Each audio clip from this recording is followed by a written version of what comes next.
7 countries, except only the DRC one.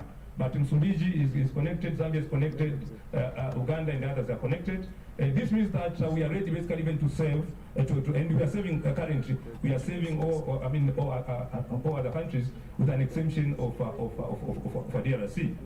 Furthermore, we've got as infrastructure, we've got a national internet data center. And this basically could provide, hosting environment, basically for all systems that probably investors that could invest. We've got this infrastructure, and the infrastructure is ready for use. Furthermore, basically we've 2 submarine cables connecting to our land, to our country. That is easy and simple. And the introduction of the submarine cables, basically they dropped the price of communication for 99%. Basically from 2009, where the first cable was landed, to date, 99% of the costs basically have been reduced. And furthermore, we are inviting more players into this, and this is another investment area whereby there are possibilities of 2 different submarine cables. That is 2 for African peace. Some of them are under feasibility study or design stage. But this is also an area that, as the ministry, we are welcoming more investors, because more investment means that even the prices of our communication services will go down. In terms of broadband connectivity, basically most of our communication, basically over 42%, basically is covered by 2G. By 2G, it means that you won't get the benefits of the broadband services that you can get for 3G and above. I'm sure that you are aware of the WhatsApp and WhatsApp, Instagram, the social media. Still, we have something to do on that. We've got 42% plus the 2G network. Means that the 42% basically they cannot have that benefit of 3G networks. We've got other operators, online content operators, application service licenses, network service licenses, as you can see in my presentation. Furthermore, in terms of mobile subscription, we've got around 53.1 million internet users, around 29 million, and mobile money subscribers around 33 million, number of active TV decoders around 3 million. So you can see somewhere is how best we can take leverage on this and to try to foster further ICT investment. In terms now, what are the given opportunities? As I said before, one, the country is positioned on a strategic location, but as you can see, there are still areas whereby we need to improve upon. Now, one area, basically we need to develop more incubators and innovation hubs in our country. As I said that we've got the 75% of the youth. We need to make sure that we groom the youth. We need to make sure that we support the youth. So we need to have investment specifically that they focus on incubation and innovation, and furthermore, development of innovation ecosystem. If we do this one, we will assist the youth, but further we'll assist other sectors, and furthermore we might assist other investment companies basically in our country in order to establish innovative solutions that they can assist investment. Investment goes hand in hand with research. Basically, we need basically to do much more research. As you understand that technology keep on changing every day. Every day, new technologies have been developed. So we need to have institutions, but basically they can support our higher learning or training institution in terms of research. We need to establish e-waste, the recycling and the refurbishing sectors. This is also a big area whereby currently in our country we need to we are inviting players basically to invest, because a lot of e-wastes are being generated every day. If you ask yourself how many old mobile phones that you have at home, how many chargers do you have at home? Ask yourself those kind of questions. You can realize that if we decide here basically each one should bring his own old phone or charger in this room. I'm sure that you will have tons and tons from this room. Just think from the moment we've started utilizing this kind of ICT gadgets. So we need to see how best we can dispose them, because some of them are hazardous, hazardous materials. Furthermore, we need to an investment in establishing a center for excellence in ICT profession. Because as you say, you can see that investment in ICT, utilization of ICT goes hand in hand with an adequate, skilled, and experienced workforce. So we need to see how best we can enhance this, specifically on layer skills. Or some of the professions. We need to make sure that we can solve this. I'm sure that for those who are ICT professionals in this area, you can agree with me that at the point you graduated in your program, and today the world had changed. I do remember at the point of graduation, those years, we were for IT professionals.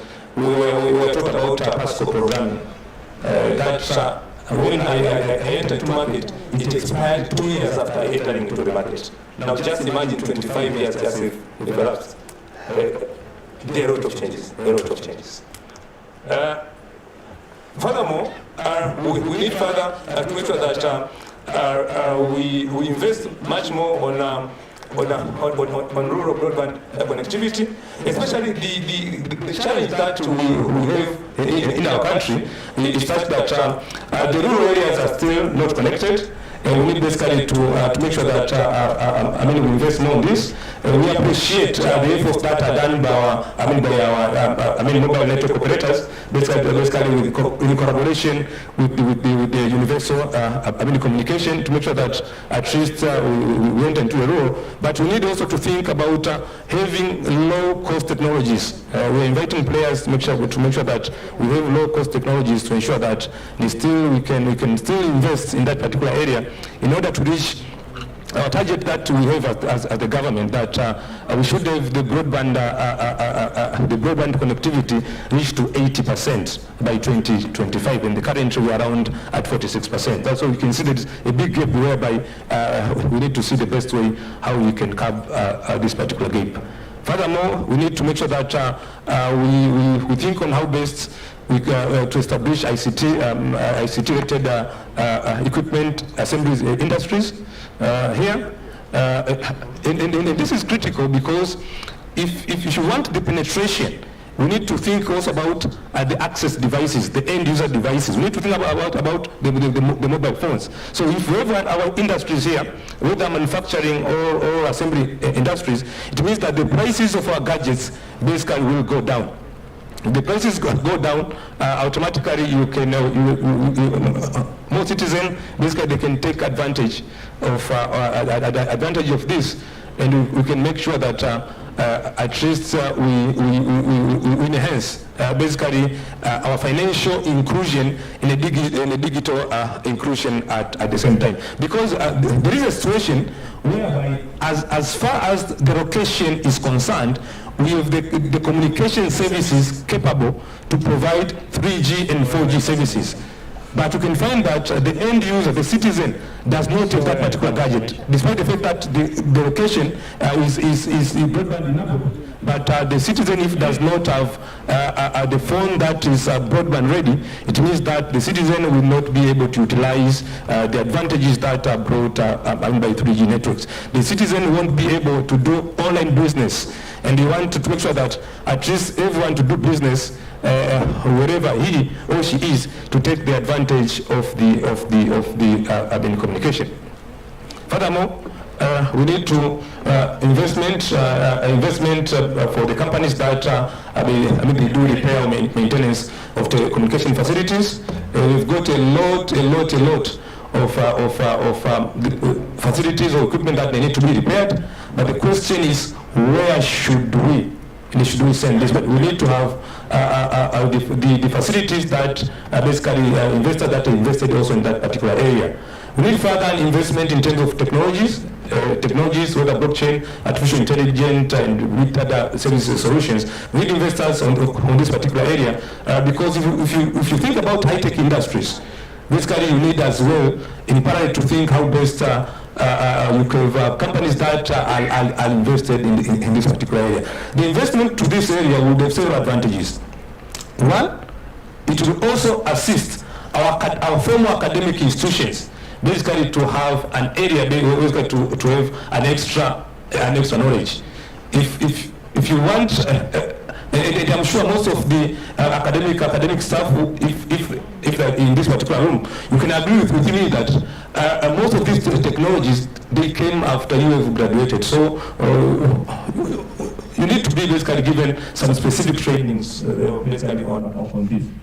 Currently, you can have this outside the country, but we need basically to for the cost reduction and to reach more people, we need this investment to have in this particular country, so we can be able to train. To train more people.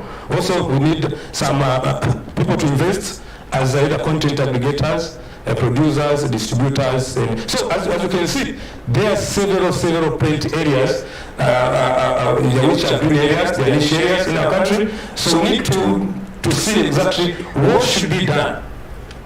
And Chair, I am assuming that probably at the end of this session we will come with the answer, what exactly should be done.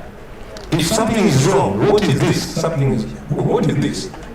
That we need to unlock in order to be able, to make progress in our country. And in concluding, as the country, you can agree with me that we've got the good environment in terms of political environment, in terms of the economic environment, the social environment, in terms of technologies, in terms of the legal environment, but there are things that we need to do in order to unlock the things that we need to unlock our ties.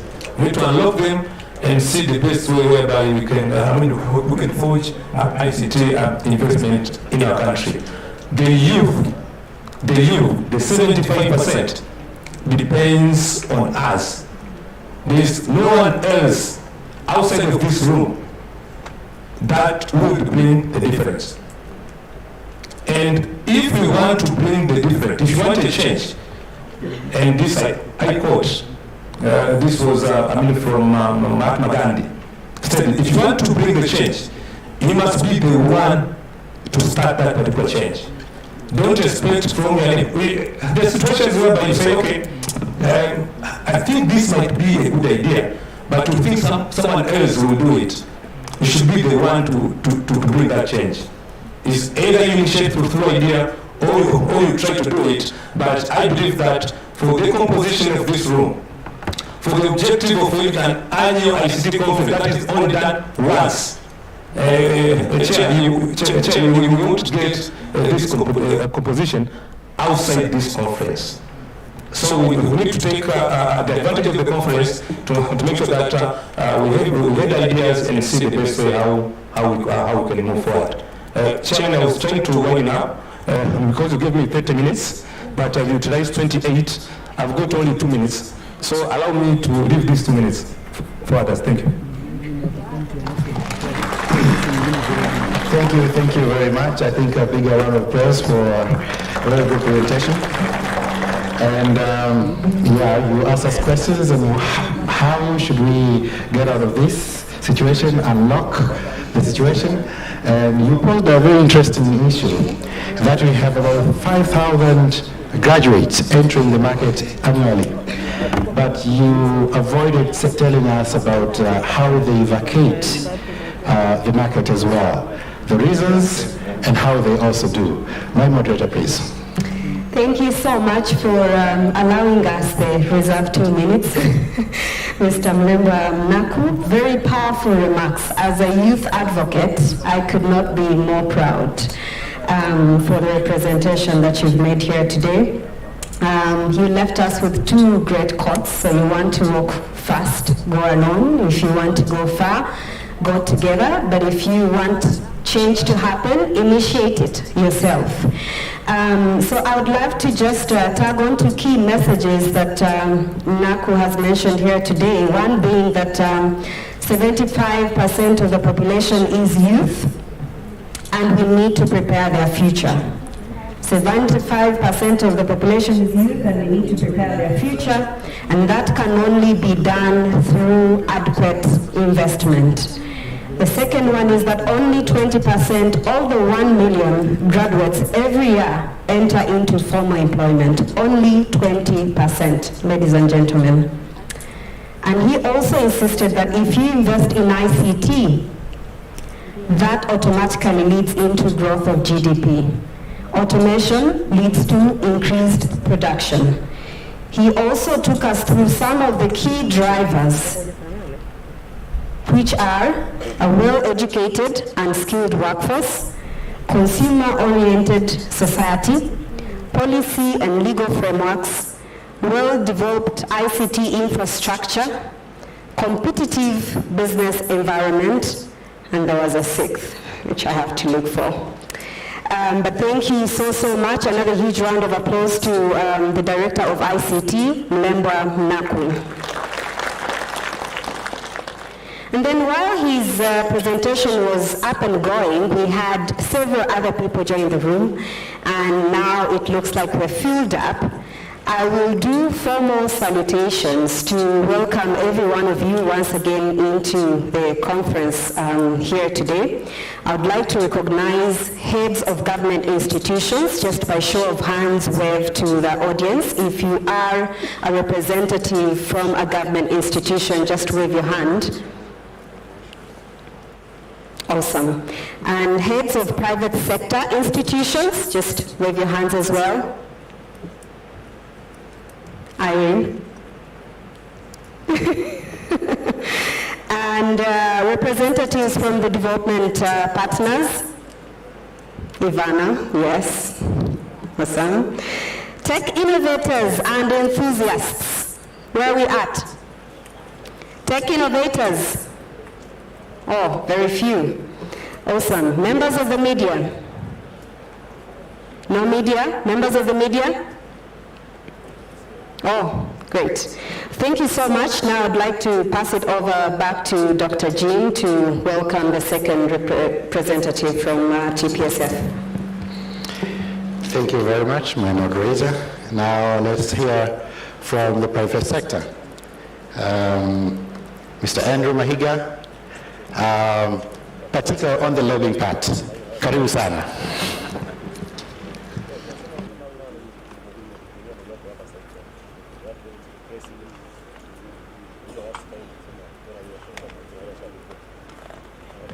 Thank you, Chair. My lobbying is done behind closed doors, so I won't do it in public like this.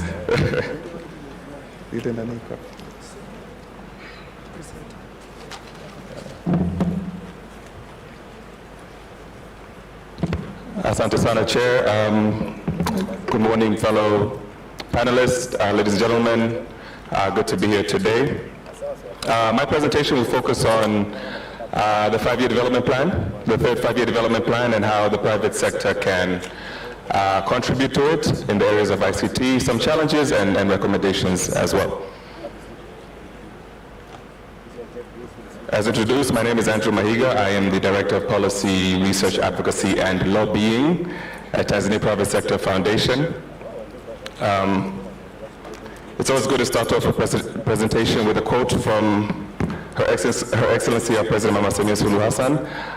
She made this statement actually when she was Vice President in 2017, but it highlights the importance of ICT, especially the mobile sector in Tanzania, and how that's a catalyst for growth. So just wanted to share a few words from her as well. I do want to recognize a few milestones that we as Tanzania have achieved in the ICT sector. Especially considering our population and our geographical size. I think we have made great strides in the past sort of 15 to 20 years. And it's evident on this ranking over here Earlier this year, in the Global Index for Innovation report, Tanzania ranked 3rd in sub-Saharan Africa on the most innovative economy. So that's kudos and congratulations to us as well. I think when we talk about, this is an investors forum, but I think when we talk about ICT, we should not lose sight of that. ICT is also a human necessity and a human development initiative as well. It's not just an area for investment, but an area to improve our sustainable development in Tanzania. ICT increases productivity and efficiency as well. Sector and business as well. It cuts the cost of doing business, and it cuts the time of doing business as well. And ICT promotes good governance. Increase transparency, for example, the e-government system that we have now. Increase transparency, accountability, and again, it reduces the cost of getting services or paying or providing services. So just wanted to highlight that as well, as ICT is, yes, it's an area of investment, we are private sector, but I think it's a bigger picture, it's a bigger human development issue as well. So some key interventions that I've highlighted in FYDP3 that the private sector can either directly implement or contribute to. The number one thing is the establishment of ICT centers of excellence, support local research and development in ICT, innovation, promotion of new products, processes, especially testing of ideas and technologies. The other part is encourage investment in local manufacturing of ICT equipment. As we all know, a lot of the hardware we're using in some of our software is imported. We do pay for licensing for software. We do pay for products that we cannot either make or afford in Tanzania or in the region. So that's a big area of investment opportunity is to make the hardware software locally. Secure international scientific and technical innovation cooperation agreements is important as well. Considering that Tanzania, we are sort of catching up to now it's the 4th industrial revolution. There's a lot of transfer of knowledge and expertise that we need. Yes, the private sector does play a role in bringing new technologies, new services, but I think this could be strengthened with sort of bilateral or multilateral agreements to share experiences, share expertise, share technology, and hopefully reduce this cost of doing business in this sector as well. The last but not least is to strengthen collaboration with private sector and development partners in promoting science, technology, and innovation. So these are some of the areas of the FYDP3 that, as private sector, as ICT focus, that I think we can put more effort and resources into. And just to carry on that same aspect, so there's basically, from what I just mentioned in the previous slide, there's basically 4 main areas that the private sector can contribute to in the FYDP3. The first, of course, is skills development. There's a much needed gap of needing programmers, data scientists, entrepreneurs, and product managers in the area of ICT. So whether this is the private sector providing private technical educational institutions to grow these skills. There's also the digital skills gap as well that we all know of. I think my fellow presenter talked about the skills gap as well with youth. He mentioned that there was about 100,000 graduates entering the job market every year, but only 20% get absorbed into formal employment. My question would be, what type of skills are those 20% entering the job market with? Because there's the issue of the number of people, the demand, but this is the quality of the skills that they enter the job market with. So this is a big area. Financing as well is important that the private sector can play a role in. From private equity, venture capital, crowdfunding, I've noticed I think a lot of tech startups, innovative ideas, we see them going to pitch their ideas to various ecosystem platforms, various groups of funders or venture capitalists. But I think we really need to push more local investors in this sector. Local solutions from the ideas of the startups, but also local investors investing more in this sector as well. whether directly investing into products or investing into human capital to develop the skills as well. So it's a big area that private sector can play as well. Of course, innovation, big data, machine learning, artificial intelligence. This is really a big area that the world is really moving fast into. I don't think we realize how much we are part of this big data and artificial intelligence in our day-to-day lives.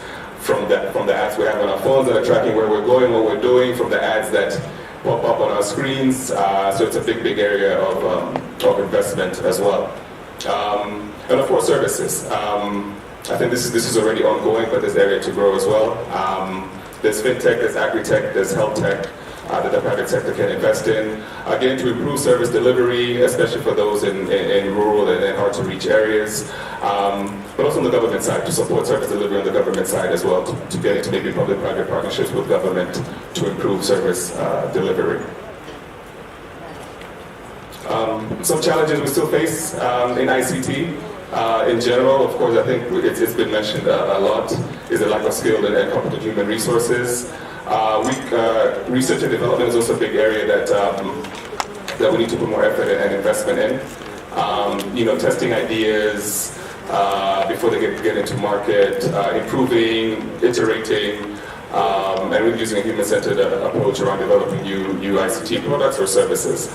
Property rights and intellectual property is another big area that Tanzania we could do better in and move forward. Is patenting, and there is patenting maybe in physical products, but ideas and software and innovations is sort of a gray area that I think many entrepreneurs and startups haven't really quite figured out how to deal with that in Tanzania. Is how do they make sure they have good ideas that they grow, but their ideas also protected so that when they're ready to get into market, they're not overrun by someone bigger or someone who takes their ideas. So this is a very big area that we need to focus on.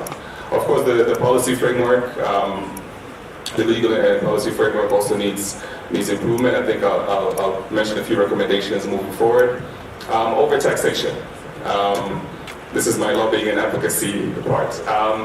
This sector, which I'll mention in the next slide, the ICT sector is overly taxed, in my opinion, which hinders growth, hinders innovation. This graph is an example of the mobile sector of Tanzania. And what it shows is from a study done by GSMA earlier this year.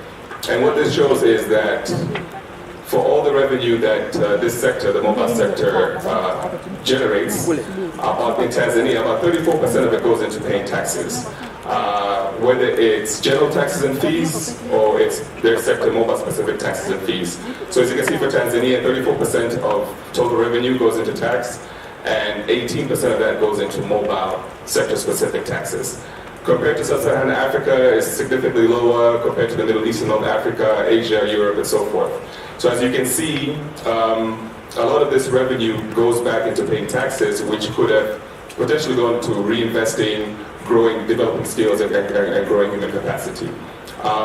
Just a quick snapshot of the next slide is if, for example, excise duty for mobile airtime, currently it's at 17%. If this was taken down to 12%, these are some of the sector-specific impact and wide economic impacts that it may achieve. Of course, these are not short-term, but again, with things like ICT, with things like developing skills, it's quite and investing in this sector is quite a long-term approach. And I think that's also one of my asks to people in government and the policymakers as well, is when we're creating these laws and policies around ICT, is to have a more long-term approach. And not sort of within a fiscal year, what can we do or what can't we do? So for example, let's say, if excise was taken to 12%, 4.7% reduction in the price of services, which will equate to about $3 million USD investment by operators. This will lead to 3.6% unique subscriber penetration, which again will lead to about 2.4 million new subscribers to ICT, specifically mobile services. Data usage will go up by 12%, which again will increase revenue to about 97 million USD. So this is mobile sector specific impact. On the wide economic impact, productivity will increase, although insignificantly, but when you look at the contribution to GDP increase, it's huge. New jobs, as we're saying, 100,000 people graduating, and only 20% are being absorbed by the formal employment. With a reduction in something like an excise duty, it will on average bring about 40,000 new jobs into the market, will again increase investment as well. And this is why I wanted to touch on the last point about the net loss in tax revenue, is I guess in the short term, yes, the government may collect less, about 12 million USD less, if excise is taken down to 12%, but in the long run, it will gain from revenues to about 58 billion. So you can see that difference is actually a gain on the government side if we take a more long-term approach to this. So some recommendations. Mentioned before, I think I had four main recommendations on how this sector can attract investment and also promote growth and innovation and new ideas as well. One is the legal and regulatory environment that I mentioned. Specifically this concept known as regulatory sandboxing. So basically what this means is allow new ideas, new products, and new services to sort of test the market out before they begin to be regulated or taxed. This can be done in a confined way, whether it's a specific sector, whether it's a geographical area, but allow some of these new ideas and new products that are coming into the market, give them some time, whether it's 6 months to a year, monitor them, how they're doing, what challenges they're facing, what type of regulatory issues they're encountering, before they start to be regulated. So let's not push regulation, let's not push too much oversight and taxing before these ideas mature. So that's a big ask from the private sector side. Also, a mobile-first approach. I think in every product or service that we create, I think considering that the mobile penetration in Tanzania is quite big and growing, always have that approach. How can this be mobile-friendly? How can this service be easy accessible? How can people request information and purchase or pay for services easy using the mobile phone. So mobile-first approach is always important in developing any new idea or service. Of course, enhanced connectivity, I think my colleague from the ministry already mentioned this, is again, Tanzania is not doing too bad as far as access to internet, access to mobile networks. So again, when this is increased, hopefully the cost of these services also go down and more people will be able to access ICT services and or invest in it. Talent again, I think goes back to the skills development as well. We really need to narrow the skills gap in Tanzania in the area of ICT and digital skills as well.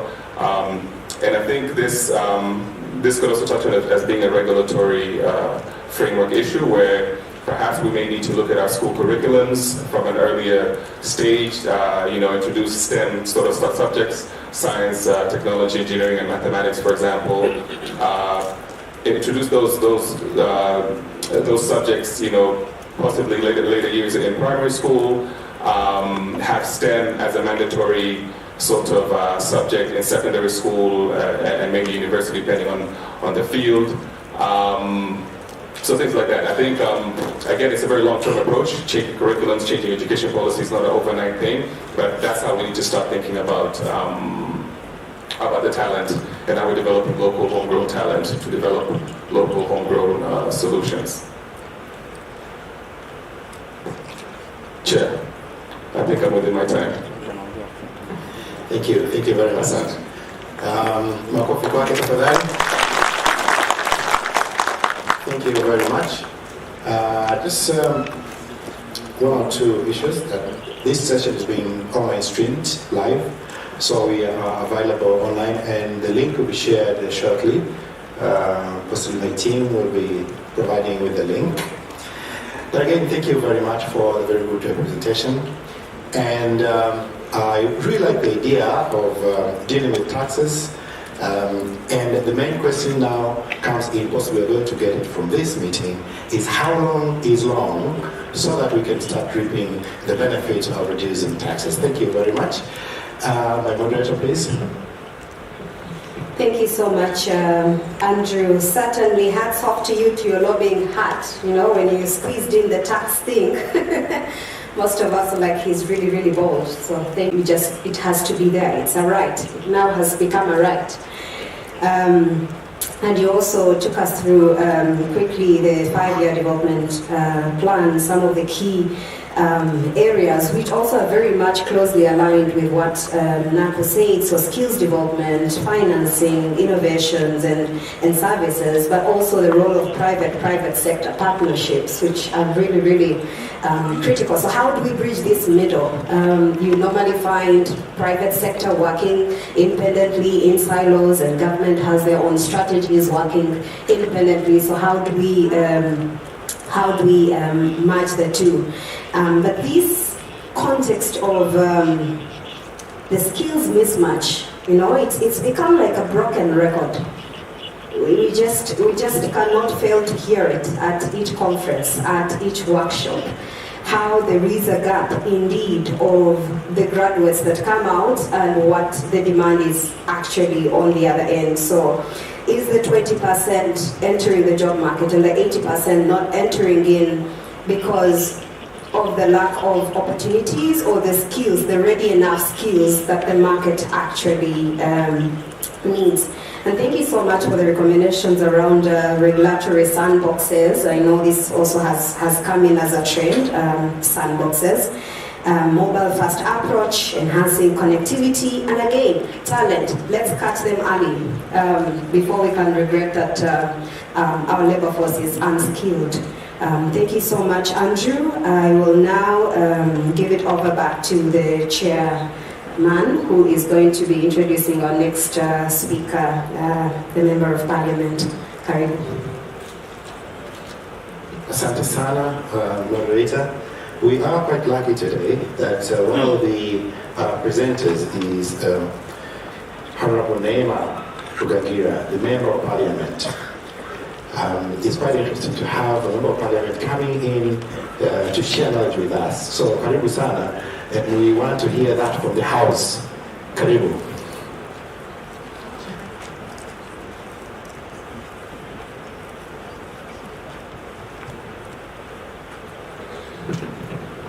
Good morning, everybody. As introduced, my name is Tehama. I'm a Member of Parliament representing CCM, the ruling party. And before I start, I wish to, when it comes to ensuring that there is innovative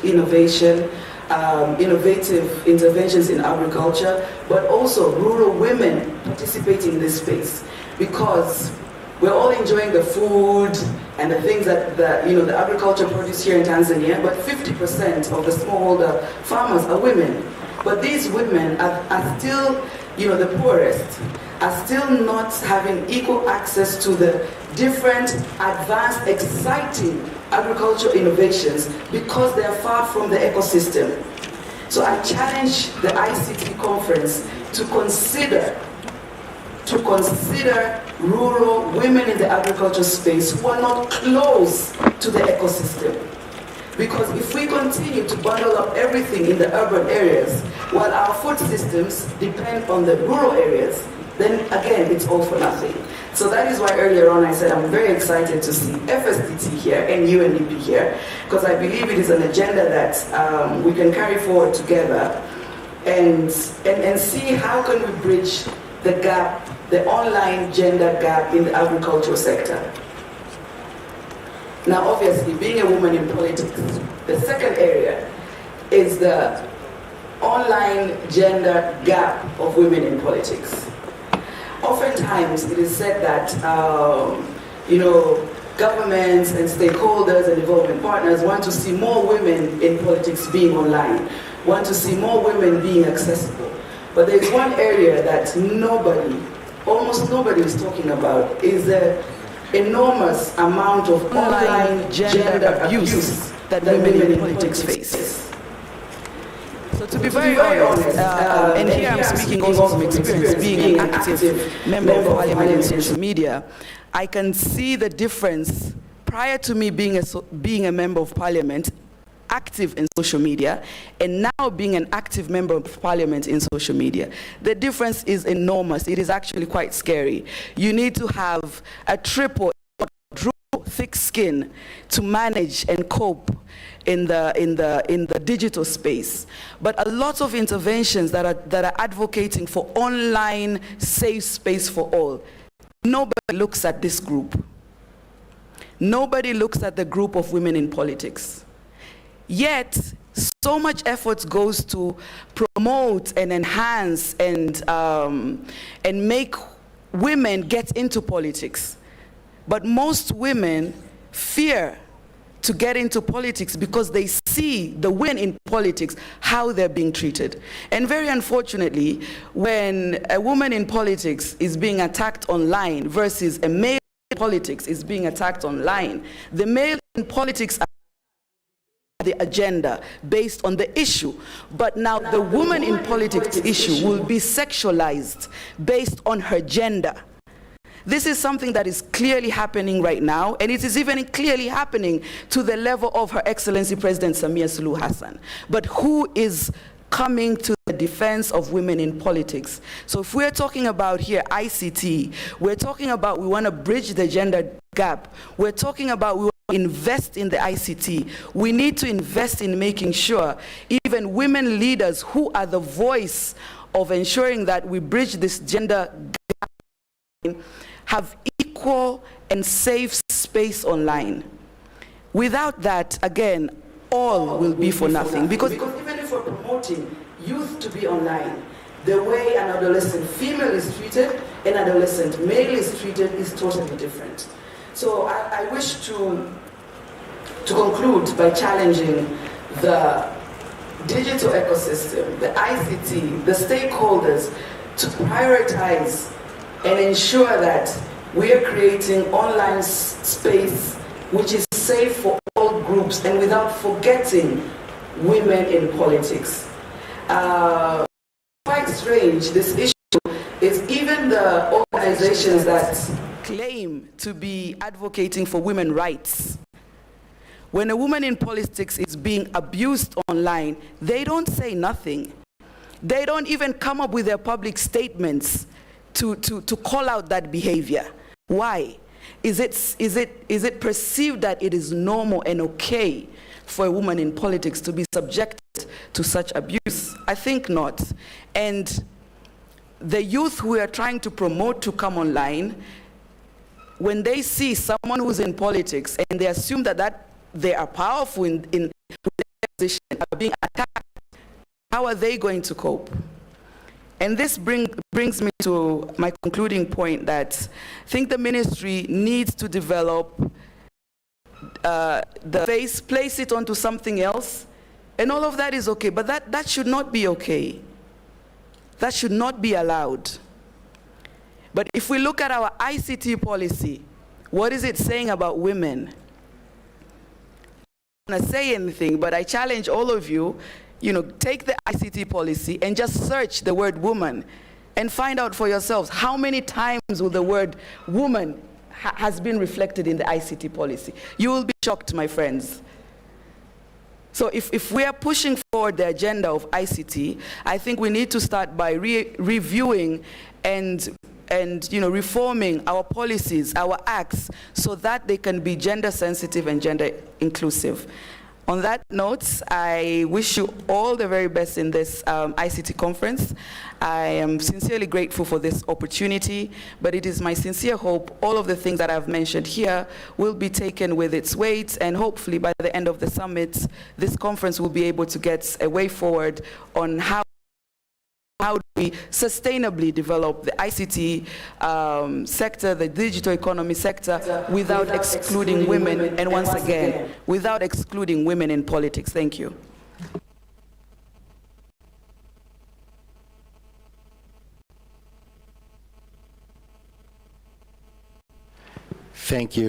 Thank you very much, Honorable Nema.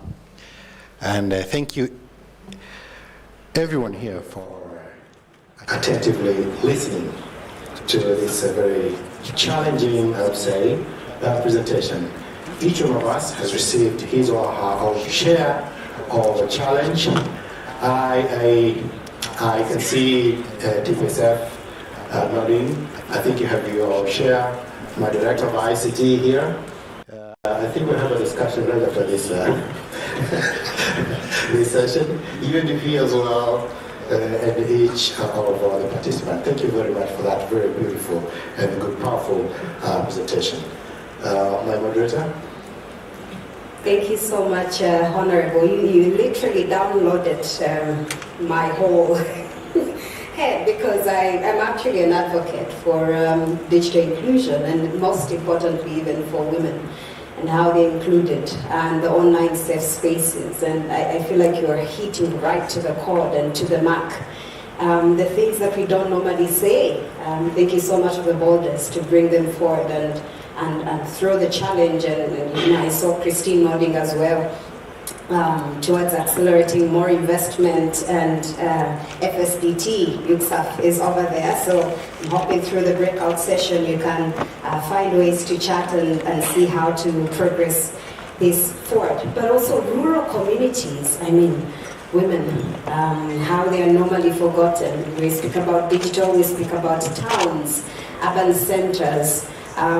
Less are the ways that we think about a young woman in the rural community who maybe at this moment just has access to Simiak Tochi. But how are they digitally included? What systems and structures can we put in? And I mean, you spoke about the thick skin, you know, and then I started to make images in my head, like the first layer, second, third. The thick skin, the quadruple skin that you have, you know, to take on any sort of like harassment that goes on online. When we work with young female entrepreneurs and an entrepreneur posts something on social, it immediately deviates from how much is the product, but oh, you've gained weight, or you look so pretty. But when a gentleman posts, it's more like, yeah, how much is it? How can I access it? So it's in the language, and obviously also most of it is unconscious. So how do we reparent ourselves to think and respond to things differently? It's a big agenda, it's massive, and it's one that needs not to be overlooked.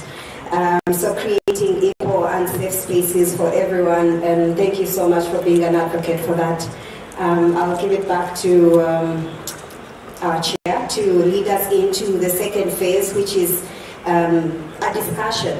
Everyone that has been here on stage is going to get their fair share of questions, and they'll respond. But we also encourage you to, you know, unmute yourself, and if you have any question that you want to target to the audience, or you feel you've been moved by any comments here today, you can just contribute. It doesn't have to be a question, it can just be a remark, it can be a recommendation, it can be a reflection, or it can be a question. So, Chair, you will guide me towards how we can, you know, integrate the questions in between, but otherwise over to you. Thank you very much, moderator. I think it will be quite a feat if Madam Musisi will also present, and then we discuss the entire presentations that we have today. So, Madam Musisi, karibu sana.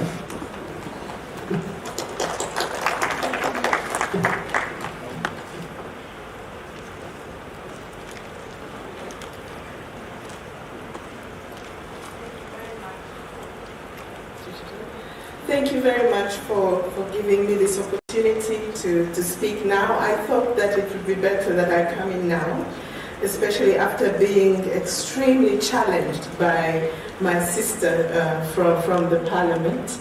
As UNDP, it's a pleasure to be at this conference, and I think we will be in throughout. We are really harvesting all the great ideas that are coming out of this, the great opportunities for partnership and also for investment. I mean, as we know, we are currently in a very fast-paced, increasingly complex and competitive global society and economy. An economy and society that is still leaving the majority, which are mainly youth and women, behind. So we need to find innovative solutions as well as technologies that can bring real solutions, especially here in Tanzania. In an environment where the country is recovering from the COVID-19 impact, impacts due to closure of borders early 2020.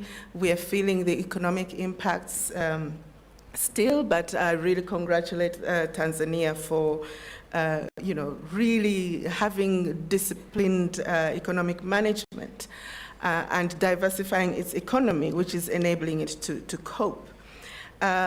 But we are also in an environment where Tanzania has very ambitious aspirations, which are to become a higher middle income country by 2025, and also to become an industrialized or semi-industrialized economy. Now, this is big, but it's doable, because we have seen that within 5 years, Tanzania was able to achieve lower middle income country status. We also have the Agenda 2063, the Africa Agenda 2063, which is also pushing us, forward as an African continent. It is a vision of an integrated, prosperous, peaceful society driven by its citizens and representing a dynamic force in the global arena. Now, that aspect of representing a dynamic force in the global arena, we need to ask ourselves, what is Tanzania's role in that movement for Africa to actually represent and become a dynamic force? It requires competitiveness, it requires smart solutions, it requires strong infrastructure, good policies, and moving beyond that to a whole citizenry with a mindset that follows that agenda. We are also in an environment where we need to accelerate progress towards the sustainable development goals, which Tanzania has committed to, and in an environment where we need to address serious gender gaps in development, and you've heard what Madame has said. So embracing the digital economy is not a luxury. It's a smart choice we must all make. We need intentional investment in the sector, which will help us to change lives, change businesses, and transform public services provided not only by government, but by private sector as well, civil society, and other partners. I'm pleased to share that UNDP, in partnership with the Ministry of ICT, has conducted a study that we will release shortly on realizing competitiveness and industrialization through the digital economy. It has focused more on the youth and also on the blue economy. So it was great to hear our director bringing out a lot of issues that are related to especially the youth. This study has made some recommendations, and I'll share some of them very briefly. One is that there is a great need to improve coordination between government and private sector in creating an enabling environment to achieve youth employment through digital opportunities. And I would hope that you will address it in this investor forum as you move forward. There's need also to promote business opportunities to scale up youth employment through global business services. I don't know if some of you have watched the is it Slam Dunk Millionaire? What do they call it? Have you? Yeah, Slam Dunk Millionaire. These are digital opportunities that are available for young people to actually contribute to global services. We need to strengthen digitalization of informal trade. We need to scale up technology-based startups and also use digital technologies to transform agricultural production and support market linkages between farmers, processors, and traders. The report also recommended the need to accelerate the use of smart port technology and ICTs in Tanzania's ports and shipping sector to support export-led growth, use of digital technologies to improve the sustainability of fish stocks, empower fishermen and women, and increase profitability in the sector. And I'm pleased to say we are piloting some of that in Mtwara region. And then also it recommends that we enhance e-tourism and digital resource management to accelerate recovery of the tourism sector. There are several other recommendations made by the report, and once it is released, we'll be happy to share it with you. I'm also pleased to share that UNDP is contributing to digital and technological solutions in areas of agriculture, fisheries, tax management, justice, energy, and others. Just to give you a few examples, and our role as UNDP is not to come and deliver services, but we actually start up some catalytic interventions.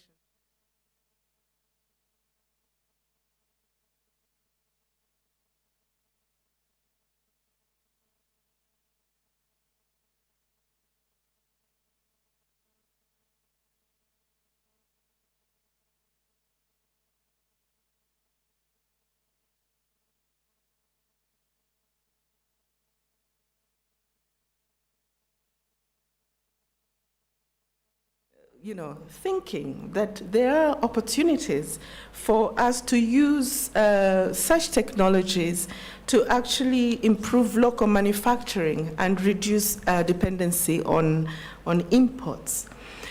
We have also worked with partners in introducing what we call off-grid boxes that provide solar energy and clean water to remote communities that are not yet reached by public services. And this provides the opportunity for rural communities to even charge their mobile phones and increase connectivity to the rest of the world, improve their businesses, income, and so on. On smart cities, we have worked with Mwanza's Buhongwa ward to use satellite data and crowd mapping to create an overview of waste production and collection in partnership with the Open Map Development Tanzania.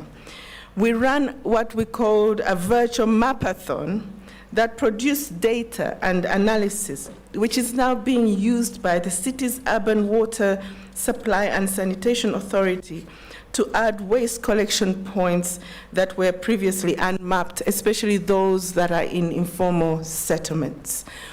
We are introducing new technologies in fisheries, as I mentioned, but to follow what my sister was saying, in horticulture, we are partnering with Tehama to empower young women, no, not young women only, women and youth, to engage in horticulture, and also to introduce new technologies and trading platforms. We've opened up markets of up to $4 million in the Gulf and in Europe. This is happening. I think the issue is how do we scale these activities up?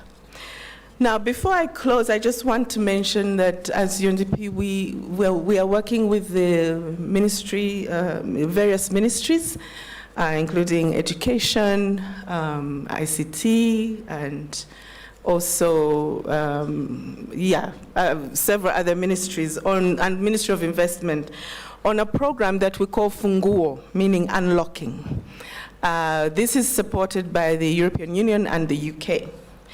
And the purpose of this initiative is to empower, especially young people through innovative impact ventures, which are both startups, but also those that want to scale up. through the innovation cycle.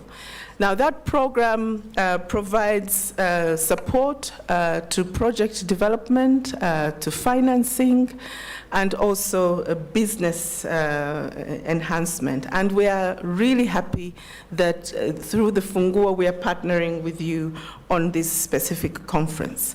We also are working in partnership with the Ministry of Investment and Ministry of Lands on promoting investment in Tanzania. We have worked with various regions to develop about 25 regional investment guides. But I think looking at this, I would like to go back to all those guides and see to what extent have we addressed the issue of ICT. Because I think the investment guides have focused mainly on the agricultural sector, mining, fisheries, and I think we need to revisit how ICT is featuring and digitization is featuring in that. We will be establishing an investment facility that will address some of the critical challenges we have in developing investable projects, strengthening capacity for investment facilitation, especially at the local level, because sometimes we have many investors, but when they come to the local level, there's no capacity for public-private partnership, or demands are made on investors which are not sometimes facilitative. And it will also help to unlock financing for scalable projects. So we look forward to seeing how the ICT can feature in that. And also we are doing an SDG investor map, which actually looks at opportunities for investment that contribute to accelerating progress towards the Sustainable Development Goals. So moving forward, I would like to add to the recommendations that have been made already. Definitely, we must strengthen the enabling environment for investment and the enabling environment for innovation, the enabling environment for digitalization. I heard about the need for a digital economy policy and a blueprint. If there are opportunities to collaborate on that, we would be very happy to consider that.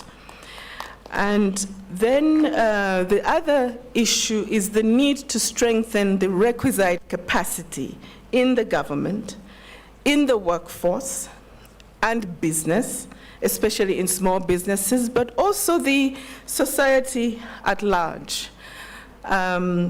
The third recommendation is that we need to facilitate investment in the sector through the bankable project, business development services, financing, and strengthening that entrepreneurial spirit that is very much needed in our society. Yes, Madam, you mentioned the need to promote ICT in public schools. I will speak to our sister agency, UNICEF, which I think would be quite interested to pursue this, and I will actually liaise with them or consult with them and connect you. And it's very much a critical message. I hope it's politically correct for me to share an example of Kenya, where Uhuru's campaign promise was a tablet for every grade 1 pupil. And everybody was laughing. It's impossible, it's not workable, it cannot be done. But as we stand now, because of that campaign promise, there's electricity in the schools. There has had to be availability of internet, so it has pushed for availability of internet. Teachers have had to learn, because you find that students sometimes were much better at using the tablet. Teachers, it has transformed, teacher education. It has basically just one little investment or priorities. So in Tanzania, it's important we identify what is that little thing that has impact to transform the society, the economy, and so on. So we look forward to hearing some great ideas of what is possible that is catalytic and can actually lead to true transformation in our society. I have also been, Madam, victim of this digital abuse, and I think you will not find me very much. It discourages us, but indeed, we need to join hands and do something about it. Especially because in our work as UNDP and UN Women especially, we tried to address the issue of women's security in politics, because it's very important. So we've been focusing on the physical security, especially as you start campaigns and so on. But now we definitely will need to look at issues of digital safety as well. Thank you very much for this opportunity, ladies and gentlemen. I really am so glad to be here, and I thank you for also being flexible to have me at the beginning, because I really want to pay a lot of attention in the sessions that come next. Asanteni sana kwa kunisikiliza.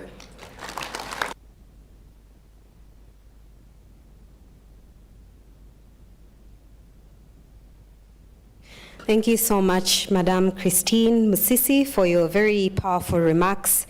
I'll quote you on investing in the digital economy is no longer a luxury, it is a smart choice we all have to take.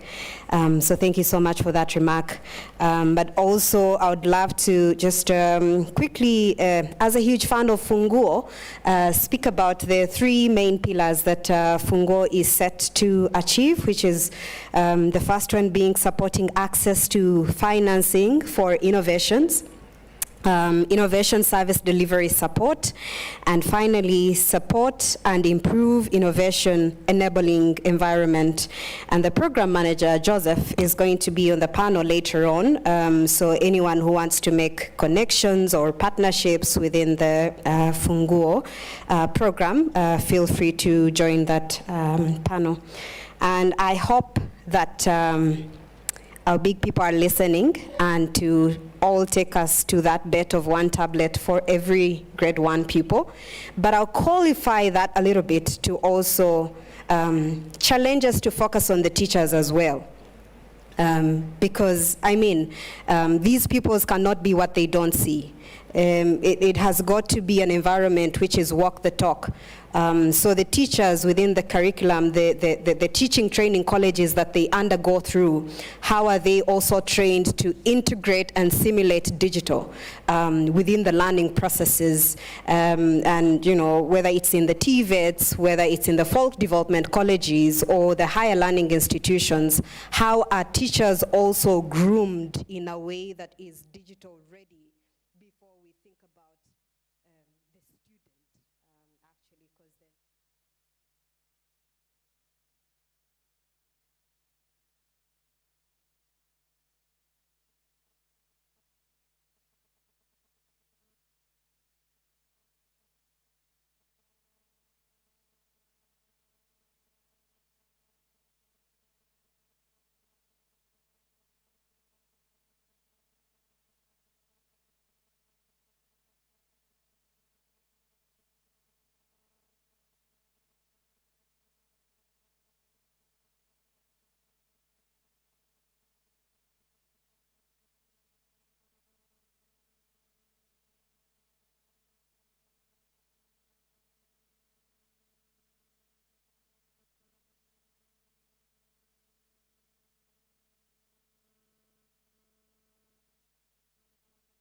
Kiswahili and also in English.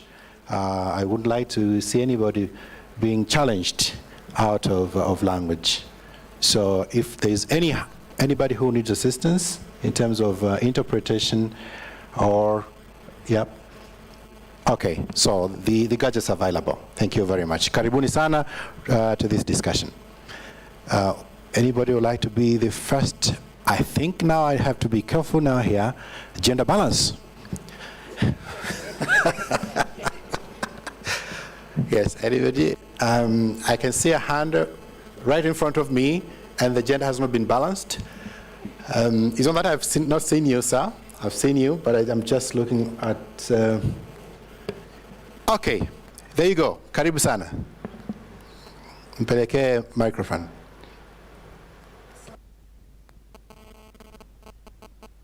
Mimi sikusikii. Asante, zimekuja maiki mbili. Okay. I hope tutabalance gender tunavyoendelea mbele.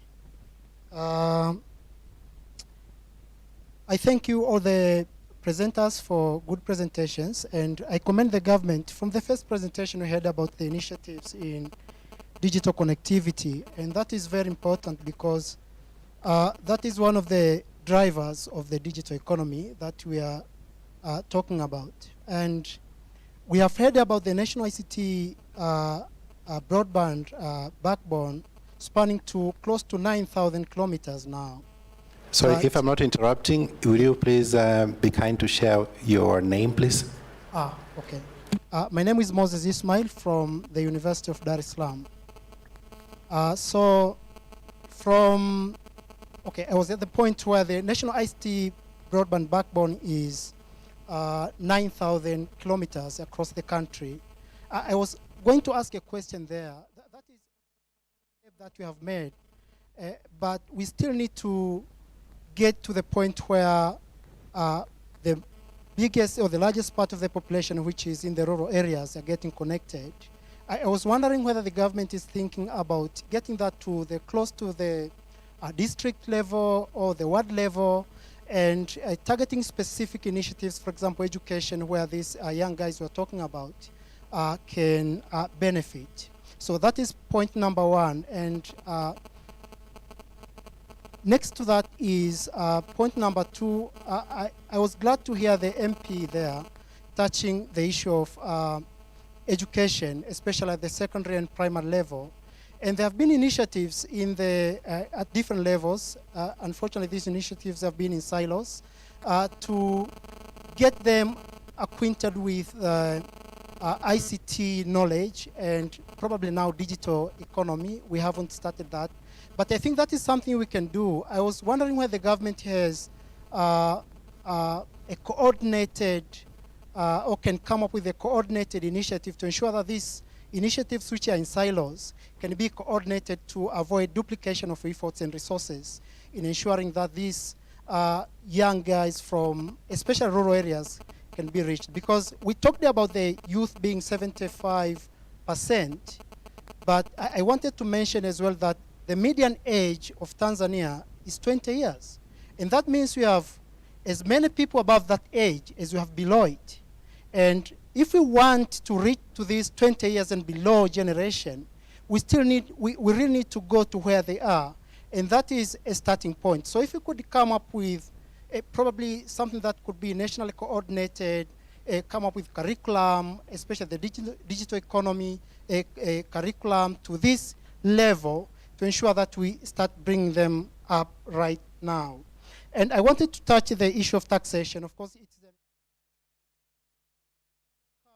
speakers, both of them, because we need to, especially for the economy as ours, the ICT level that we are in, we want to ensure that that is growing.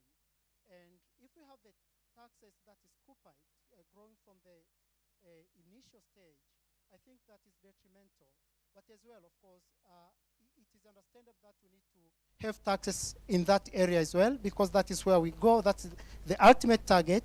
But we should ensure that at this very young level, we don't scupper the growth of that sector. So this is something that we need to think clearly and find a common ground there when we talk about that. But I think everything that we are going to deliberate upon by the end of this conference is going to be helpful in that regard. Thank you. Thank you very much, Moses. Very good point, contributions, and also questions to my panel. Just in case if there's any information. Just in case. You want to share that with the chair? Yeah? Yeah. Okay, so anybody who needs the gadget for translation, please? Okay, all right. Thank you very much. So I hope my panel is taking notes, and we come to respond to these questions.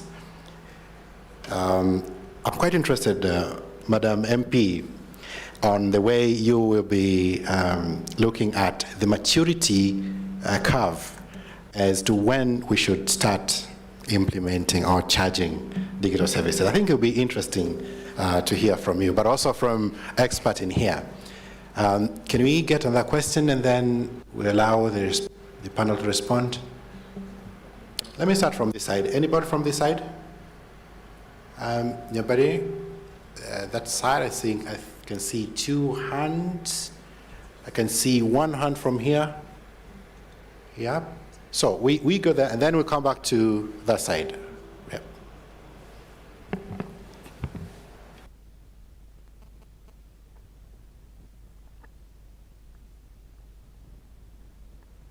Thank you very much, Mr. Chairman. My name is Kiko Kiwanga. I'm a founder of Tautic, a daughter partner, and I'm also a local manager for Founder Institute.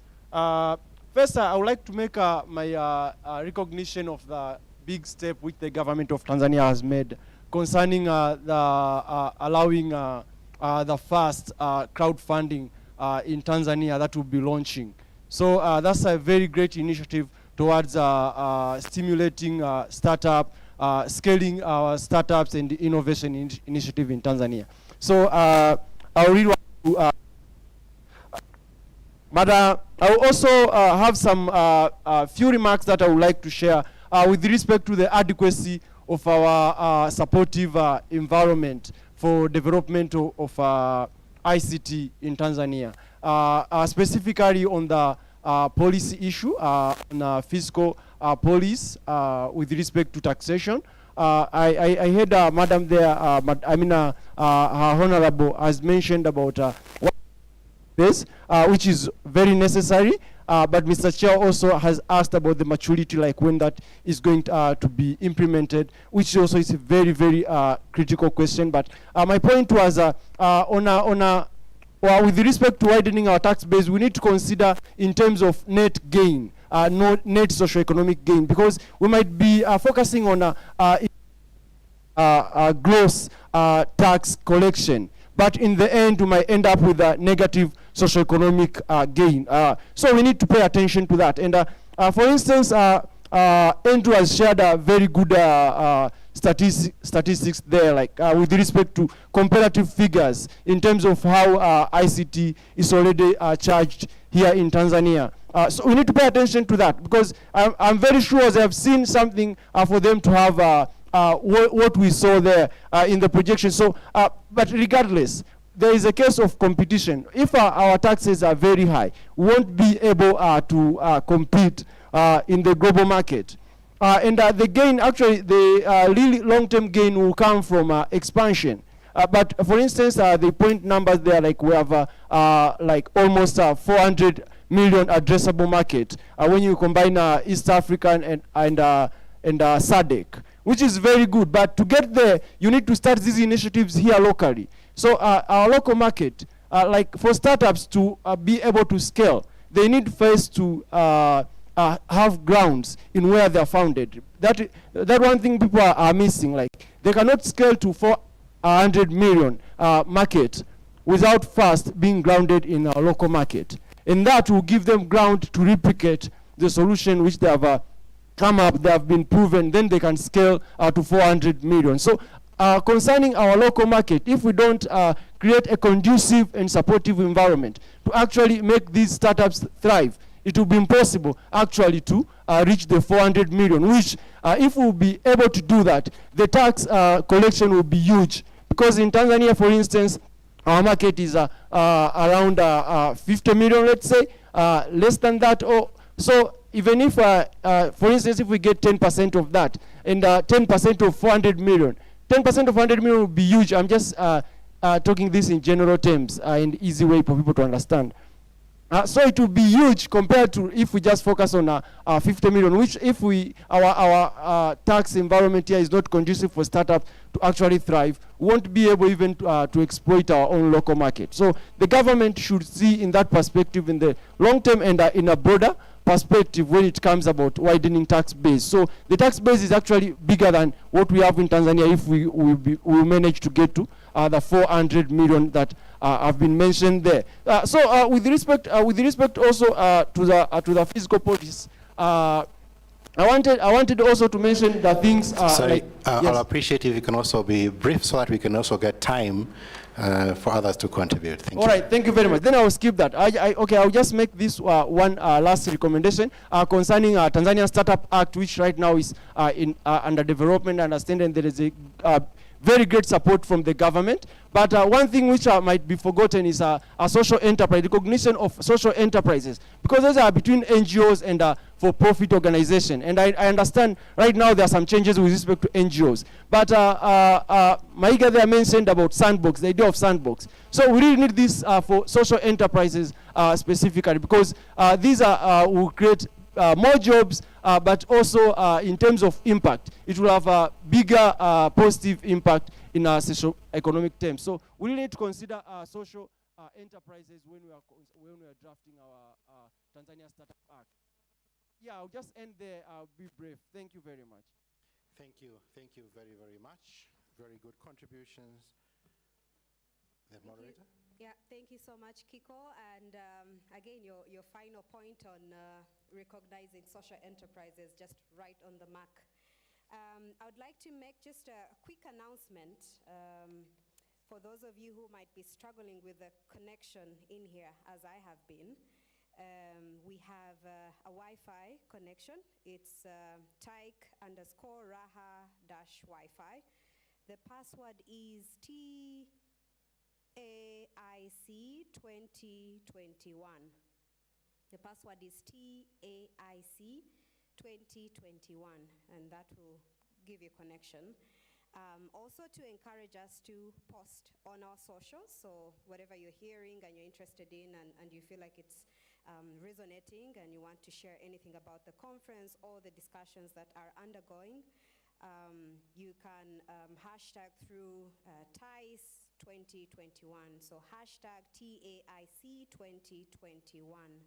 And you can also feel free to follow the social media handles for ICT Commission, which is ICT_Commission on all socials, Twitter, Instagram, LinkedIn. And that's the conclusion of my small advert. Thank you very much. I think it was quite productive. So we proceed with the contributions. I'll take one and then let the panel respond, and then we come back again, take a round of questions. I'll go up there. Yeah, I can see a hand. Now I think we can balance the gender here. Karibu sana. You may not be able to see her, most of you, but I will represent you. Thank you very much. Thank you, Mr. Chair. Thank you, Mr. Chair, and I'm glad to have the opportunity to balance the gender, so thank you for that opportunity.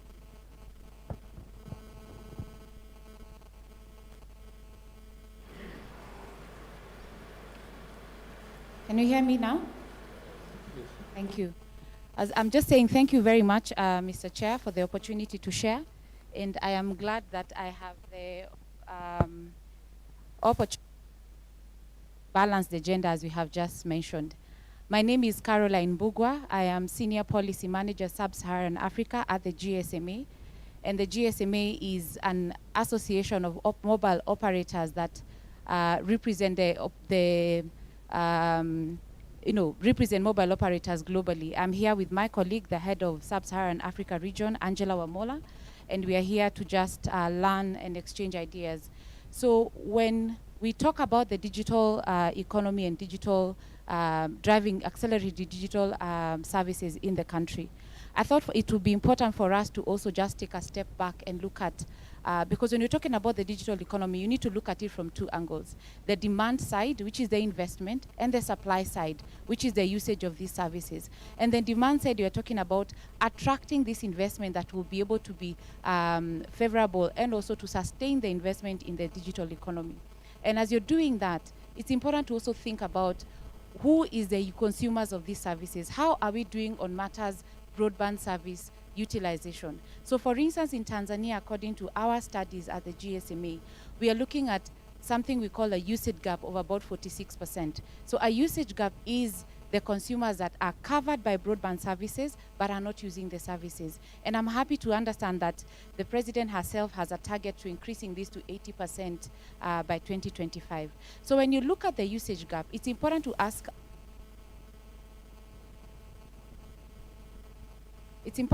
ourselves, why is it we have such a high usage gap? And these users of the service that are unique connections. So when we have this, when you're talking about addressing usage gap, there are various issues to look at. There's the affordability of service, which has been talked about very broadly. And there's also around the issues around digital skills that is a key challenge in the region. We have the issues around relevant content in the language that we understand, content in a language that we can be able to appreciate. And of course, when we are talking about the issues around security of service, which has been raised by the Honorable.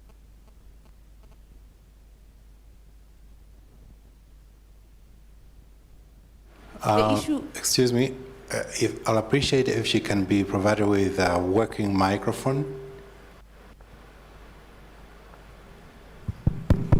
Okay. Sorry about that. So when you're looking at, and I'm just winding up, when you're looking at the issue around affordability, and just to reiterate the issue of taxation, over and above the 34% contribution of taxation of service, we have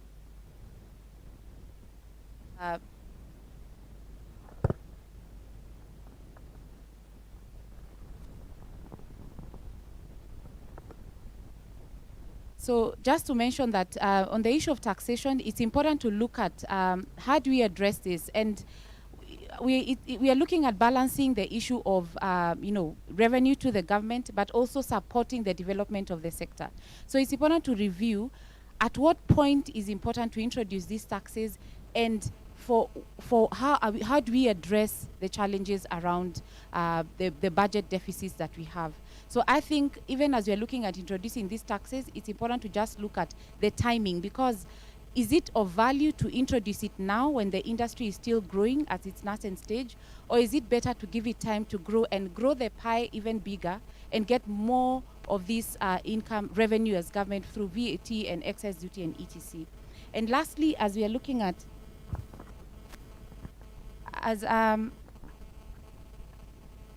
as had been mentioned, the issue around developing policies that will drive the digital economy, and more precisely the digital policy and digital blueprint. So the example of Kenya that was raised by the Honorable MP, I wanted to just put a bit more stress on it and say, as you're looking to develop these policies, and this is a recommendation to our Ministry of ICT, it's important to involve the stakeholders that are already in this meeting room. It is important to involve them right from the drafting stage, because what happens is that you end up having a more robust document, and a document that has already incorporated majority of what we are discussing in this room. And this will lead to an easier implementation and, of course, accelerate the digital economy. And this is exactly what we did in Kenya. I was part of this initiative that was charged with the responsibility of developing this. And, of course, also to reiterate the importance of developing data privacy laws that are in line with international best practice. There's a new opportunity that has come up for the region, which is the Africa Continental Free Trade Area Agreement. It is key for us to start seeing how does this create more value for the people of Tanzania? How do we create more opportunities of trade within Africa, which is the intra-Africa trade? So the issue around trade, and for us to be able to accelerate this and tie it to the digital economy, data privacy has to be a key thing. And this has to be a data privacy instrument that can be able to be in line with other instruments in the region, so that, for instance, a key thing like cross-border data flows is something that can be able to be done with ease, of course with various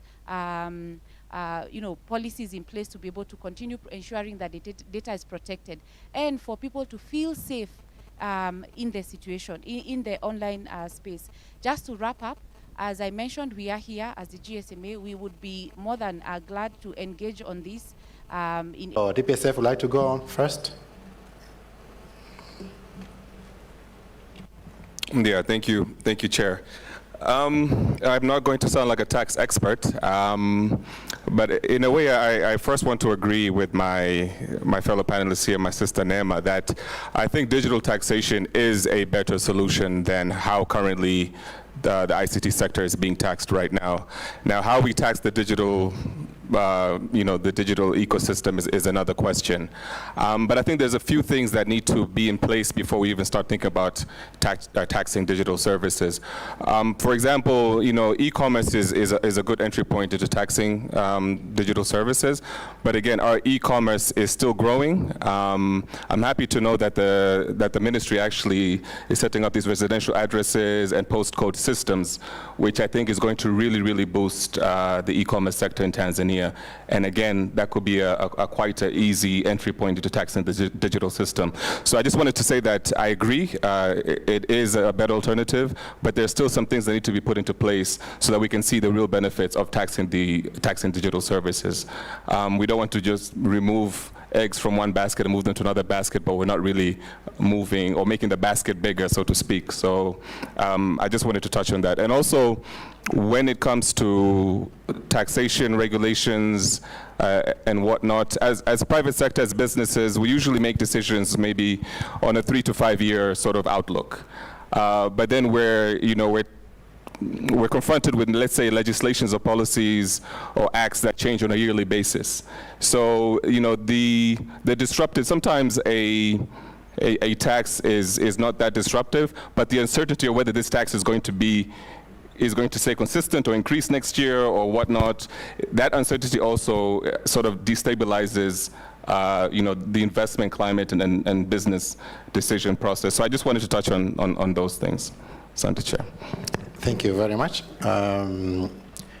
Honorable, karibu.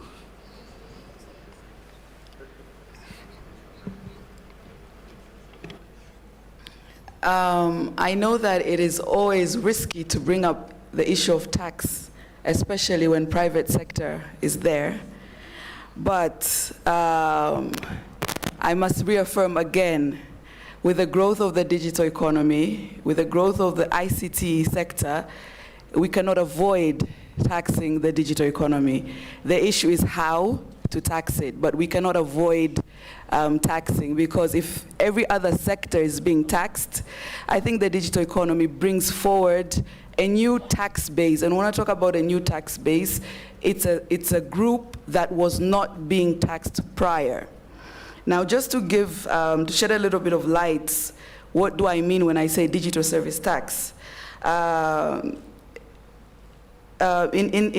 international tax, there is something that is considered as country of origin. So I'll give an example. Tehama Limited is registered in country A, but operates or provides digital service in country B. Now, from the revenue that Tehama Limited has generated from country B, Tehama Limited will pay taxes in country A because they are registered in country A. But on international tax base, there is recognition of country of origin. So in this case, country B, being the country of origin, is not gonna get a penny of the tax that Tehama Limited is paying to country A. So I think first we need to understand that is the first entry point of the digital service tax. And you might be wondering which companies. There is Amazon, Google, YouTube, eBay, Uber, Alibaba, even to the point of online betting. Tanzania ecosystem to start with. We're talking about taxing the existing revenue that is generated from multinationals that are providing digital service. The same thing as advertisement. on either Instagram or Facebook. Through that advertisement, that particular amount that has been generated from that particular advertisement, the country of origin is Tanzania. But Facebook is not going to pay that particular VAT to Tanzania. They'll pay it to the country of origin, whereas there is an opportunity, and that is a low-hanging fruit, to ensure that that particular tax component whereby the country of origin is in Tanzania should be charged or repaid back to the Tanzanian government. And when we talk about digital service tax, you know, Tanzania, we're not going to be the first country who's trying to do this. In Africa already, Kenya has a digital service tax in place. Nigeria has a digital service tax in place. South Africa has a digital service tax in place, which they're currently reviewing. Tunisia has a digital service tax in place. Zimbabwe has a digital service tax in place. Uganda has a digital service tax in place. So already you can see within the East Africa community, Kenya, Uganda, Rwanda have. So there's 3 out of the EAC already have. So it's not like here in Tanzania we're trying to, you know, recommend something that is not happening. But other countries that are also developing the digital service tax is Egypt, Rwanda, and Zambia. And just to give a little example, through the push of ensuring that the host or the country of origin government benefits, I think in Rwanda they made Amazon have a registered office in Rwanda. So by doing that, whatever amount of revenue is generated in Amazon from Rwanda, Rwanda now gets taxes. So why can't Tanzania do the same? Also, in April 2021, the G20 countries, ministers of finance and governors of their central banks met to discuss a way to come up with international tax policy on digital service tax, because even within the G20, every country is introducing digital service taxes because it has been proven as a very lucrative and unfortunate way of tax evasion, because you cannot tax it since the company is registered in a different country, but the revenue are generated from a different country. And just to sum up, you know, the government of Tanzania has a very robust and well-defined process when they're drafting policies, acts, etc., which involves heavy stakeholder engagement. That is why earlier I said it will be very unfortunate if this ICT conference ends, or perhaps it can call for a specific meeting to discuss the issue of digital service tax, because once again, whether we like it or not, it cannot be avoided. And if other sectors are paying taxes, then the digital economy should also pay taxes. Thank you. Thank you. Thank you very much, Madam Neema, for that. I think that was quite a very good lecture and tutorial altogether. We should think about inviting you into our dialogues and workshops to facilitate regarding how to tax and when to tax. I think that's a very good topic, isn't it? Karibu sana. So, DACT, back to you. Yeah, thank you, Chair, and thank you for the contributions that have been made. And something that have popped up is the last part where a member of the Parliament said about taxation. Probably I want just to say that we take this and the comments that have been raised, and I will engage our counterpart, the Minister of Finance, in order to see how best this we can implement this. So we take this comment, and I thank you all for your contributions. Now the other contribution comes from Moses. Moses from University of Dar es Salaam had some comments. One question was that since we have started constructing our national backbone, we had just constructed a distance of 8,319 kilometers of moving further to the district level. Now, since the national backbone was constructed, the construction started in 2009.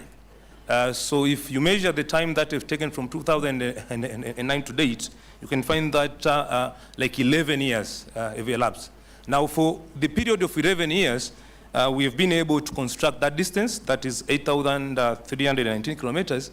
And for this particular financial year, the government has set, aside funds, around 170 billion Tanzania shillings to make sure that to extend basically the coverage of the backbone. And through that financing, we'll be able by June 2022 to add more 4,442 kilometers, which is 50% of the work that we did for 11 years. And on top of that, we have been able, since 2009 to date, to reach out 25 regions. Through this financing from the government, we will be able to finalize one region that is remaining. And currently, we have connected 43 districts. Now, through this financing, we'll be able to, to reach more 22 more districts to make a total of 65 districts. So you can find this is the big milestone. The work that have been done, for 11 years, we are doing it in 1 year.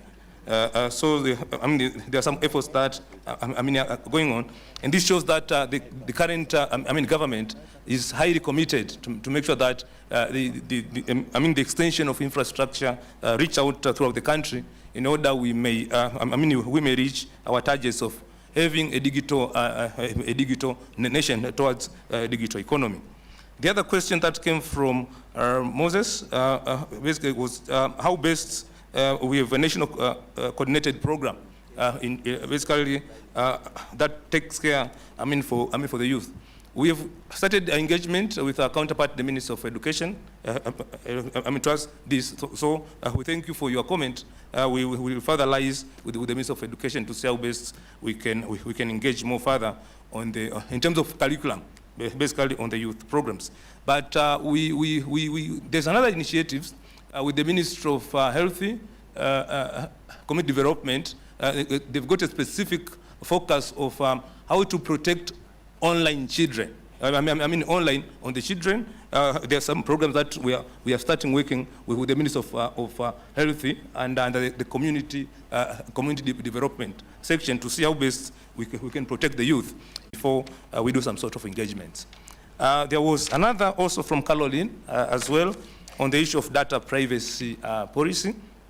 It is true that we are now, we are in digital era, and as we are moving further in this era, there is a massive generation of data. So we, as well as the ministry, we've started this. We've started processes to make sure that we come with the Personal Data Protection Act. To make sure that basically the data that is being generated is really protected. Because there are several questions around this. One issue, the law that would address, the limits of data collection. The other one that would address is, because the people are just asking that, what will this law really address? One is the limitation in terms of data collection. At some point, not only data, all data need to be collected, so there are some limitations. There are rights to a person, rights for data of a person, the issue of security of the data. So there are many issues that the law will address, including the cross-border data exchange issues. Chairman, for that I want to submit. I think you just missed it to say that it is in the process, and very soon will be tabled in the Parliament. So, Honorable Onema, you'll see it, and possibly you will support it. Yeah? Thank you very much. But I would like to hear something from Zanzibar. So, you want to contribute anything from Zanzibar? Yeah. Karibu sana. I think you can use the other mic.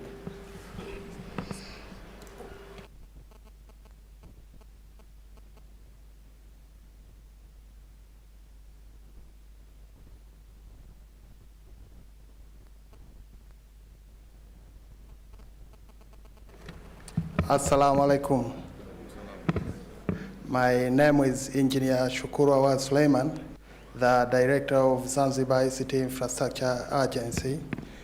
In Zanzibar, we have about 3 institutions, the government-owned institutions, which are based on ICT, which are the Zanzibar Government Agency, Zanzibar ICT Infrastructure Agency, and the Minister of Communication, Department of Communication.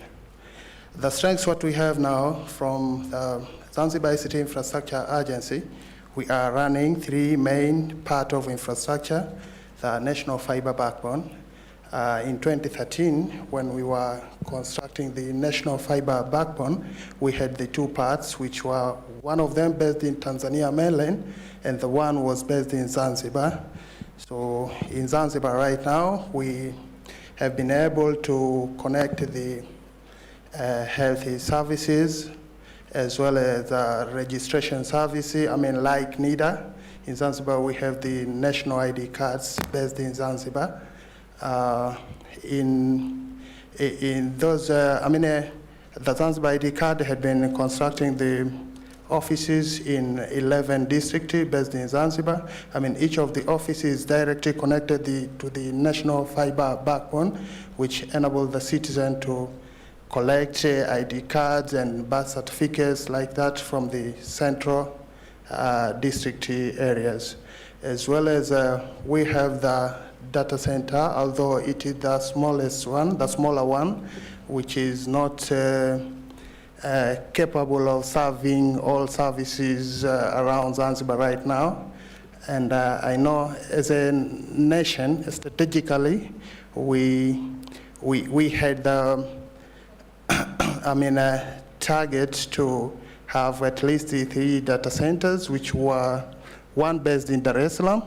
It's already constructed right now, the National Data Center, IDC, the one in Dodoma, and the one was to be constructed in Zanzibar. Unfortunately, till this moment, it's not yet constructed. But this is an opportunity for investors in Zanzibar to come and invest in the building of the neutral data center, which is capable for government and even for private institution. In a PPP modality, something like that. So we take this opportunity to invite the investors. As well in national fiber backbone, although we have been reached in each district of Zanzibar, but we still depend on 2 gateways which are mainly based in Tanzania mainland, which were earlier mentioned here as Easy and CCOM. But separately, we have now a separate gateway around Zanzibar, which depends in Zanzibar itself. So in case of failure from these 2 main gateway, it led some difficulties in service availability in Zanzibar. So this is also an opportunity for investors to come and think of investing in the building of the national gateway, like Easy and CCOM. Right now, the Zanzibar economy is being growing exponentially in comparison with about 5 years ago. So we take this like we are going to have the main port building in the north of Zanzibar. So this will invite a number of investors and even tourism industry to come and invest in Zanzibar. So at the same point, this will make the growing of the ICT sector. We take it as an opportunity also for the investors to think on investing in ICT parts like technology parks. We have now some industries where we can produce some mobile or gadget, something like that. So this is an opportunity for investors to come and think on investing in Zanzibar. Also, right now in Zanzibar, we have the bottleneck in data communication, and it's known that Zanzibar is parts whereby the tourism level is higher in comparison with some part of Zanzibar. So for this, we give opportunity for investors also to think of investing more ISP for Wi-Fi or otherwise. So we have the strengths of that, as I have explained before, that in each district we have the national fiber backbone. So we invite the investor to come and invest in ISP-based industries or mobile network operators, so that to make the availability of network and digital services everywhere around Zanzibar. So for today, I have no more things to say. Thank you, Chairman. Thank you very, very much. Thank you very much. That is a very good presentation. Before I go back to the audience for only 2 questions, I'd like Madam Mosisi to contribute something, and then we come to the DG, and then come back to the audience. Thank you very much. It's just something small. One is I'm pleased to note that the National Digital Policy is being finalized, and thank you very much to the partners that are working with the ministry. Secondly, from the issue that Honorable Nema was explaining, on widening the tax base. Yes, it makes a lot of sense to actually address the taxing, of especially multinational entities. Now, when it comes to the local businesses and investments that we're trying to promote, I think more effort then has to be made to facilitate investment in this sector. We talked about the financing, business development, and other services that are needed. Secondly, we also need to look at digitalizing the tax systems, to reduce leakages and ensure that we maximize and increase the accountability. We increase accountability to maximize the benefit of tax revenues for Tanzania. Thank you. Thank you very, very much. You remind me of the concept by General Tsu in The Art of War, that feed your army by using your opponent's resources. Right, so DG. Thank you, Chair. Maybe before I talk about Sandbox, maybe I wanted also to contribute on issues of digital taxation. With this digital taxation, I think we need to do a study, and then we'll organize a separate session, a meeting or stakeholders meeting to discuss these taxation issues, so that we can know exactly how we can do taxation, and how we can address challenges that are facing the industry. And DJ, I think that's a very good idea. Do you want to invite these participants to that workshop, and when will that be? I think we'll have to discuss later on. We need to agree, but soon after we finish this one, because this is what we talk about, building a digital nation. And if now we're talking of digital nation, then you have to address tax issues. Maybe we'll discuss, because we have 3 days to discuss this, and then we'll have to agree later. Okay, where I come from, I don't know how to put this one in English, but there's an animal that people normally don't consume much, but they say supu yake unainywa ikiwa ya moto. Now, please make sure that this happens as soon as possible. Okay? Thank you very much. So we can proceed. So the issue of Sandbox, I think this, before we started dealing with Sandbox issues, we had a meeting of stakeholders, and we have been working with Tanzania Startup Association. We have been working with United Nations Capital Development Fund, and other stakeholders from different regulatory bodies to address challenges that are facing startups Now we see interest of many stakeholders. So we have already drafted the regulatory sandbox framework. It's already drafted, and we expect by December this sandbox framework will be already finalized. And then from that point, we have also seen interest of various stakeholders. Now we are talking with banks. I don't want to mention one of the bank, but we invite all stakeholders. For those who want to know what this sandbox is just an environment that government creates to make sure that startups' solutions are tested in real environment. And if there are challenges that are facing, regulatory challenges or whatever challenges, then the framework actually guide on how to address these issues.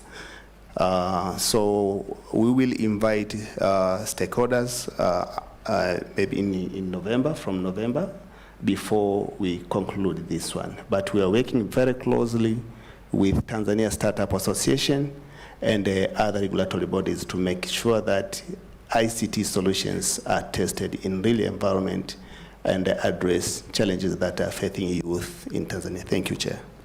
That's a very good innovation. Thank you very much, DG. Now, 2 questions from the audience, as we are running out of time, but I want to assure you that my panel is still around, and I will still be around. If there's any issue that you think it's important to share, please don't hesitate to come and share with us. Now, I'm challenged on how to go around, but let me start from here.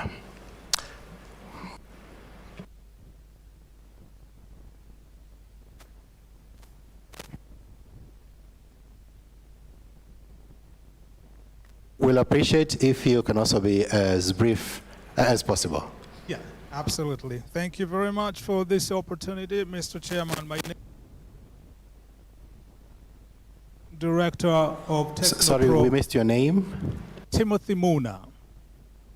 I'm the Managing Director of Technopro Africa Limited.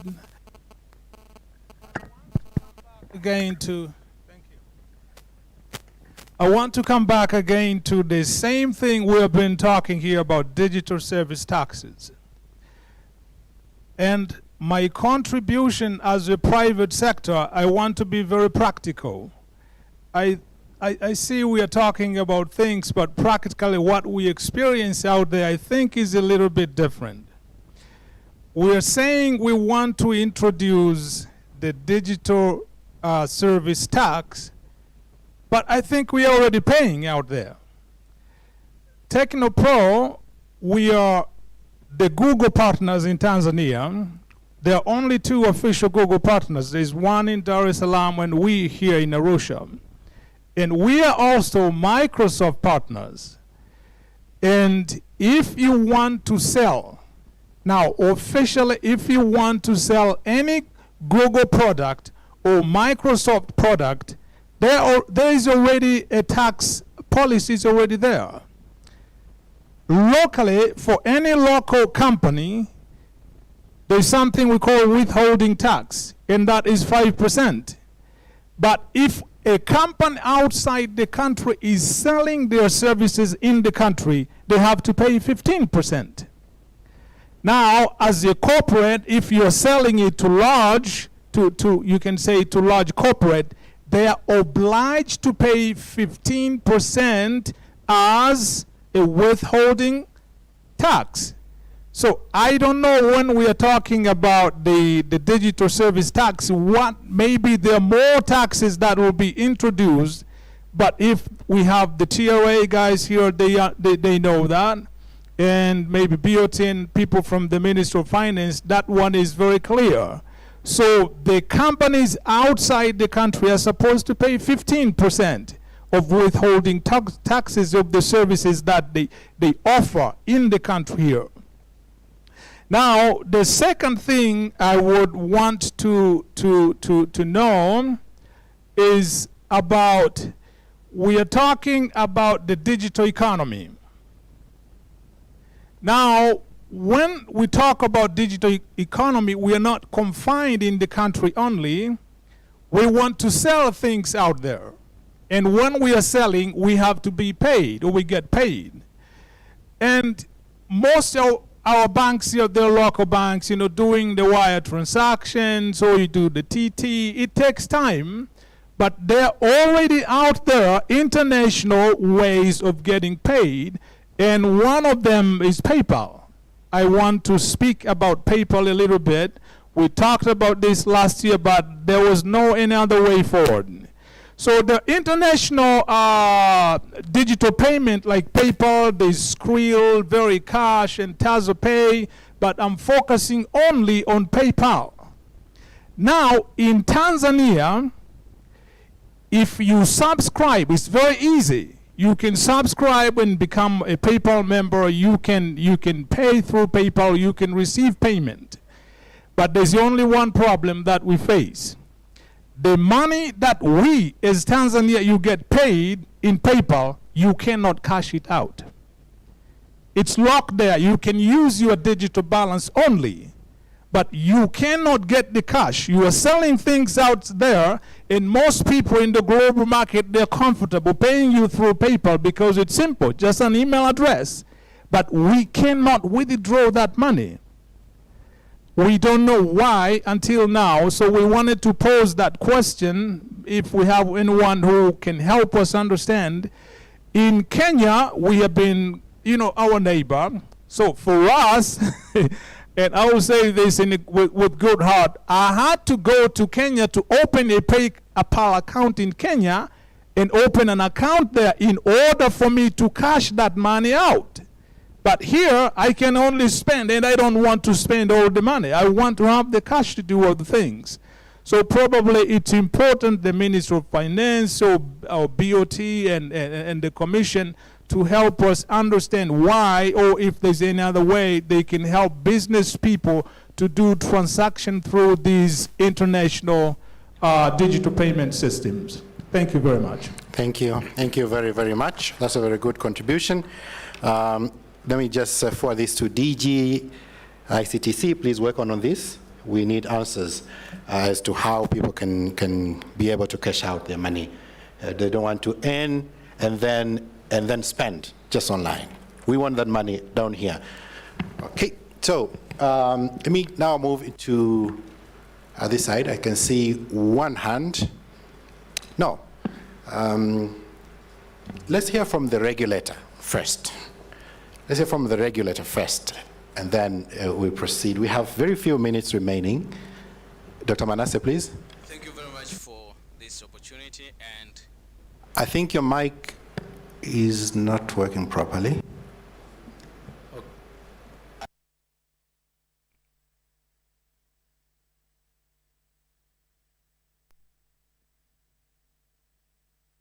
Kidogo.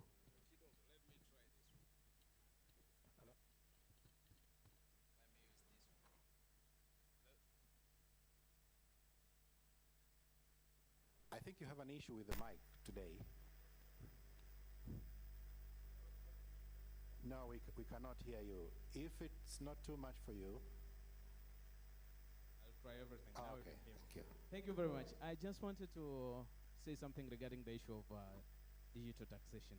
I know that the relevant authority that is dealing with taxation is Tanzania Revenue Authority, and they have already started this study on how to tax these digital services and these services that are going through the online platforms.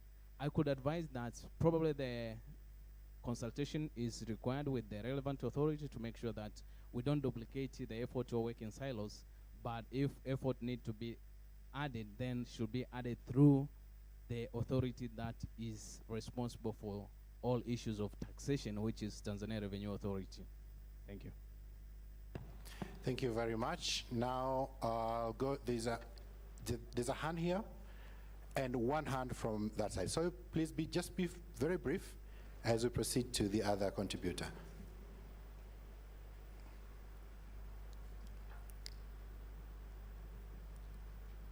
Straight to the point. Yes, straight to the point. My name is Mikdadi Hamza. I'm the chairman for the TISPA. TISPA is Tanzania Internet Service Providers Association. We present all the internet service providers in this country as a member organization. The same, just 3 points. The first point is that we would like to inform the audience that we host the caching for all these Google, whatever, they are hosted by our organization. So we know the data which is passing through, and we think we can play a very big role to inform the ministry or whoever is involved on this decision for digital taxation, and we can contribute a lot on that because our stakeholders are very important stakeholders on the development of internet services in Tanzania. The second point is that we are talking not to pay taxes. We are talking about excessive taxing. If you look at that jadwali, which was given by TPSF, it shows excessive taxing in Tanzania for the digital services.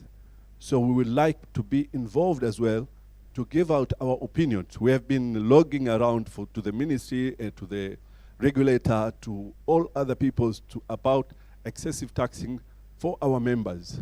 There are a lot of excessive taxings which hinder the growth of internet's penetration in Tanzania. And if the goal is to reach 80%, then you need us. The third one is involvement of our members on the development of the sector in this country. We are not very well approached on the policy making, as well as on how we can contribute as expert. We are talking of expert. All the internet which you are seeing is coming through our servers, which are hosted in 5 locations in this country, as we manage the Tanzania Internet Exchange Point. So we have all the data, we have all the know-how, and we think that we should be involved in policy making and also on the technicality to grow the sectors if it has to be successful. Thank you very much for that. Thank you very, very much. Regarding being involved by the government, you have our commitment from the ministry that you will continue to be involved. One more question from that side.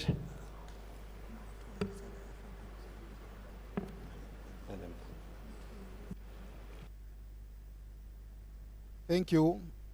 Thank you. My name is Omar Lugendo from Chief Government Chemist.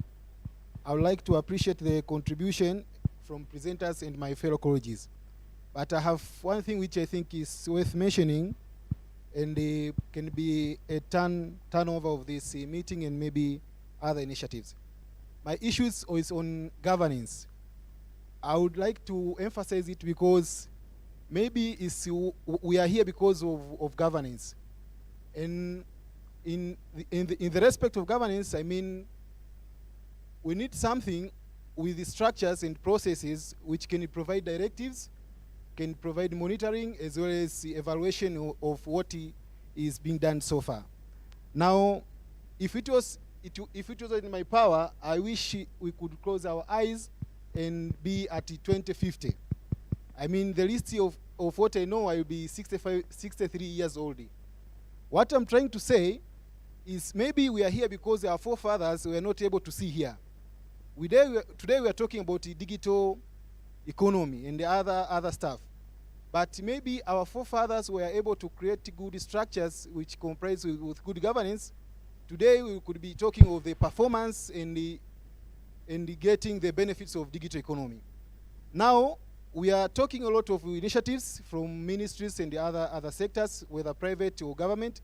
But I think maybe there is a little emphasis on governance, because ICT investment is one thing, but the sustenance of the investment is a complete another thing. Now we are talking of some of the investment which maybe they will be for more than 100 years to come. Now, without proper structures and the processes, and when I'm talking about the structures and processes, I'm not talking of the mere framework and policies. I'm talking even the process of developing those policies and framework. Because one of the colleges was presenting here, we might have good policies with a lot of content and everything, but how those processes and structures has been established on that stage. And I would like to challenge myself and maybe to change the colleges. We are now in 5th meeting of ICT Commission. I would have liked to know what are the performance of the other meetings, because it is my belief that there were deliberation in the last meetings.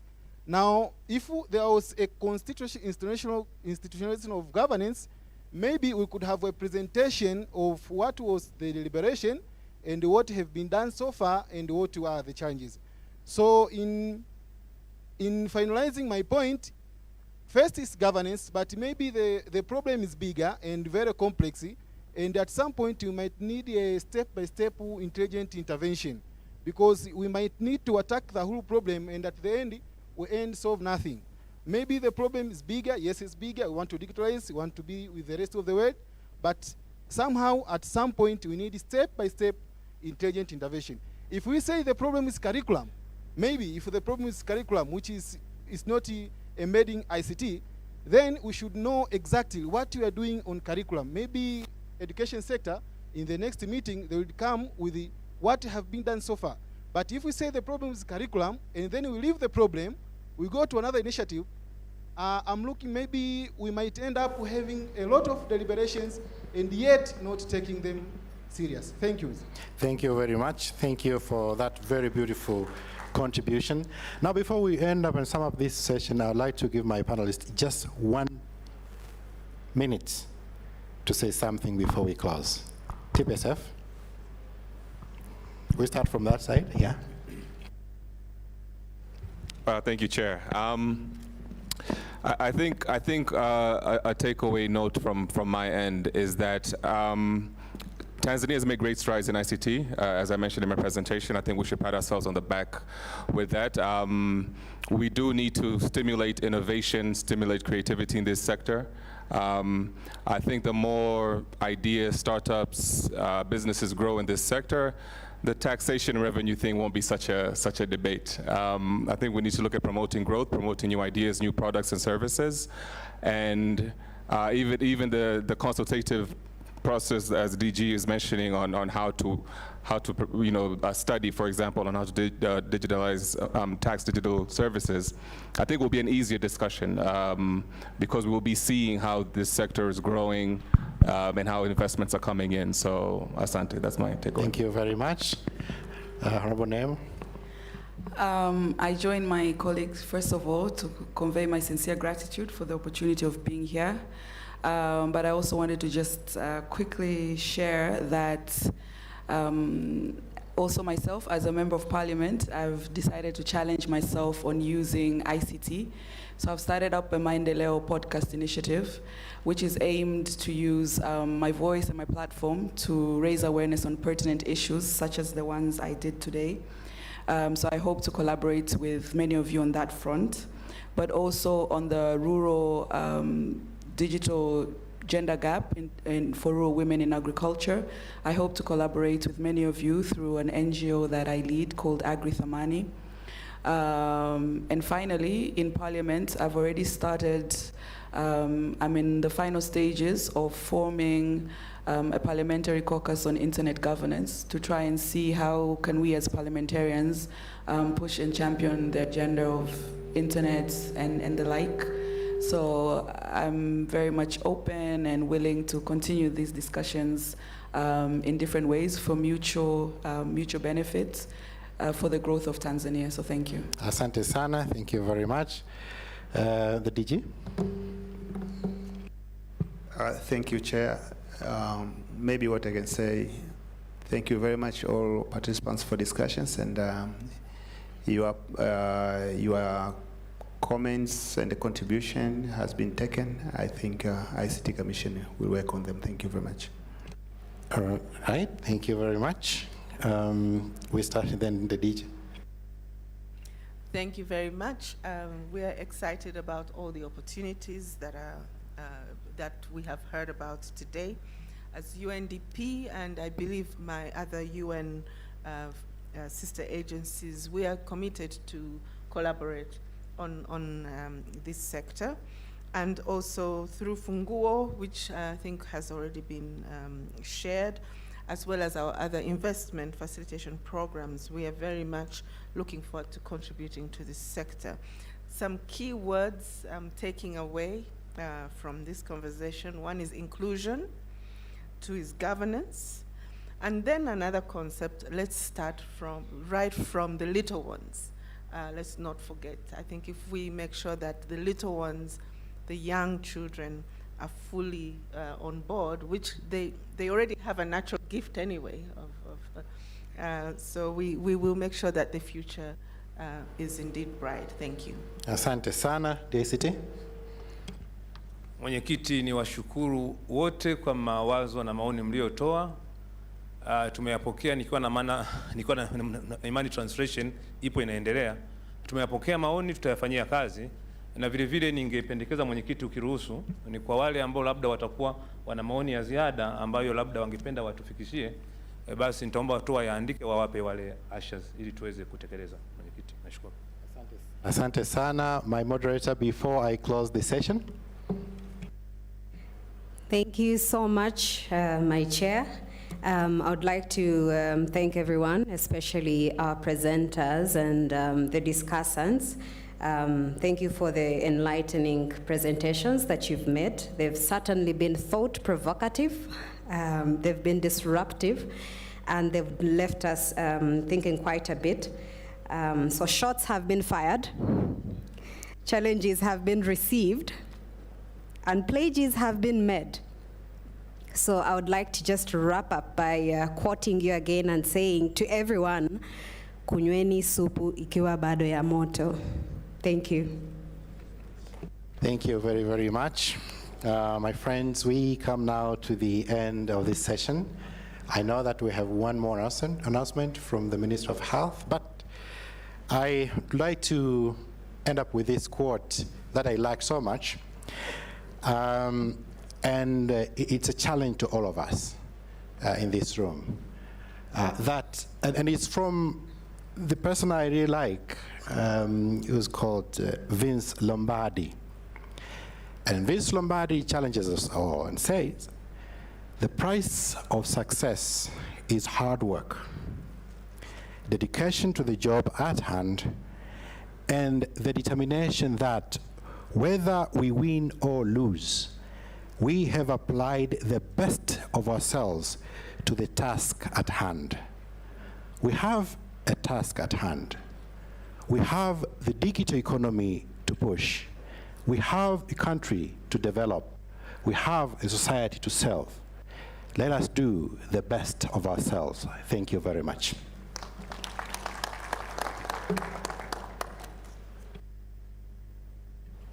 I would now welcome someone that will give us remarks around staying safe and COVID-19 precautions.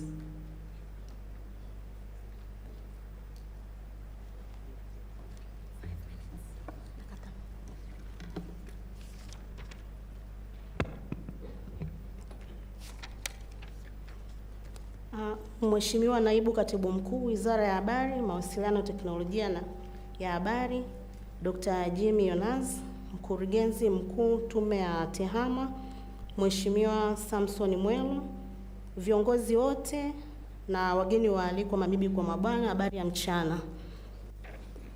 Kwa majina mimi naitwa Florence Benjamin Solomon, natokea ofisi ya mganga mkuu halmashauri ya jiji la Arusha. Nimeambatana na wenzangu, tuko hapa kwa ajili ya uhamasishaji na huduma ya chanjo ya uviko 19. Kama wote tunavyofahamu kwamba tuna tatizo la kidunia sasa hivi la ugonjwa wa corona unaojulikana kama COVID-19 disease, ambapo ugonjwa huu tunafahamu kwamba umesababishwa na kirusi anayetokea katika jamii ya corona au ukoo wa corona.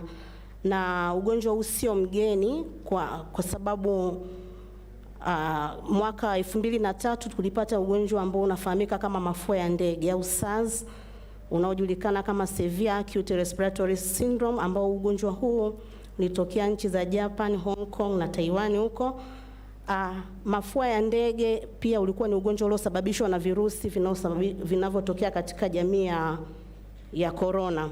Lakini baadaye ugonjwa huu uliibuka nchi za Middle East ambapo ulikuwa ukifahamika kama MERS, ambapo ni Middle East Respiratory Syndrome. Pia ugonjwa huu pia ulikuwa ukiathiri sehemu za mapafu.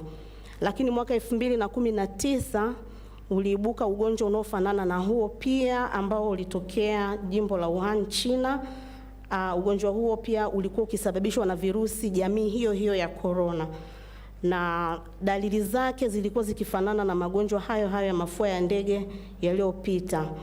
Na ugonjwa huu kwa mara ya kwanza uliitwa SARS-CoV-2 ambapo ulionekana ni kama ugonjwa uliokuwa unafanana na ule wa SARS kwa sababu wote ulikuwa ukisababishwa na virusi hivyo vinavyotoka jamii ya corona.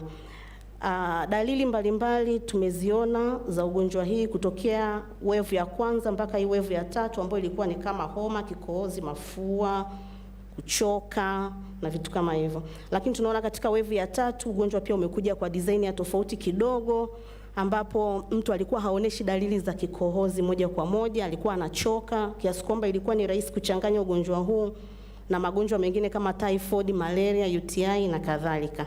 Ilikuwa ikifika point kwamba sasa unaumwa kifua, ukienda hospitali mara nyingi wengi walikuwa wanaishia kwenye oksijeni, na tunajua ukishawekwa kwenye oksijeni nafasi ya kupona ni nusu kwa nusu, 50 kwa 50. Kwa hiyo tunajua kwamba ugonjwa huu sasa umekuwa ni tishio, na unaenda unabadilika mara kwa mara na kuibuka. Sasa tumeshakuwa na wave 3 na hatujui kama itakuja wave ya 4 au kitu gani. Njia mbalimbali za kupambana na ugonjwa huu zimefanyika, ikiwa tumejua kulikuwa kuna mambo ya social distancing, hand washing, kuvaa barakoa, ambavyo vingi tunajua pia ni vigumu, lakini tafiti zimefanyika na kuna njia nyingine ambayo imeongezeka ambayo ni ya chanjo. Kwa sasa tuna kampeni ya utoaji ya chanjo ya uviko, na hata hapa tulipo sisi tumekuja kwa ajili ya kutoa elimu kidogo, na elimu zaidi tutatoa. Tuna sehemu hapo nje ambapo tutawaelekeza, sababu hapa na dakika chache utakuja pale, tutawatolea elimu zaidi, na huduma ya chanjo tunayo hapa. Kwa kama kuna mtu atakuwa na uhitaji atapata huduma hapa. Tukifuatilia miaka ya nyuma, tulikuwa tuna magonjwa kama ndui kwa watu ambao ni wazima kidogo juu yangu mimi, wanafahamu kwamba ugonjwa ulitesa na uliua watu. Lakini pia tulikuwa tuna ugonjwa mwingine kama measles, surua. Haya magonjwa pia yalikuwa yakiua, lakini magonjwa haya tuliweza kuyateketeza kwa kuwa na chanjo. Chanjo ya ndui, nadhani kila mtu hapa ana alama kwenye bega lake la upande wa kulia linaloonyesha chanjo ya ndui, na huo ugonjwa kwa sasa hatuko nao tena, tulishausahau. Kama sisi ambao tumezaliwa miaka ya juzi hapa hatujui hata dalili kabisa za huu ugonjwa. Lakini ugonjwa ulisumbua sana na uliweza kuteketezwa kwa chanjo. Ugonjwa mwingine ambao tumeweza kuuteketeza ni wa surua.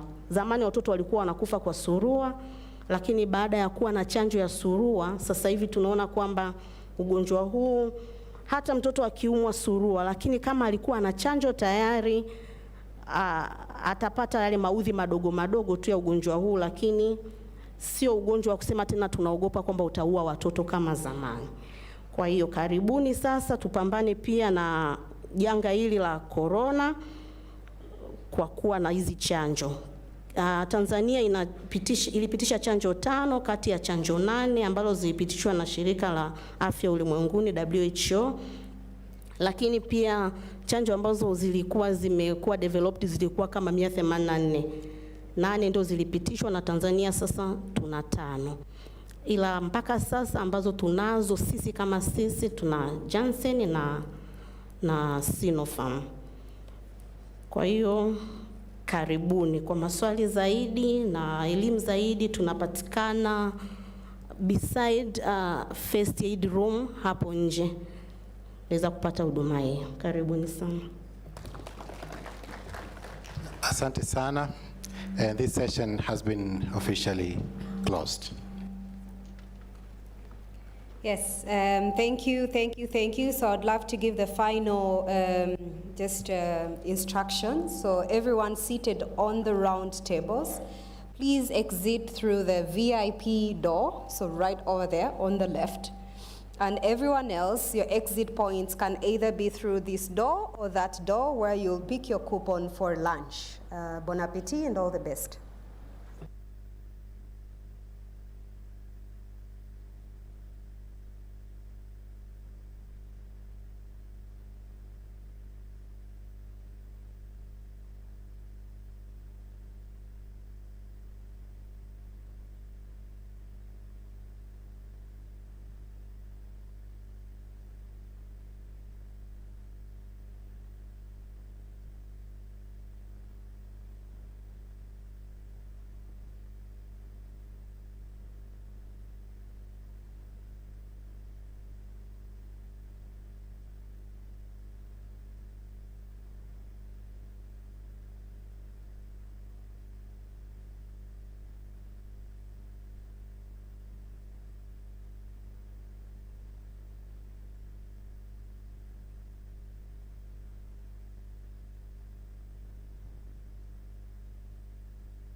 Tehama ni msingi wa taifa endelevu. Sikia hiyo. Tehama, Tehama, Tehama, Tehama, jamani Tehama, wananchi Tehama,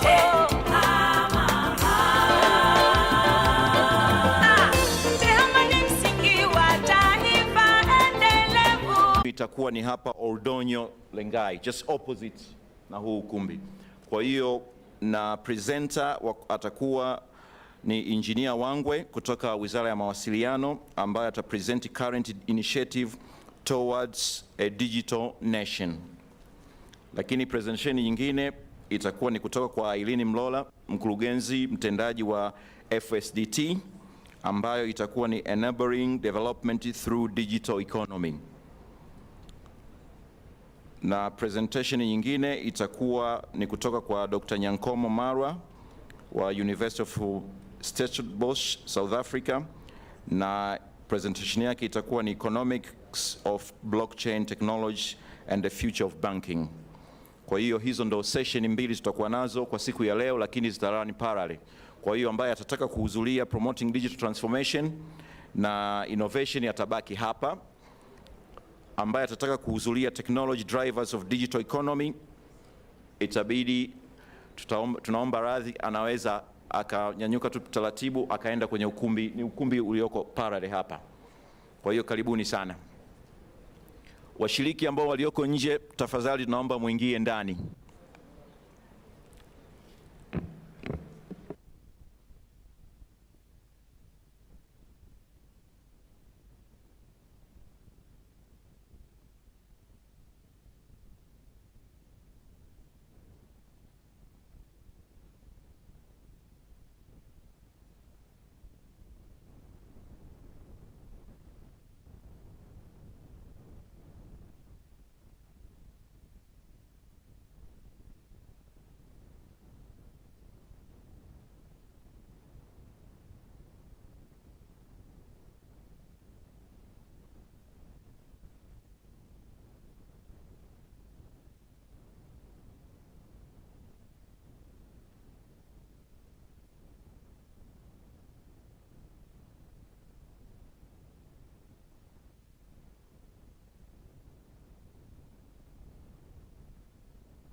Baziwe, the Vice President of ISACA. So I would like to welcome Peter to introduce the presenters and take on from there. Karibu-san. Asante. Good afternoon. Good afternoon, everybody. Hii session ya professionals. I hope you cybersecurity professionals, mpo, software developers, mpo. Anybody? Okay, so we're going to have a few interesting presenters about digital transformation. And the first one is going to be Emmanuel Johannes from Kepler Associates. The housekeeping is going to be, hopefully you can put your phones in airplane mode, and we can have 20 minutes of intense presentations, and hopefully you can ask some interesting questions as well. So without much ado, I think I'll introduce Emmanuel Johannes. Karibu-san. Thank you.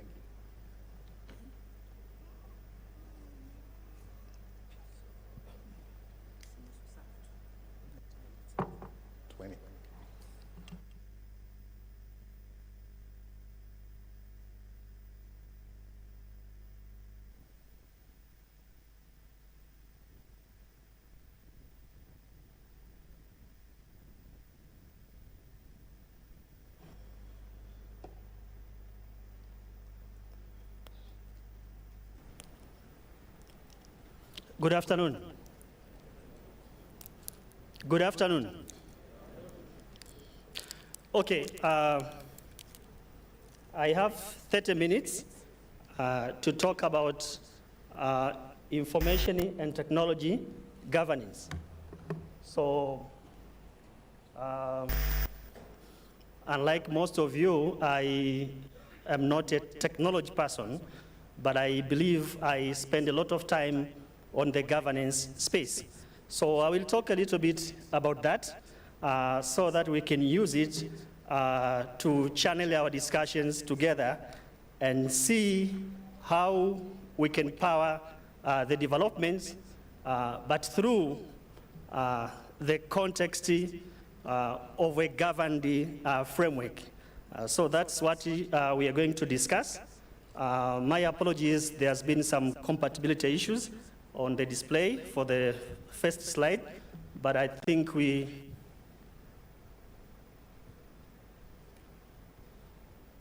should be able to talk through the rest of the slides. So I will talk a little bit about governance, and then we'll look at information and technology governance, and we'll look at few frameworks, not all of them, few frameworks for information and technology governance, and then we'll discuss a little bit about our perspective.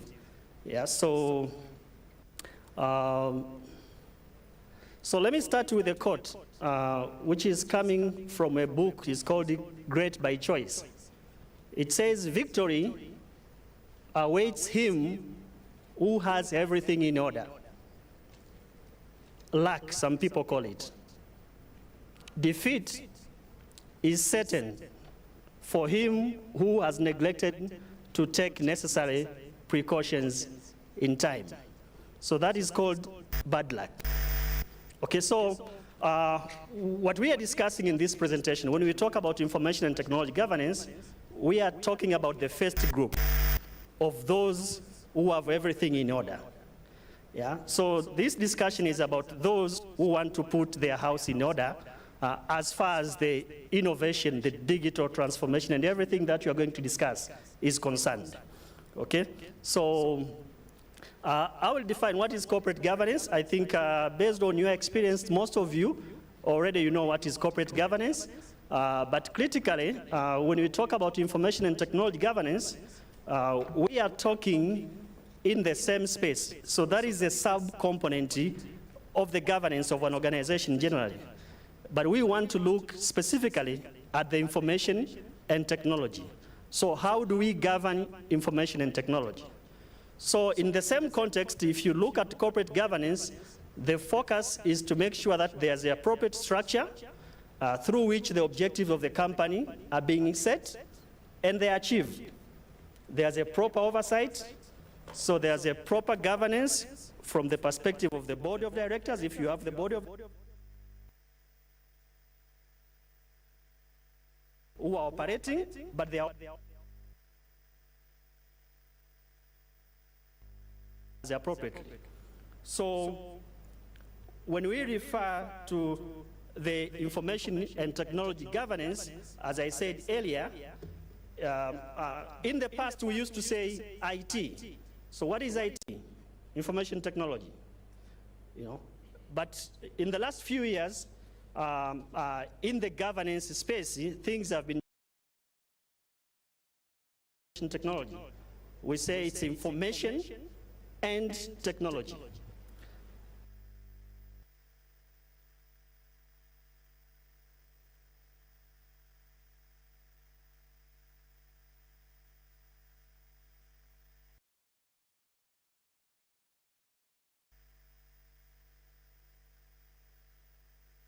And technology governance.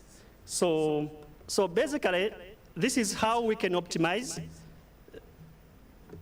the technology and the information that is being used, of course, in achieving the vision or mission of the company.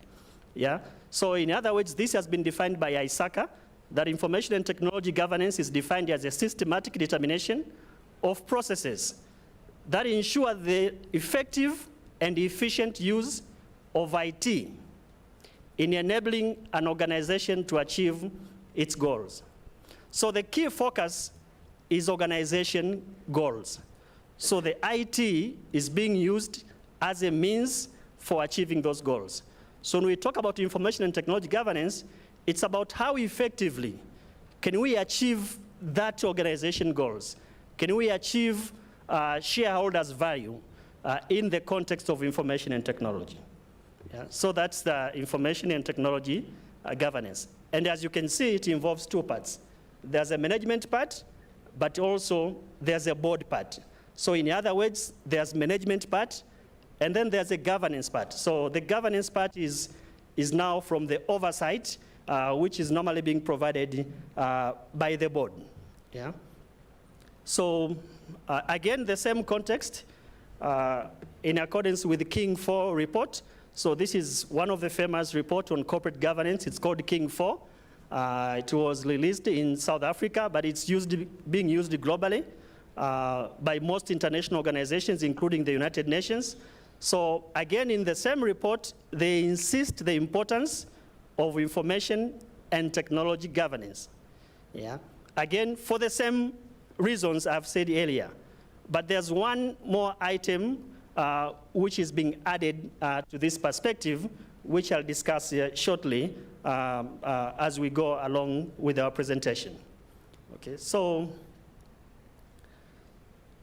as much as we would like to develop our organization to achieve organization objectives, but the recent literature, in particular the publication which came this year in September from ISO. It's ISO 37000. It's talking about the governance of an organization.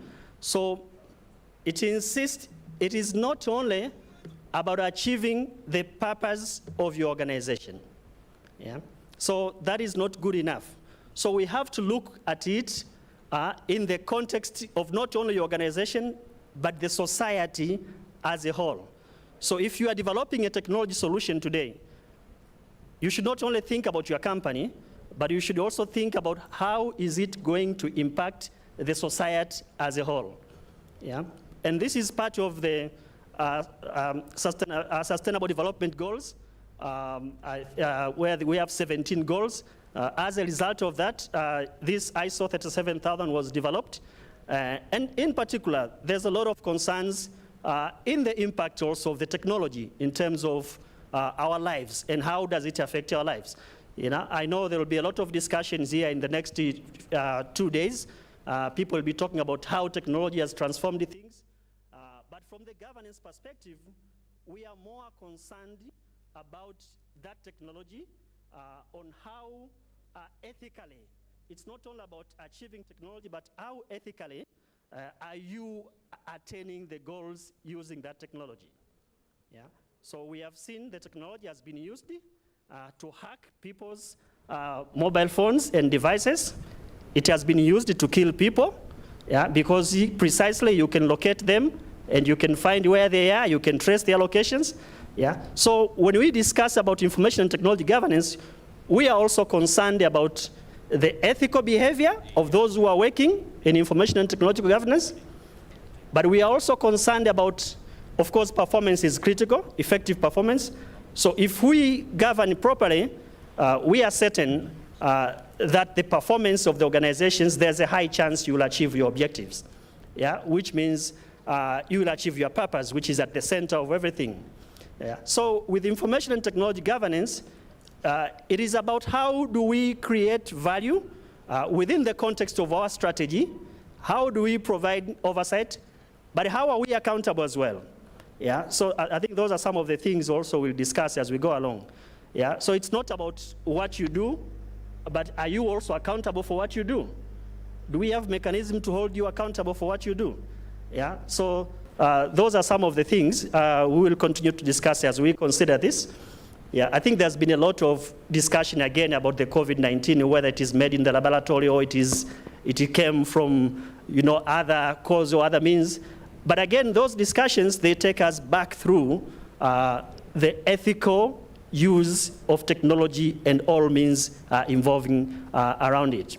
Yeah, so as much as we speak about information technology, we are also talking about, as I said, responsible stewardship of those who are developing those solutions. And I'm sure most of you will be discussing about many innovations and many ideas coming forward. But what we are trying from the governance perspective is to look at how can we have a system in place that can have your development happen in the context of a structured way. Yeah? So that is about the governance of information and technology. So as we move along, consider your organization. I think most of you here, you have been working on many IT-related projects. Yeah? So some of these questions, maybe they are familiar to you. Yeah? You know, as we have seen in the beginning of the presentation, the focus is organization objective. It's not only about that, but also about the viability of that organization, considering the sustainability of the society. So it's not only about what you do today, but also about the future generations. So whatever you're doing today, you should consider both aspects of what you're doing today, but also considering the sustainability. Yeah? So if you look at most organizations, you know, they have been implementing big projects about technology.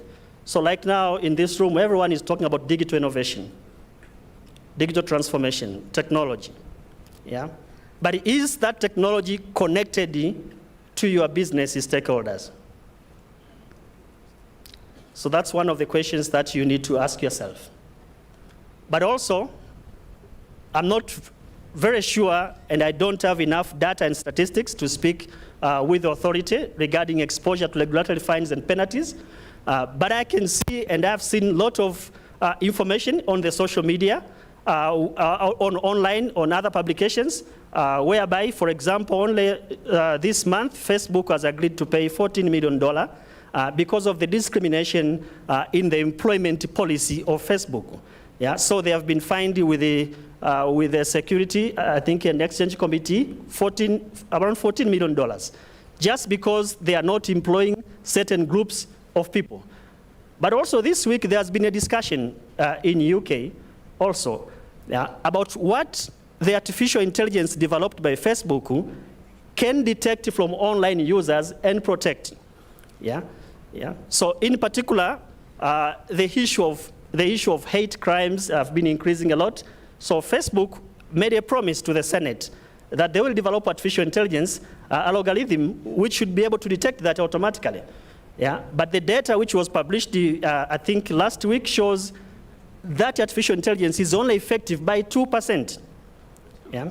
So, but again, the question is how those development can happen any regulatory or legal framework that can hold them accountable. Have we prepared for that? Okay. So do you have a risk management strategy in your organization on how you're going to manage those transformations, the digital transformation that we are discussing here? How many times have you seen the projects, the IT project, which have budget overruns? The projects will start with a lot of promises. 5 years down the line, we are still testing. Nothing is working. And millions of shillings have been used. Yeah. Again, there's been a lot of discussions also on every company boardroom about maybe going to the cloud. So everyone wants to outsource one or two things. Yeah? But do we have arrangements to make sure that those outsourcing arrangements are occurring under proper oversight? Yeah? So those are some of the questions which are addressed by information and technology governance. So if these questions have been some of your frustrations, so perhaps it's a time that you need to consider, do you have an appropriate information and technology governance framework in your organization?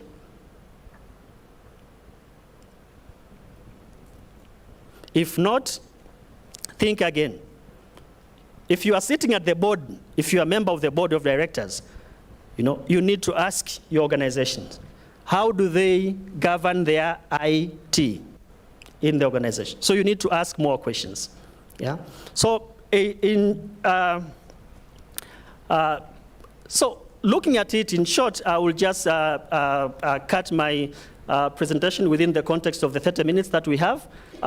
What we are certain to achieve, if we have proper governance, we would be able to realize benefits from the projects, from the IT projects. We'll optimize risk, we'll optimize resources. And so what do we mean by this? Benefit realization. That means we'll be able to create value through INT and maintain an increasing value from existing INT investment. So it's not all about bringing the new investment, but it's also about how do you effectively utilize what you have in the organization. But also about eliminating IT initiative and assets that are not creating sufficient value. But one thing which is coming, I think, as an output from this slide here is how do we measure the value? Do we have the system in our organization that we measure the value of our IT investments? Because if we talk about everything else that we are discussing today, it should be supported by data. Yeah? So have you ever tried to do a proper benefit analysis of all your IT projects, what was intended to be achieved and what has been achieved? Yeah? So that is one of the things that I leave to you to think about. Yeah? But we also talk about risk optimization. Yes, so development, when you talk about digital transformation, we talk about things happening at a high speed, with a lot of buzzwords, innovation and everything else, agile. So you can put many terminologies. But how do we optimize risks in our innovations in the digital context? Yeah. So with the risk optimization, so if we have proper governance, it also gives us an opportunity to consider all the possibilities. What could go wrong?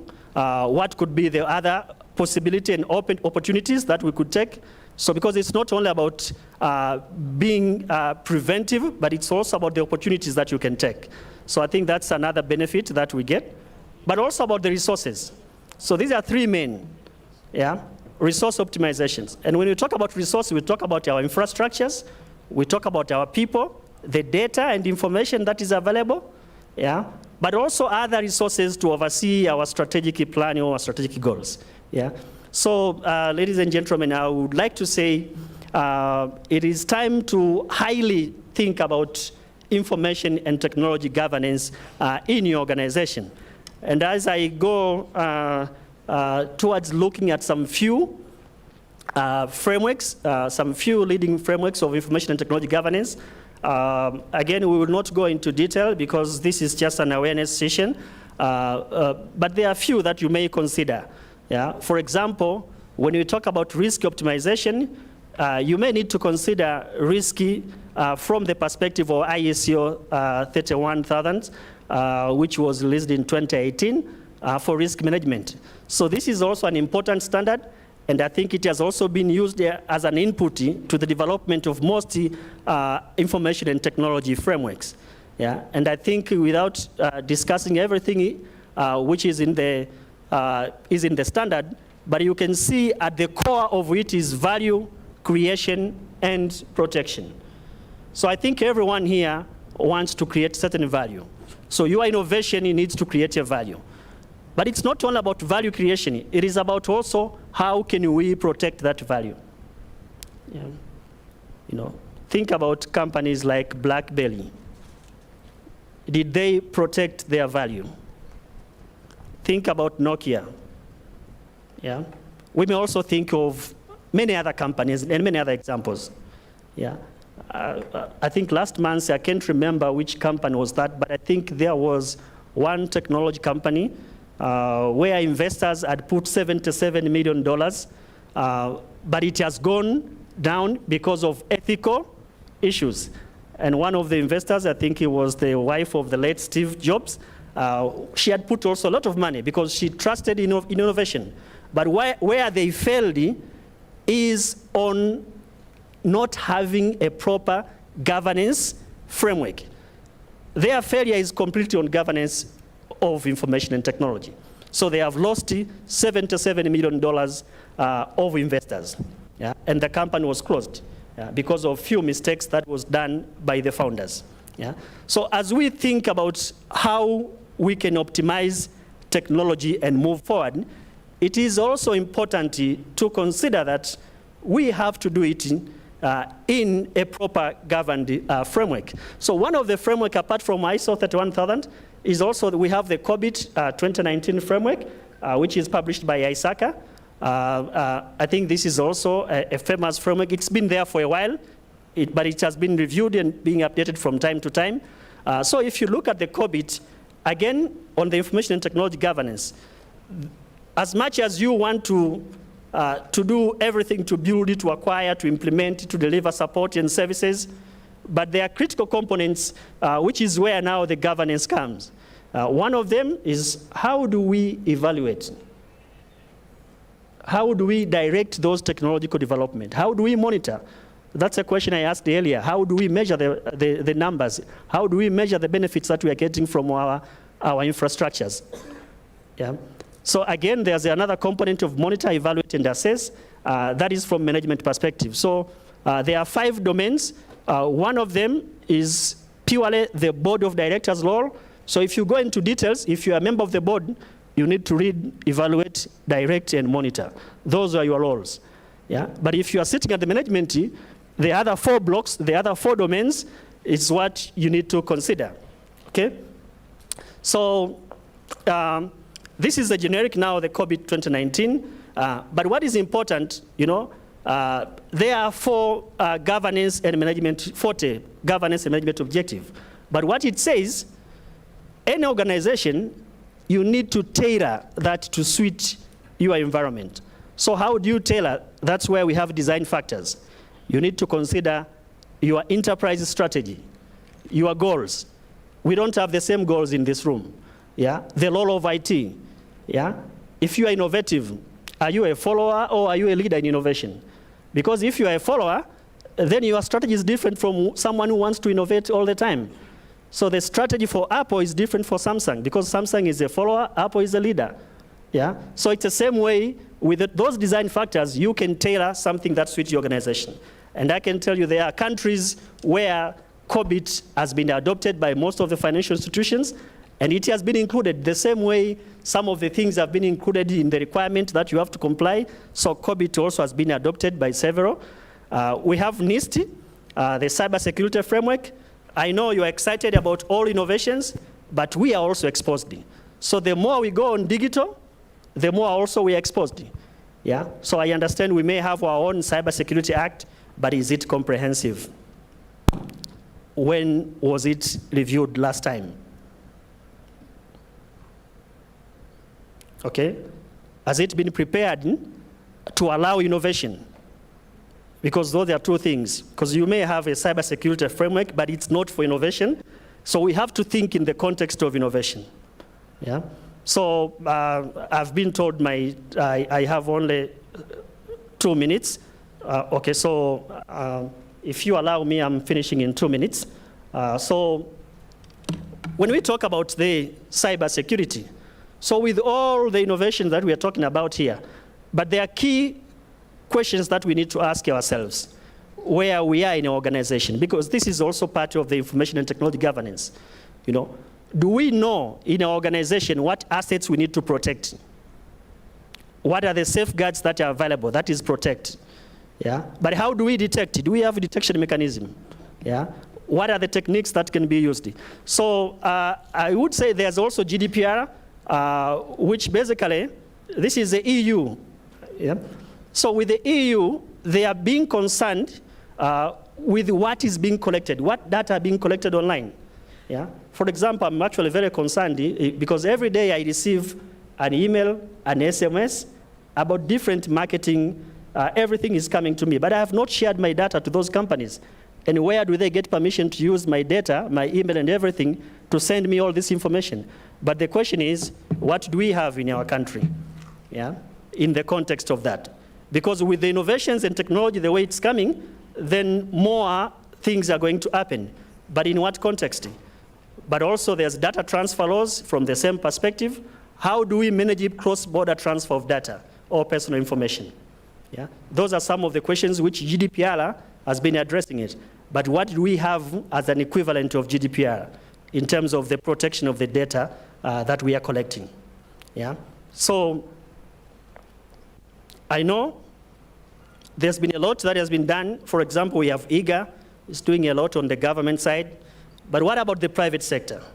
Because what I believe in this meeting, when we talk about the digital nation, we don't talk about the digital nation from public sector. So the digital nation is a nation of all Tanzanians, whether they are in private and public sector. Yeah? So whatever initiative that we are doing, do they include everyone? Or we have focused on one perspective and we forget about the other perspective? Okay? So in concluding my presentation, I would say I have studied a lot companies like Amazon, Microsoft, Apple, Google, yeah? But one thing that I can assure you, their success is not coming by accident. They have proper framework in the context of how they develop their projects, on how they develop products and how they expand and reach people. Yeah? So thank you very much. It was very difficult to speak in 30 minutes, but I would like to say there's a quote from Jean de La Fontaine. It says, man is so made that when anything fires is so.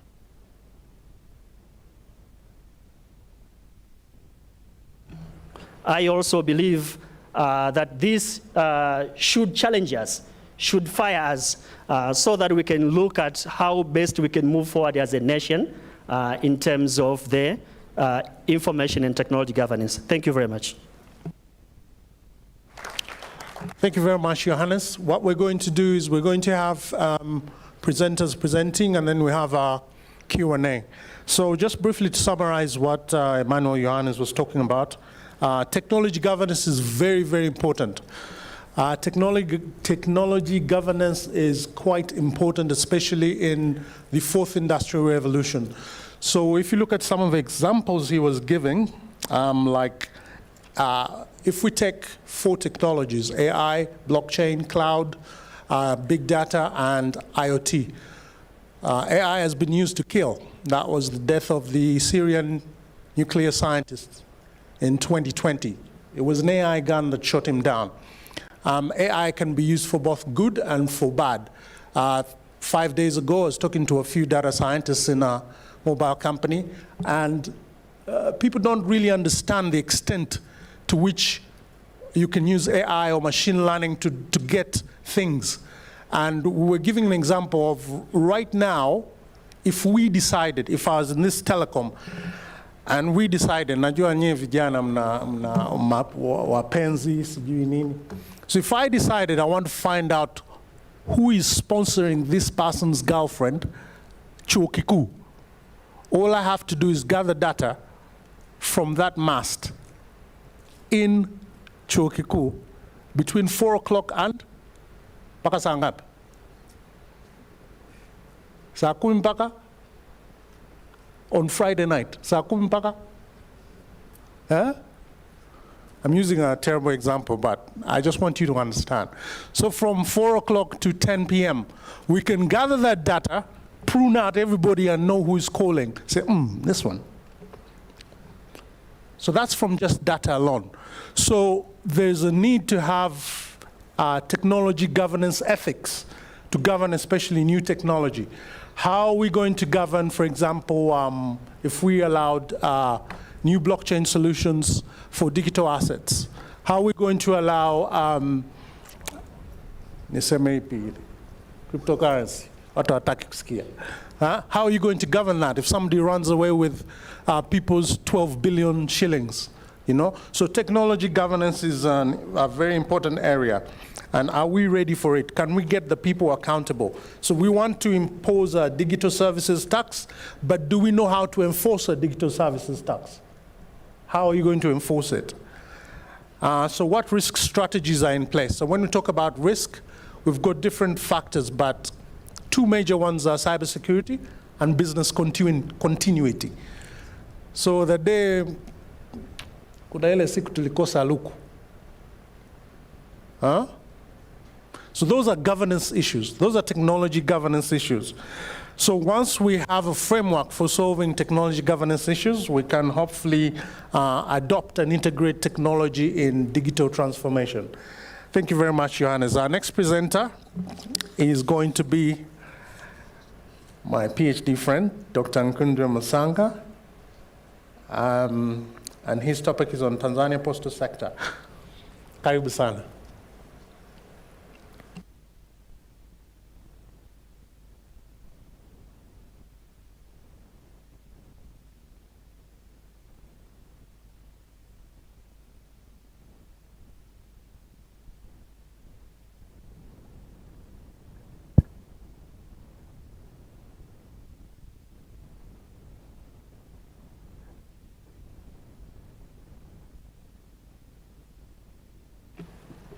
Thank you very much, Peter, for kind introduction.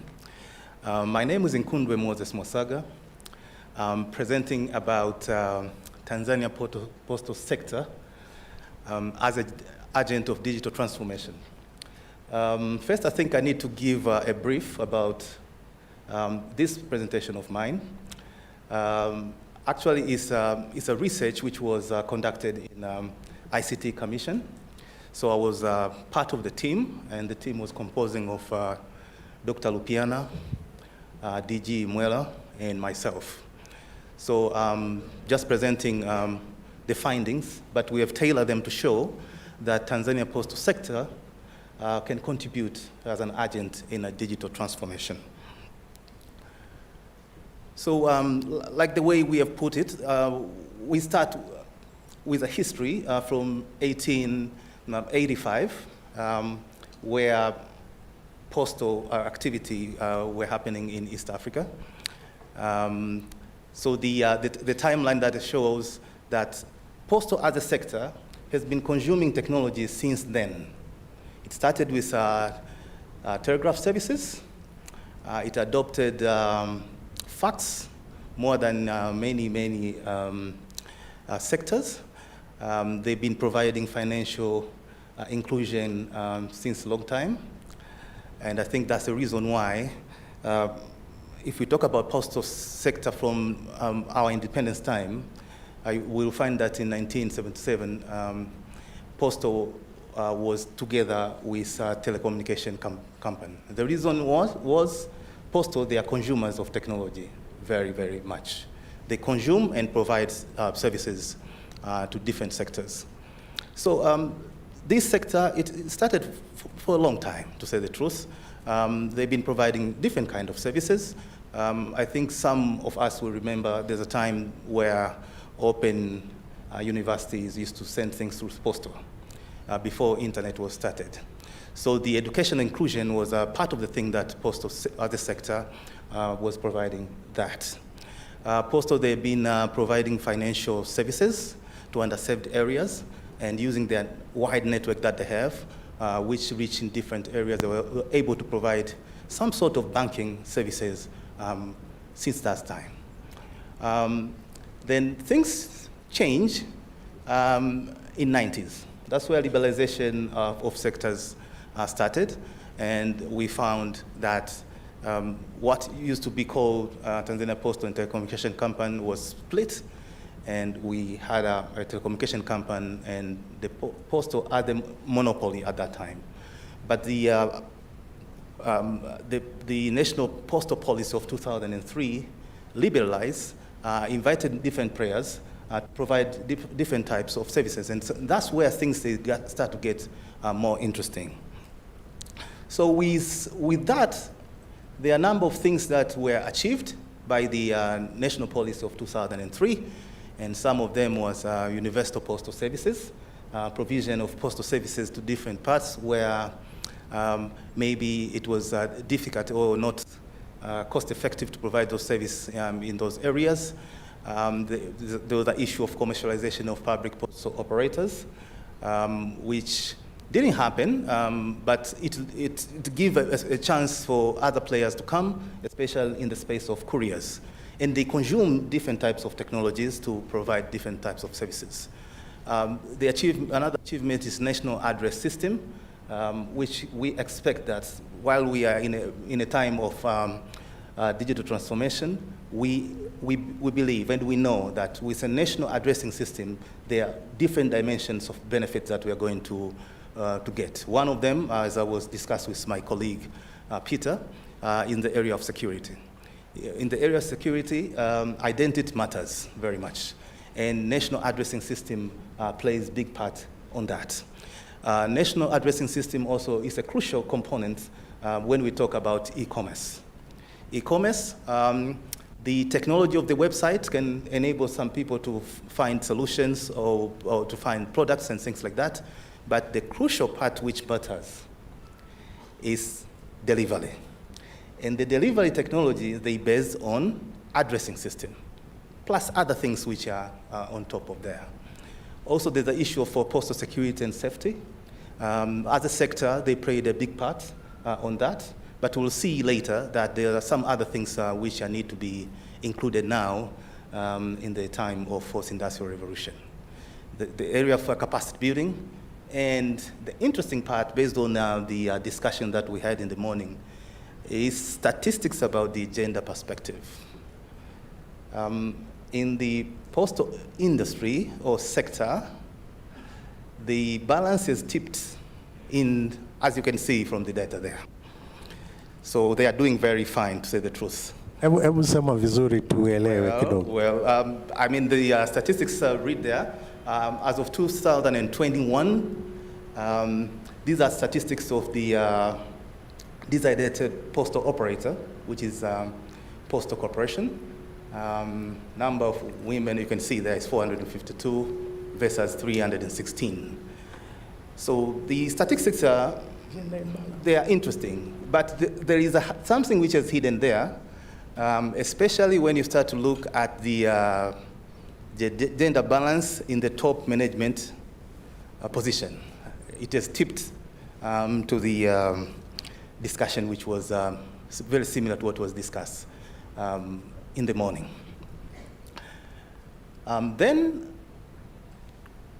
Now let's look at how do we define postal sector?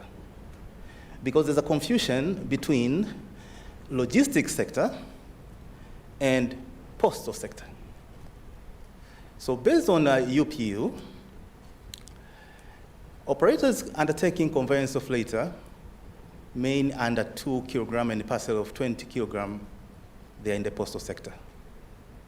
So when we start to see people transferring containers and things like that, and other things, those ones, they are not in this area which we talk about. And we can see that in the age of e-commerce, most of the parcels which are sent through postal sector, they fall into those type of kilograms. When it's more than that, it goes to logistic part, which is a bit different from here. Another interesting part that we found from our study is, as the trend goes now, the number of mails, they basically decrease. But number of parcels, they have increased dramatically.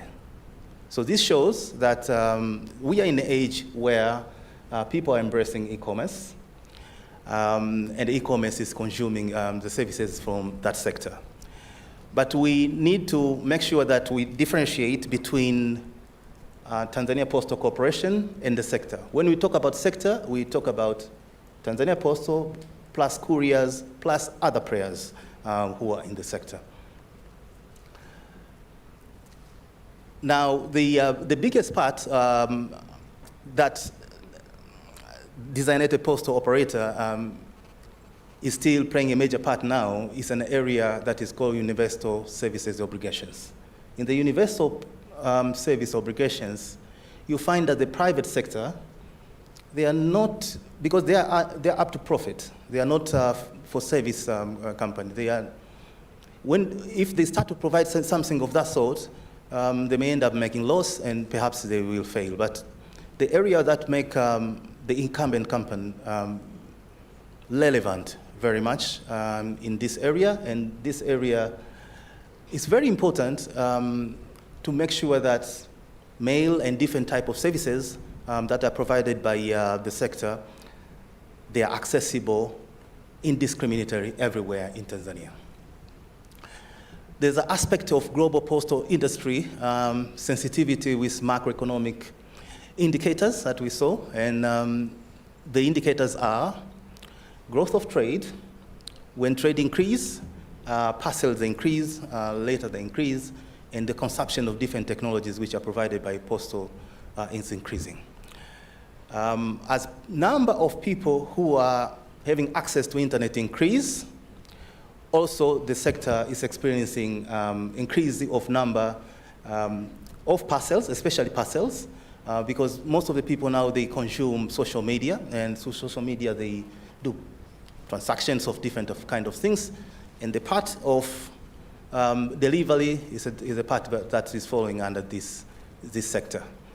And the issue of business to customers and e-commerce, business to customer sales annually, remittance inflows, remittance growth, international postal tonnage, and international postal items.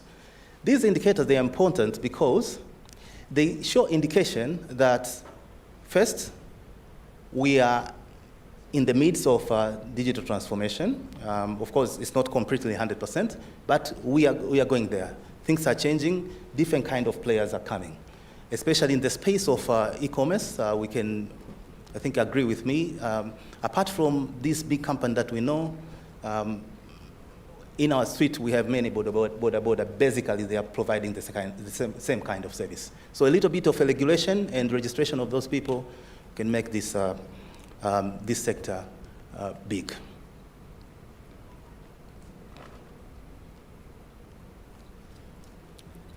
Now, technological drivers of digital transformation. And here, I mean the postal sector. There are 4 waves that we observed.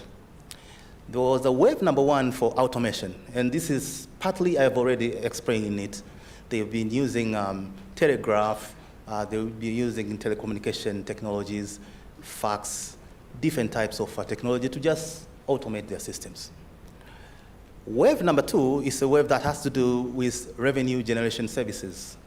That is, they adopt services which they generate revenue. And we have seen, for example, with the launching of one-stop center, where different services of government, they are offered in one area of the postal sector to enable different kind of entities to collect revenue, and also this sector also is generating another revenue. Now there's a wave number 3, digital to enhance the core. The core activities of postal. This, we are there, but not completely. And the fourth is a digital transformation itself, where everything is run on the, through the new technologies that we have. We see the usage of, like what Peter and the previous speaker spoke about, big data technology, artificial intelligence, robotics, and things like that. But the indications are showing that very quickly we are going to reach there. But I must say all the time, when I talk about the sector, I don't mean Tanzania Postal Corporation. I mean the whole sector. So we expect different type of players to come. 5 domains of digital transformations. In general, in the generic terms, the domains are, there must be customers. The customers of nowadays, or in a digital transformation era, services, they are not pushed, but services are supposed to be informed by data from the customers. The value issue, where I can dwell much on that because my previous, my colleague presenter presented a lot about the value. The value is very important. It's very important for competition. There must be competition, and innovation is very important in the digital transformation era, because a company which doesn't innovate, and my previous colleague have mentioned some of them, like BlackBerry, Nokia in the aspect of mobile phone, but not Nokia in the aspect of 5G. They lost mobile, but in 5G they are one of the superpower in that space, together with Ericsson and Huawei. Digital technology platform for postals. There are certain aspects of the systems that we expect the sector to be able to have, so that they can be providing tailor-made solutions which are needed now. For example, we expect the enterprise resource planning systems to be there, and core system of the postal sector. And with that, we expect that it's not necessary that the incumbent operators, they're supposed to have those systems. We can have new entity in the ecosystem that they'll be providing these systems as a service to them. We expect the customer experience platforms. As I said before, in the era of fourth industrial revolution and digital transformation, customers are the king. What customers want is what will drive the value of a company and the profitability. We expect the data and analytics platforms to be used to tailor the solutions based on the demand of the customers. The major use of Internet of Things, especially to track things, to understand where the parcels are, and things like that. And also, we are expecting that there will be other partners which will be sharing platforms, other service, using API, and making all the actors in the ecosystem to be able to use the services together. Because the way they do their things now in the postal sector is there are not a lot of sharing of the infrastructure which is there.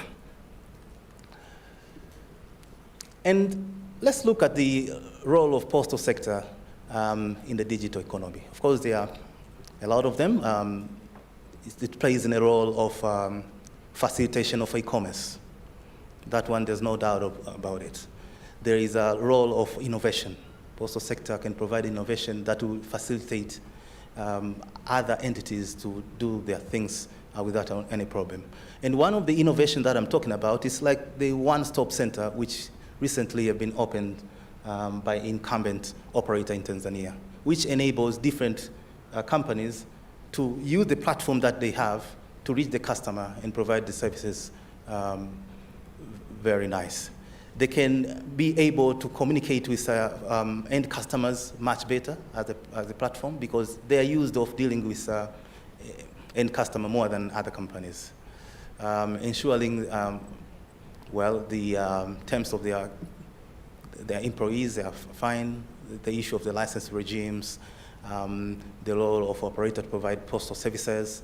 And we expect that services which are going to be provided in the postal sector, there are services from different entities, not only entities from their sector. So they play a very big role in that.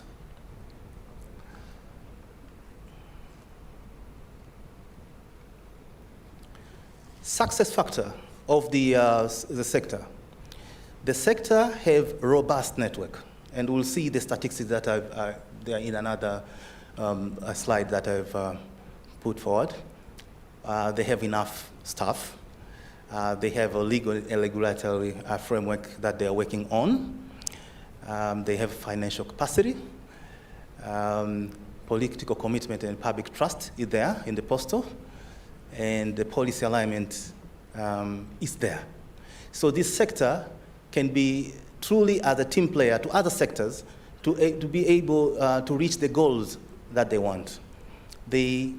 If, for example, if we want to do the project of last mile broadband, it's much better if you leverage the number of postal offices which are everywhere in the country to mount mast so that you can reach people much faster. They can provide that kind of things. And they can provide other services, like, for example, education, the part of health which has to do with consultation. Their platform can be done or utilized or leveraged very easy. Now, like the way I have explained, postal sector using its network can be used as a tool or vehicle for broadband connectivity, and also for deployment of some of the technologies over there. Like, for example, they can repurpose their offices everywhere to do some co-location of some servers which can serve a certain community. It can be done like that. And for people in security, it will help them very much. Once we have distributed number of servers everywhere, it is very easy to allocate where the problem truly comes from than to have a single point of where you get the information. So as a sector, it enables other plans to be achieved without any problem. Then in the digital transformation, again, as a sector, it can be able to incorporate different types of platform. So postal offices, there can be an area where different platforms are installed, and they have a way where they can reach people, even the areas which is underserved. And we understand where postal offices are, there is a security normally. Postal service offices are very near to police stations, especially as you go to rural areas. So it's a conducive area where technology can be deployed very successful. Status of postal sector in Tanzania, as we know, postal offices are 323. This is the statistics of up to 2020. Sub-postal offices 65, franchise offices 90, departmental postal office 158. The most important thing is the ratio of inhabitants per postal office. So if you put a very powerful device, it's very easy to reach many people if we use the platform of postal. And that's the reason why we build an argument of saying they are agent of digital transformation. So it's about to leverage the network that they have.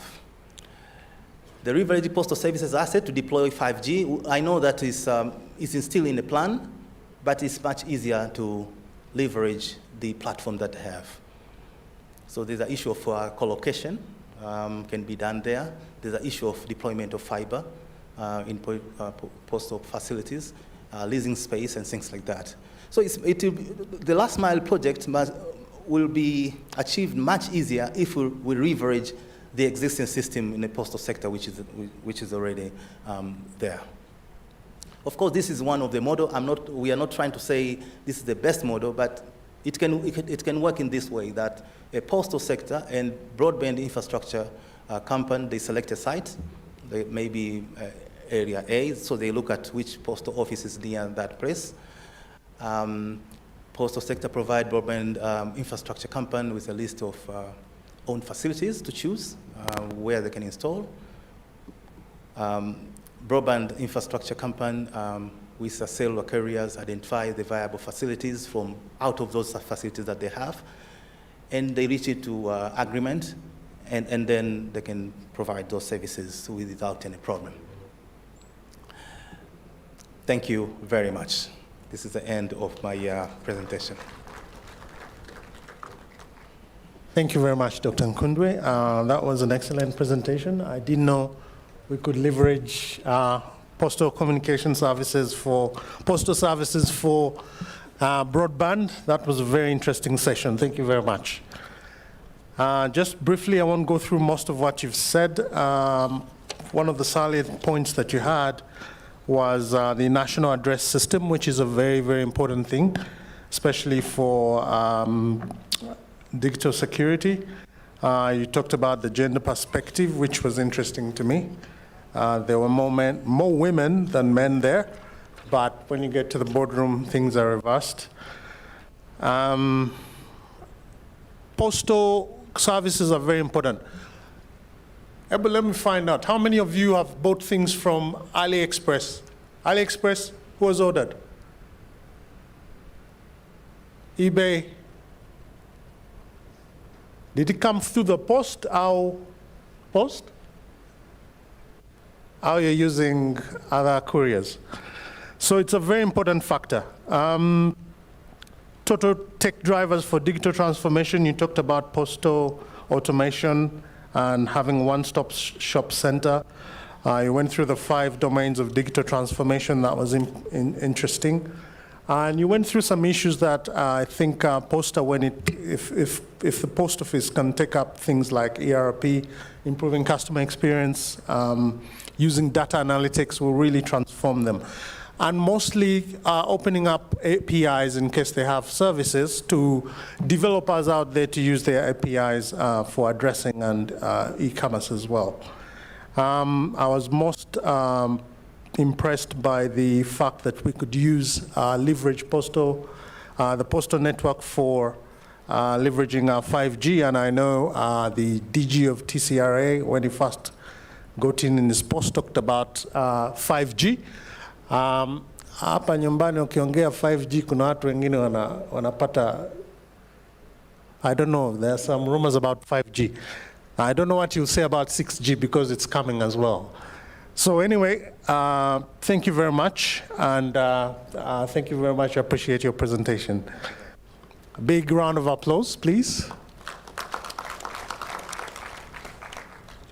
Okay, our next presenter is Carol Mbugua from GSMA, and I haven't quite got your presentation, but we'll see it along the way. Karibu.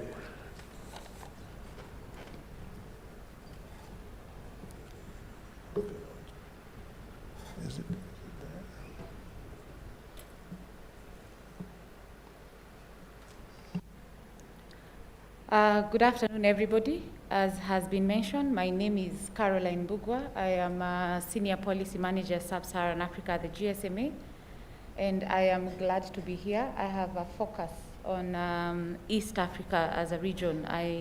Our office is based in Nairobi, Kenya, and we are glad to have received the invitation to join you today and to be able to share what we are calling mobile as a driver of digital transformation in Sub-Saharan Africa.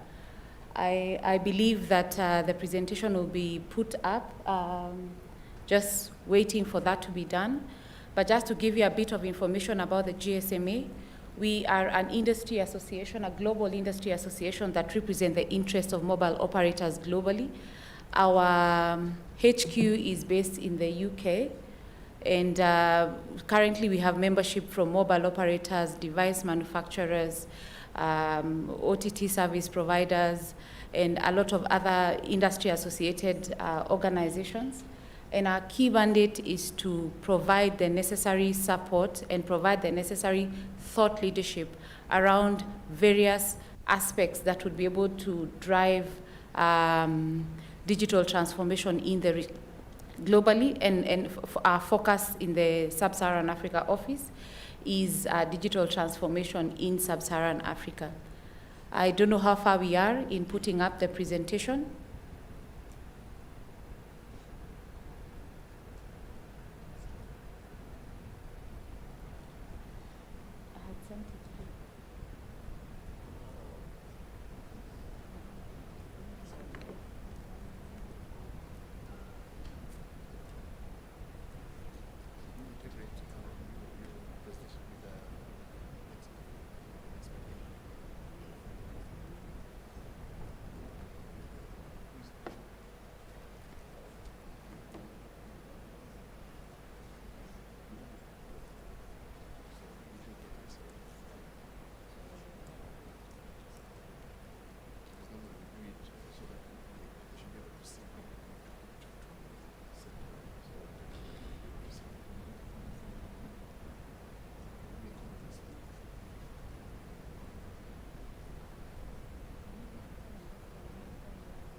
Okay, so as they do that, we are here talking about technology, and sometimes technology can be a challenge, even as we are technology experts. So we are looking at resolving that. Hopefully we can do that soon, and we can be able to proceed. So maybe I can start and just take you through what I was looking to present to you is when we are talking about digital transformation, it's important for us to look at what are the key drivers of digital transformation in our region. And we need to also internalize our uniqueness as a region and what our people, in terms of our behaviors, are adopted to. So Sub-Saharan Africa, which is where Tanzania falls in, is a mobile-first, mobile-only market. Majority of people access broadband services through a mobile device. So this is either a phone, tablet, etc. So because that's our uniqueness as a region, how can we be able to embrace this? How can we be able to leverage this uniqueness to be able to drive mobile connectivity? So in Tanzania, if I can give a quick snapshot, we have seen the growth, accelerated growth of unique mobile subscribers in the country from 2010 to 2018, and we have seen an over 105% growth. Great, so the presentation is up.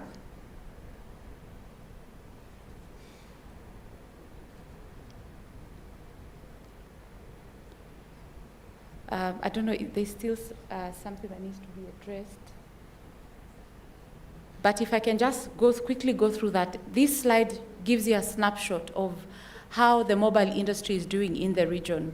In terms of connectivity, we are seeing connectivity growing steady, and we are also seeing a lot of investment going into the mobile industry.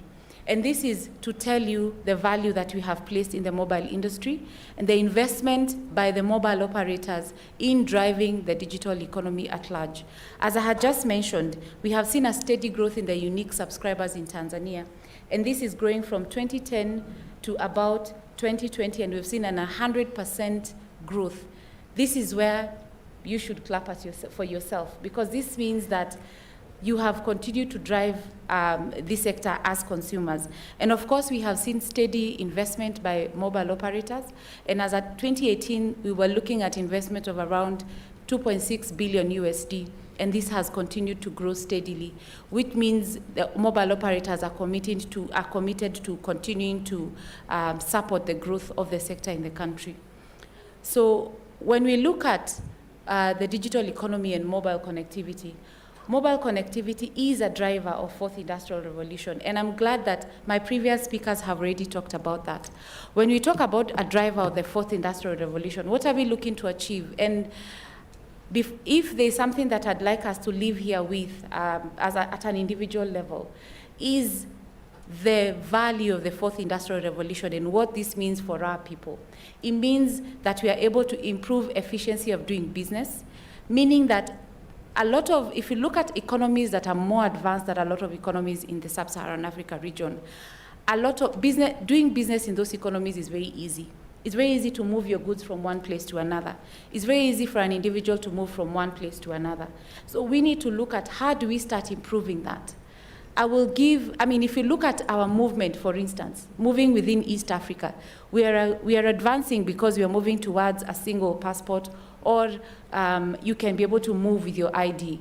But what happens when you arrive in your country of destination? What do you need to do to be able to access your stay in that particular country? So these are the things that we need to start looking at and create that ease of doing business so that we can be able to take advantage of the fourth industrial revolution.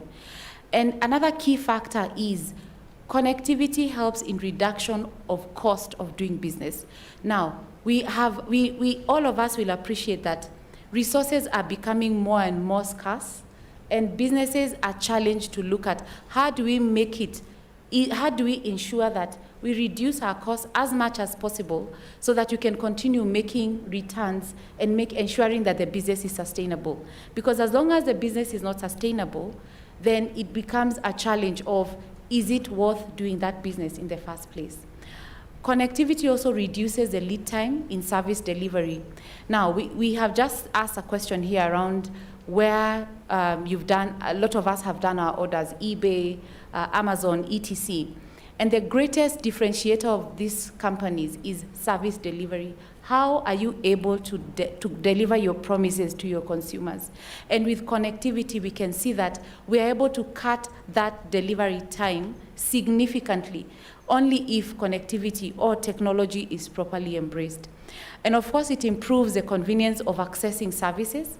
So e-commerce, for instance, you're able to order any product that you'd like from a different country far away that would have costed you a lot more if you were to travel to this country. So of course, we have seen the improvement of accessing services and bringing services closer to the consumer, which is a key thing, and we have seen it as a behavioral change in this time. And of course, increasing the reach of consumers. If you're a business person, if you're a startup in Tanzania, with connectivity, you can be able to access the Africa market, for instance. So you move from having a smaller market of maybe about, 50 million, 60 million users, and now you can access like almost 10 times that market, and this can only be enabled through technology, through connectivity. So these are the key things when we are talking about enabling the fourth industrial revolution. If we are to take advantage of fourth industrial revolution as a region, as a country, then we need to start thinking about what are the key things that will be able to drive this ambition. And when you look at the different sectors, now, a lot of countries in the region also are heavily reliant on something like agriculture as a sector, the informal sector, in driving development in our sectors. When we look at all the sectors that are highlighted here, the health sector, industry and manufacturing, e-commerce, government sector, for instance, if you were to sit down with a government official, and you can be able to understand that a lot of their revenue collection has grown because of connectivity. So we can see that the story, there's a compelling need for us to adopt connectivity. If you look at the entertainment industry, how you used to access your entertainment maybe about 5-10 years ago is completely different with how you're accessing your entertainment now. So we are all focused on custom-made entertainment. How I consume my entertainment is completely different from yours. So these are the different sectors. So if we look at education, which is a sector that is key for our regions, if you're looking to achieve the targets that we have set, then we need to start thinking about how do we leverage connectivity? How do we leverage technology to be able to provide education and be able to meet the targets that we are looking at? Healthcare, even with the challenge that we are having right now of COVID-19 and many other issues, because Africa is faced with a lot of other healthcare challenges, such as malaria, etc. How can we be able to leverage connectivity to be able to make an impact? But all this will not be possible if we don't fix the challenges that we're currently having in the connectivity sector. So what are the drivers of our digital economy in the region? So number one is investment. And when we are talking about investment, and as I first mentioned that we are, our role is to advocate for mobile operators. So operators are committed to continue investing in the sector with about 52 billion USD capex. This is capital investment for the period between 2019 to 2025. This is as per our reports at the GSMA, and this is a global figure. So this is to tell you that operators are committed to driving the digital economy. I believe government is also committed because we continue to see investment in national fiber backbone in the different countries by governments and other investment partners that we can be able to support the necessary investment in connectivity. So there is also the connectivity itself. You need good quality connectivity for you to be able to drive your digital economy. You need to be able to have connectivity that is reliable and connectivity that is affordable for you to be able to truly unlock the digital economy. Innovation is a key thing, and that's one of the topics that we are discussing today. Through innovation is the only way we are able to fix our problems that are unique in the region. Through innovation is the only way that we are able to deliver and improve on a lot of the services that we are delivering. Right now, if you look at the region, and a lot of times when you travel to other regions, they still are mesmerized about mobile financial services. Without such an innovation, we'd not be where we are right now. Majority of us are fully dependent on mobile financial services to be able to address a lot of the issues, a lot of your needs as an individual. So innovation is what has done that. If you look at the social media platforms, it's through innovation that we have been able to, we are enjoying such services. So we need to provide an environment that is an enabling environment to nurture new innovations, to nurture ideas, to educate our innovators on the value of patenting your ideas, and of course also on the value of right partnerships, because partnerships is what will enable you to catapult from an idea stage to the reality of this solution. So these are some of the things to think about when we are looking at the digital economy. And I'm glad that we already, as a government in Tanzania, looking to develop a digital strategy for the country. So these are some of the things to ensure that are included in this digital strategy so that you're able to address the issue from end to end and be able to appreciate the value of the digital economy. So how do we accelerate digital transformation in our societies? We have appreciated the value of digital transformation. So what do we need to do? What are these steps that we need to take as governments, as private sector, as consumer and other bodies? What are these steps that we need to take? Now, even as we look at the steps, it's important to appreciate this, and this is one of the things that I was trying to talk about this morning. We will not be able to achieve our goals of digital transformation if we do not have as many people as possible utilizing broadband services. Because through broadband services is the only way you can be able to ensure that everybody is included and is not left behind in the digital economy and is able to participate in the digital space.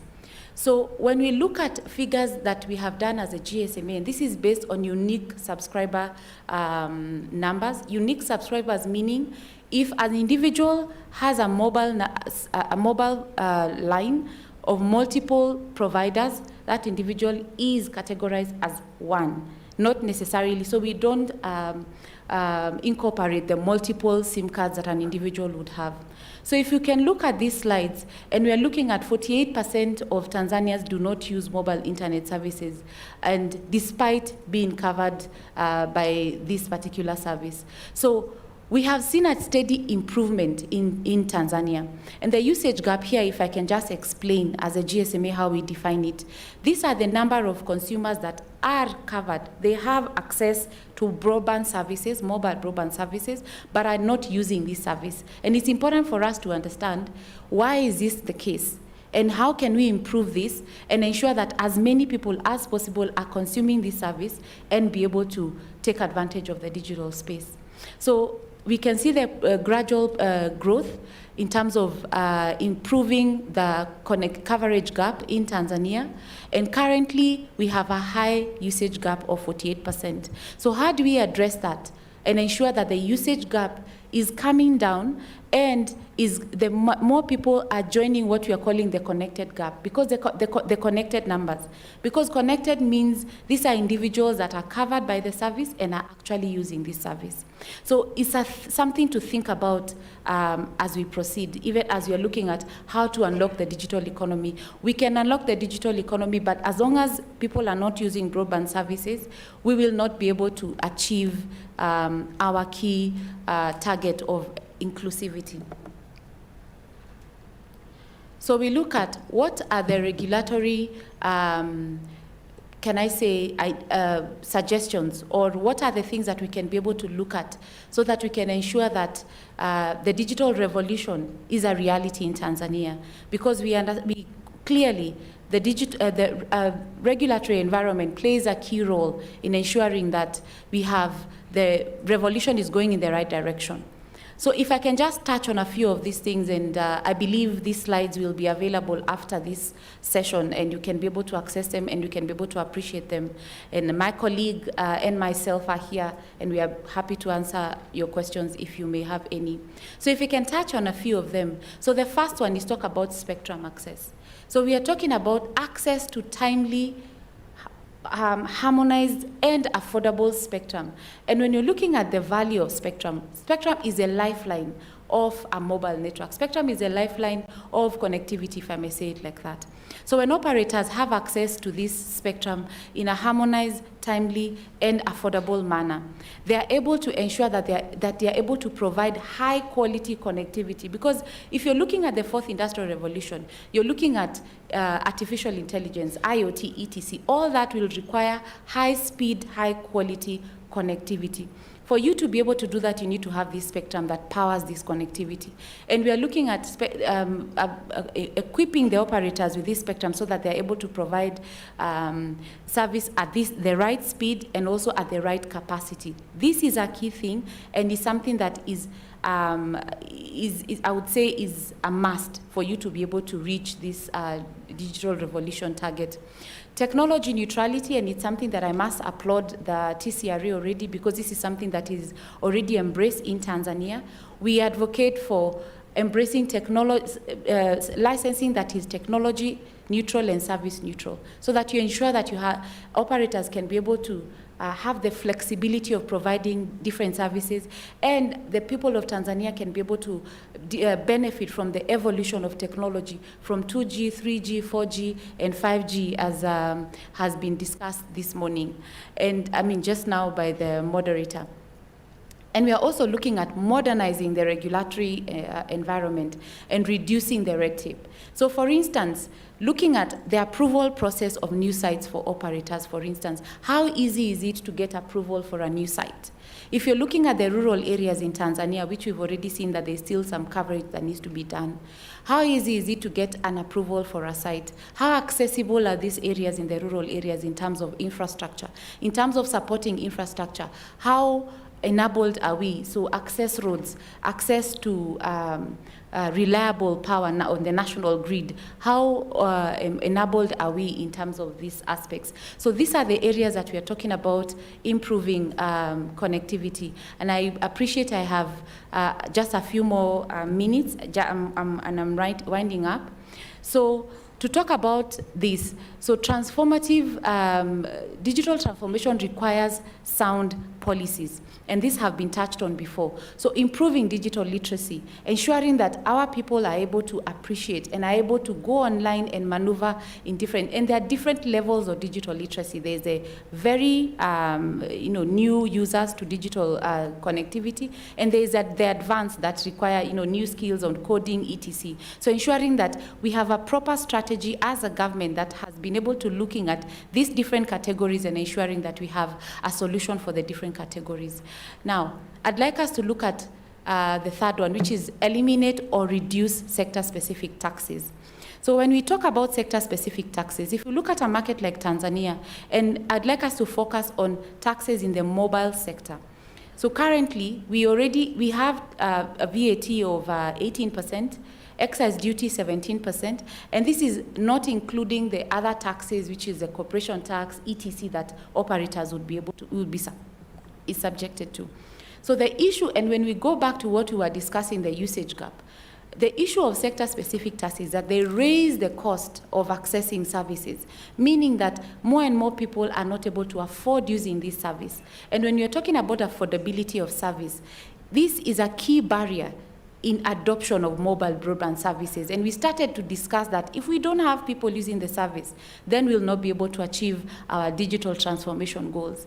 And just to touch on what was discussed, the debate that was on this morning around digital service tax, I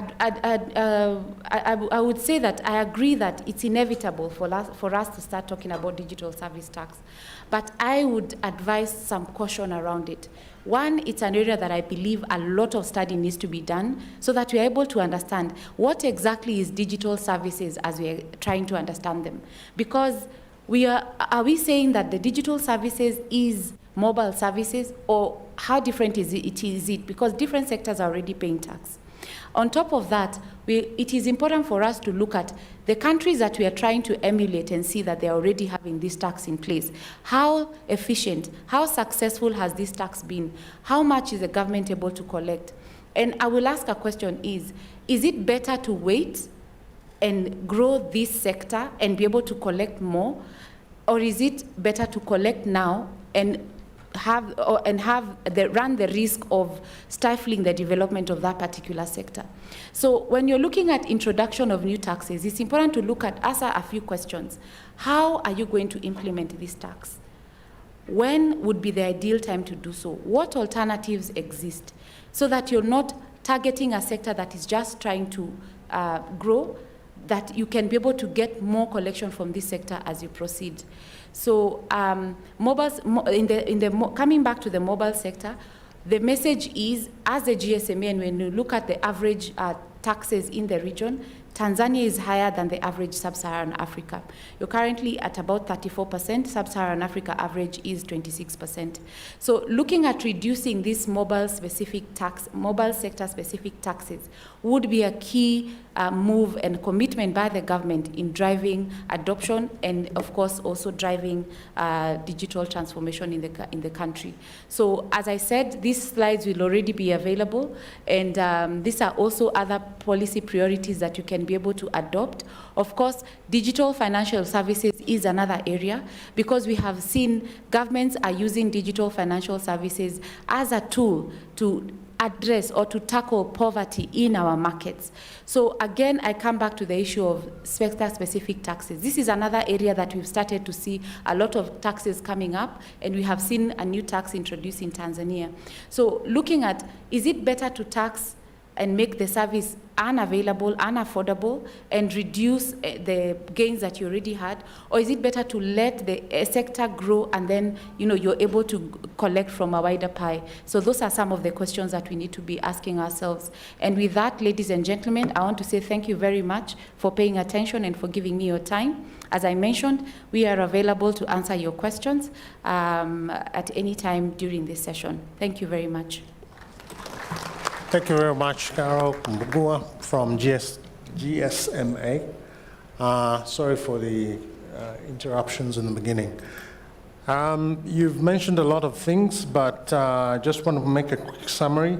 And the biggest one was, for us, mobile is the driver for the fourth industrial revolution, which is very important.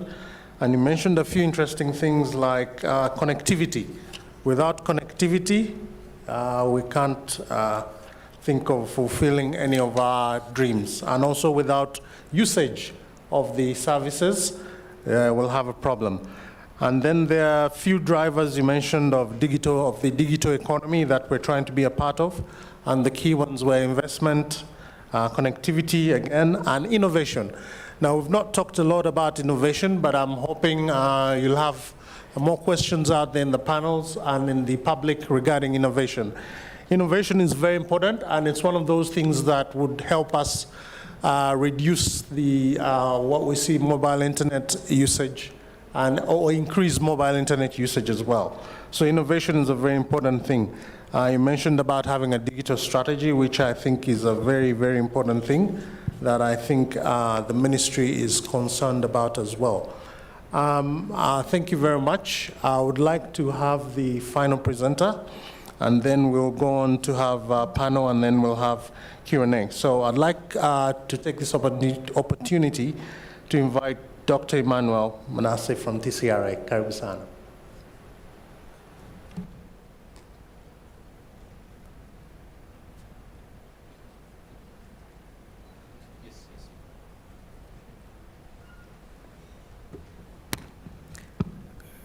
Good afternoon, everybody. I'm Emmanuel Manasseh, the Director of Industry Affairs from TCRA. I would like to share with you policy and regulatory framework necessary for digital transformation. As we have heard that when we talk of digital transformation, the key issue is digitalization of our various sectors. By digitizing the sector, it means you make use of ICT in each and every strategic sectors that contribute to the economy and also social benefits of the society that we're serving. And the key issue, especially in the morning when we're talking about issues of taxation, we were confusing two things. There are taxation of digital services, which means like Netflix or adverts, but another key issue that was shared was taxation of connectivity. The taxes imposed on data, voice, and SMS, which is necessary also for digital economy. So in my presentation today, I'll focus more on the infrastructure requirements for the digital economy.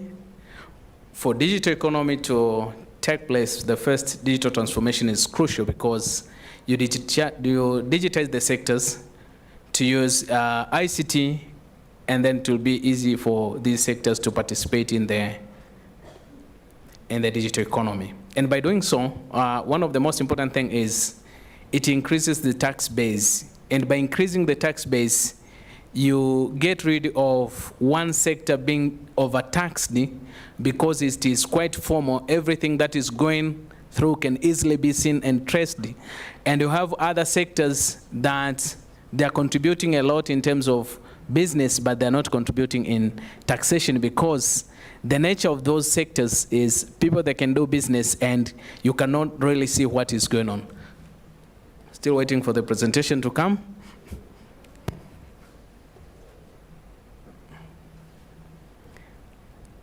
So both digital economy and the fourth industrial revolution to take place in a sustainable way, we need to ensure that all strategic sectors are digitized.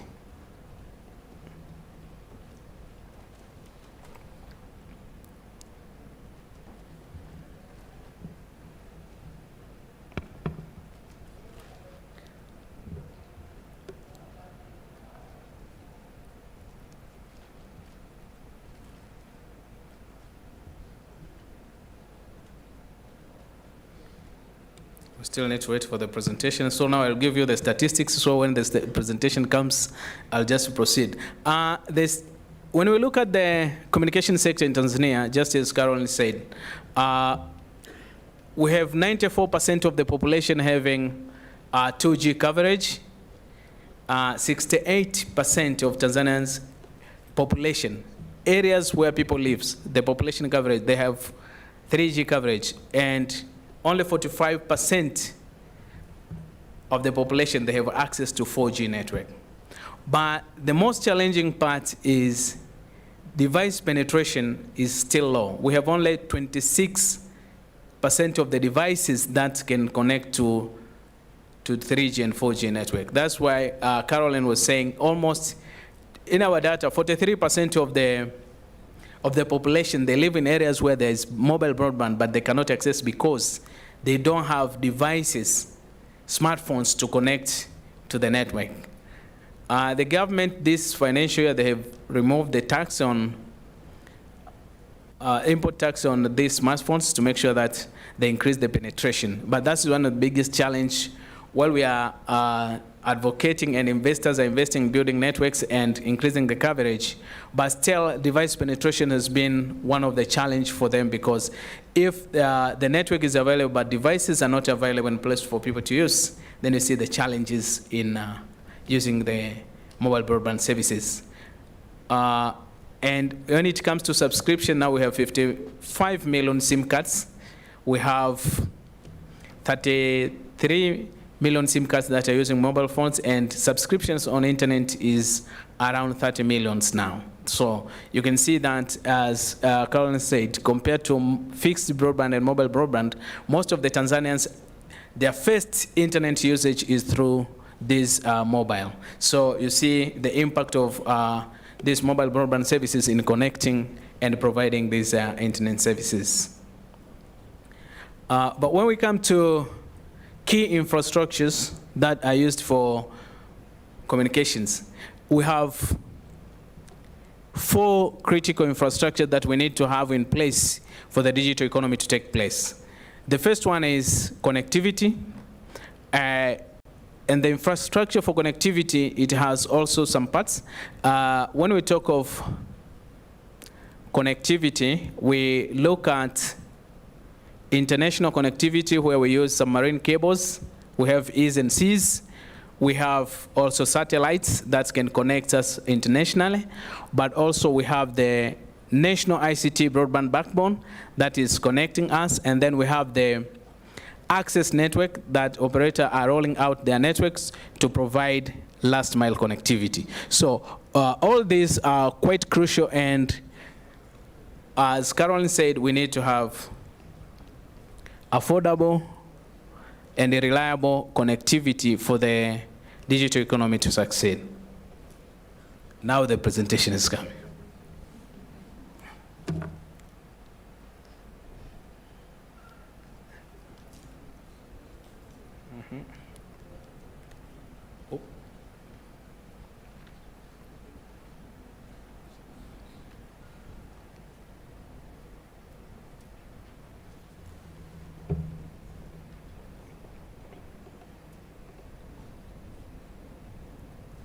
So maybe I'll continue with my presentation. I talked about the connectivity infrastructure. Another key infrastructure that is needed is logistic infrastructure. Logistic infrastructure help us to have the last mile delivery. While connectivity will give you last mile connectivity, but logistic infrastructure gives you the last mile delivery, which is key in digital economy, because if I have the connectivity, I can buy something online, but how can I get it from my door to get this last mile delivery? That's where we need to have the addressing system, postcode and addressing system. They are quite crucial in ensuring that we have the last mile delivery, but also other logistic infrastructure, different ways and transportation systems necessary to deliver what you need at what time in your door. So logistic infrastructure is also key in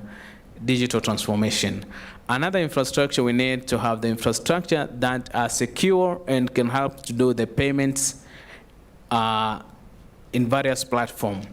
We need the security in the infrastructures that are used for payments, so that we see we have the national public key infrastructure and other technologies like blockchains they are used to protect, to make sure that the transactions that goes online are secure. So this is another infrastructure that is crucial to make sure that we can do the certification of all the payments that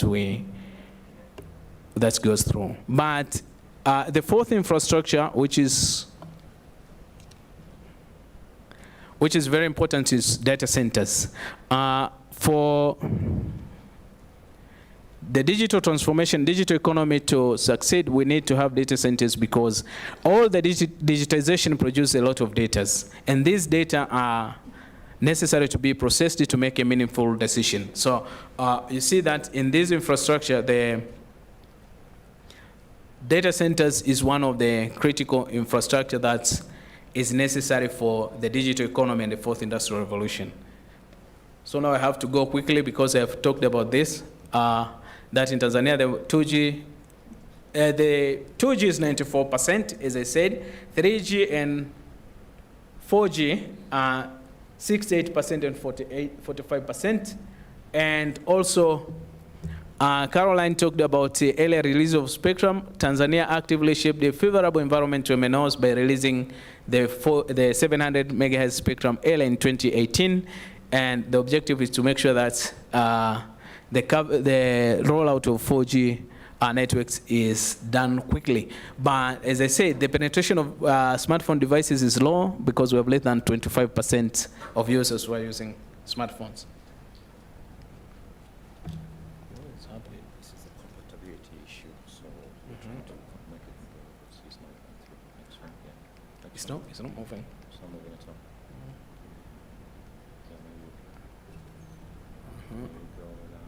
Maybe it's a compatibility issue. We're still facing some problem of compatibility. They're using it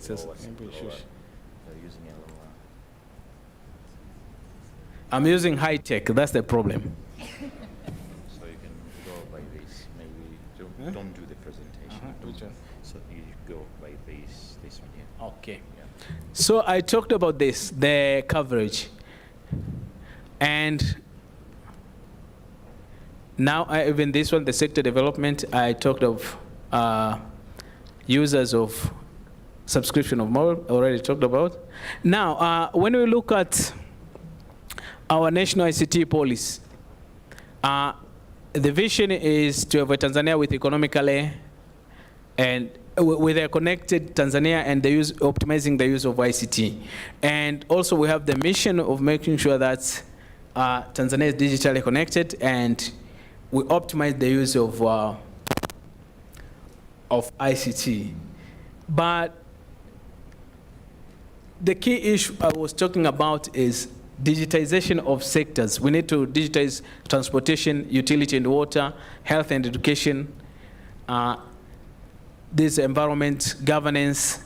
You see a lot of e-government services now delivered digitally. By digitizing all these strategic areas, what is happening is they contribute now to the tax. Let me give a very good example that, for example, in energy, the TANESCO, they started to use these payment systems of mobile money. And now they will tell you that 96% of their sales go through the mobile platform. What does that mean? That means that it has increased the convenience to people, but it has also made the service, the cost of buying the electricity is quite cheap. You know about the rural energy agencies, they are trying to build the infrastructure to supply energy in rural areas. but they don't think much of how they're going to sell. They don't build the agent because they know wherever there is connectivity, people, they can buy electricity through the existing mobile money platform. So the same thing if could happen to all these sectors, we end up in a point that these sectors will also contribute massively to the economy, rather than nowadays, if you see the trend is those which are formal and which can be easily seen, they are easily to be taxed. So sometimes instead of thinking of increasing the tax base, you just look at which one could be easily collected. But digitization and fourth industrial revolution is going to bring a lot of opportunities, and also there's a room for increasing the tax base if technology is going to be used efficiently and massively in a coordinated and streamlined way. The drivers of the digital transformation is, first we need massive infrastructure deployment, which is investment, but also we need affordable ICT services, and then we need fintechs. If we have a lot of financial technologies that are used, then you attract the e-commerce services, and this will increase the effective use. But also we need local content, as we're talking of innovation, to be able to produce local content. And by definition, local content is anything that is locally made. Being a software, being something you can sell outside physically, or anything that is locally made is termed as local content. So we need to have a lot of local content that can be used in our platforms, but as well as application and services that we use in our daily life to enhance and increase social economic activities. But also when we look at ICT as an enabler of industrialization, you can see that most of these services in this picture, they rely on ICT, and without ICT, these services could not work. So ICT is quite crucial in enabling the industrialization. From the airplanes, looking at different infrastructure, now we are building the standard gauge railway and more to come. Even the transport system, we need to have the intelligent transport system. All this intelligence and smart things are brought by the use of ICT. So you see, infrastructure is quite crucial in transforming ICT infrastructure, and connectivity is crucial in transforming the society to digital, to make sure that the digital transformation is happening. And when digital transformation is happening, that's when we can have sustainable fourth industrial revolution. Some of the challenges that we still have in the sector is most of the citizens still cannot have access to broadband. They don't have access to broadband because still we don't have broadband network in rural areas, but still also device penetration is pretty low. That most of the Tanzanians nowadays, they can afford data, but they cannot afford to buy a device at a time. Someone, you see now you can have a bundle of 500 Tanzanian shillings that give you data access, but someone doesn't have the amount to buy a phone at a time. So those services in Tanzania, they are pretty much affordable, but still the devices are higher than most of the citizens they cannot afford. So that is one of the challenge. As I said before, the government tried to remove the tax on imports of smartphones as one of the strategies, but as part of the local content, we need also the government to think of having local manufactured or assembled devices so that the price can go down. Still, we have the absence of support framework for the right of ways. This has been an outcry also in Tanzania, the issue of right of ways. Right of ways is what we pay for laying a fiber cable. It is quite strange in Tanzania that if you lay a fiber cable, you have to pay 1,000 USD per kilometer, but if it is a copper wire, it's very cheaper. If it is a gas pipe, it's cheaper. If it is a water pipe, it's cheaper. But all they are using the road reserved areas. So this is one of the areas that we see as a challenge, that fiber should not be considered, and the right of way fee should be as low as possible to encourage MNOs and other investors to lie the net, to roll out and deploy networks that is necessary to provide connectivity. We also mechanism, we need also to look at mechanism for facilitating broadband penetration agenda to all. As a country, we have one of the biggest challenges. If someone asks you what is broadband, it's still difficult because we don't have a clear policy that defines what is broadband. Because the definition of broadband is not standard. If you go to the UK today, you say, what is broadband? They will not talk of 2 megabits per second. If you go to Korea, they will not talk the same thing. In South Korea, they have their own definition. If you go to Japan, the same thing. But in our country, we need also to have a clear policy, broadband policy, that explains and states what is broadband and at what time. What we used to call broadband in 2005 is not the same in 2021 and will not be the same in 2025. But this one could be easily traced and tracked if we have the broadband policy that clearly states what is broadband. We have also limited relevant local expertise in ICT and local content development. This has been shared by many. And to me, the challenges here, especially when we talk of local ICT experts and content, we need to align the policies as well, because looking at the education policy, we have education policy of 1995, higher education policy of 1999, we have the ICT policy of 2016. We need to look at whether these policies are speaking the same direction and they are paving a way that will help the country to go through digital economy. Or you see these two policies, especially when I look at the education policy, they're quite old. So there's a need to align the policies so that we can streamline and coordinate the efforts to reach the goals of digital economy. Well, when I look at the pillars of Digital Tanzania, I see infrastructure is key, but we need to build capacity, and also we need e-application and services. We need innovation and industrialization and awareness. Now, policy and regulatory measures that are needed to ensure optimal national outcome. We need to set the broadband targets, as I said. We need to ensure that the legislation are updated and fit for the purpose. As I was talking about these policies, they should be fit for purpose, but we need to improve the quality of broadband services. Still, the quality of broadband service is not appealing, so that need investment, but investment means also as a regulator, we have the role of protecting financial viability of the suppliers or investors. So the cost of services also should be cost-based for them to be able to invest and ensure that they're making a substantial improvement in investing on the network. But also we need to improve our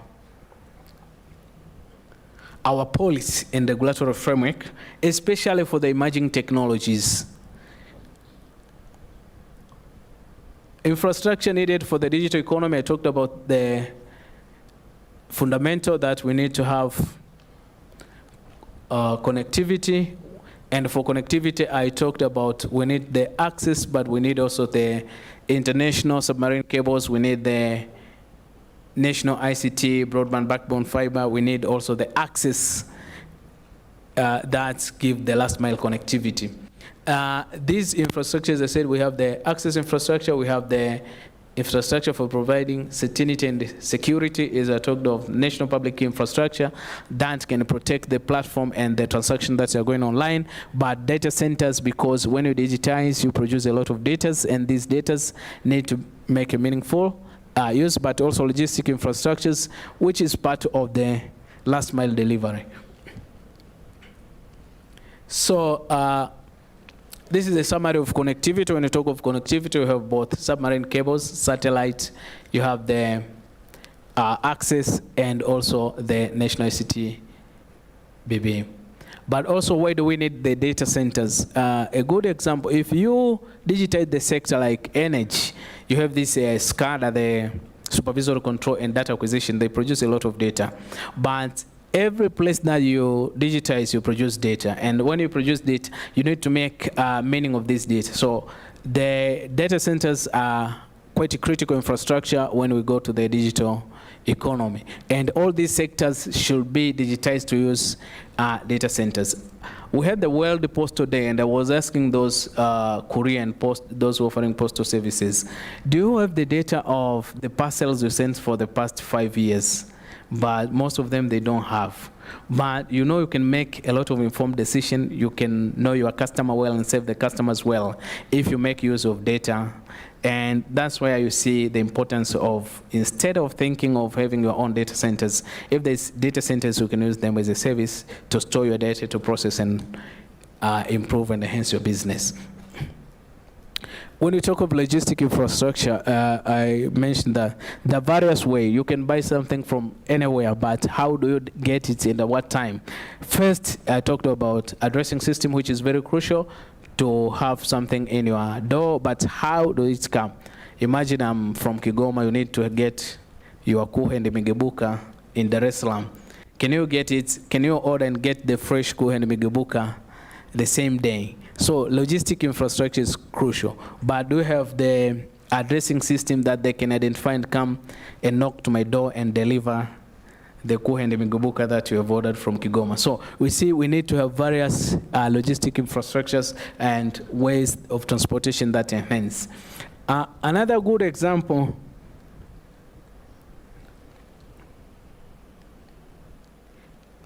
is for we who are using the second-hand cars. Most of the time when my car broke, I just go to the fundi and ask him, could you please repair? I'll check and say, oh, this part or this component is not working. And then I'll just call Gerezan, and then Gerezan will say, oh, send by mobile money a certain amount, and then I'll give to Boda Boda. The Boda Boda will come with it, and then your car is fixed, off you go with your business. Then ask yourself, how many opportunities are there to digitize and make them to be formal? And I get that service because I live in Dar es Salaam. How about someone who is living in other area like Mtwara, and your car broke? Can you get something from Gerezani and be delivered quickly in a formal way and a trustworthy way that you are comfortable that you'll get what you bought online? But for Dar es Salaam, we just enjoy because there's Boda Boda, and someone can just go to Gerezani, you pay with your mobile money, and then you get, your car is fixed, you go.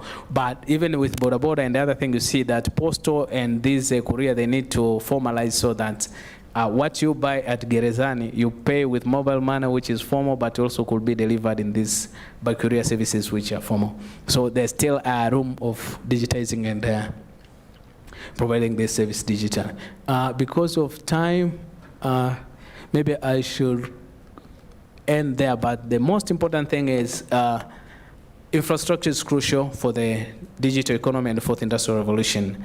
And when we talk of infrastructures, we have not only connectivity, but we should look at data centers in infrastructure, security infrastructures like national public key infrastructures, and also the logistics infrastructure that is necessary to ensure that we have the last mile delivery. More important, we need to build a trust so that people and citizens can use the services because they trust that what they buy online is what they can receive timely without being compromised. But also we need to look at affordability and reliability to ensure that all these infrastructure, they improve the life, they don't enhance unnecessary burden and costs to the user. Thank you very much. Thank you very much. Big round of applause.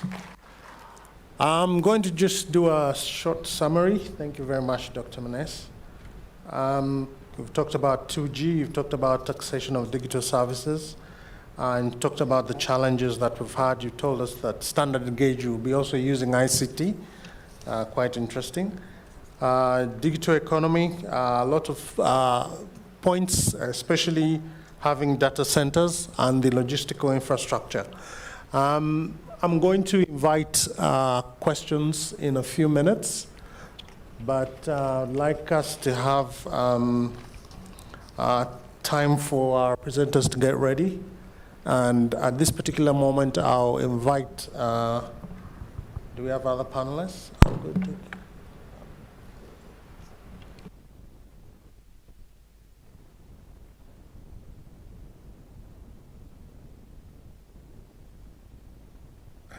Okay, so we'll have questions. We're opening to the public, please. Questions before we go for tea? I think there's a tea break. Maswali. I will start with the middle. Thank you very much. If you can get near the mic. There. Thank you very much. Ivana Damiano from UNCDF. I have a question for you, Dr. Nkundwe, and I guess indirectly for Dr. Manuel as well. Yeah. The digital transformation of the postal system and the post offices, it's I think much needed, it's extraordinary, it's a wonderful step in the digital transformation process, but I was wondering, is this also going to be combined with an upgrading of the delivery services as well, or is this part of the transformational process as well? As you had mentioned, I think one of the key elements for the post office is also on delivery. So just curious. Thank you very much.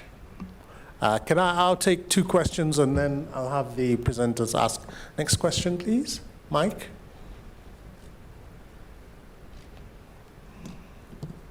Thank you very much for giving this, for getting this opportunity. My name is Justina Mashiba. I'm the Chief Executive Officer of the Universal Communication Service Access Fund. Thank you, Caroline, for the very good presentation regarding the internet usage and connectivity. Because my life, like my whole life, is in the villages. I'm wondering, and I'm very curious to know, because nowadays when I go to the villages, and when you're talking of 2G, like everybody's like, no, I don't want a 2G, I want broadband.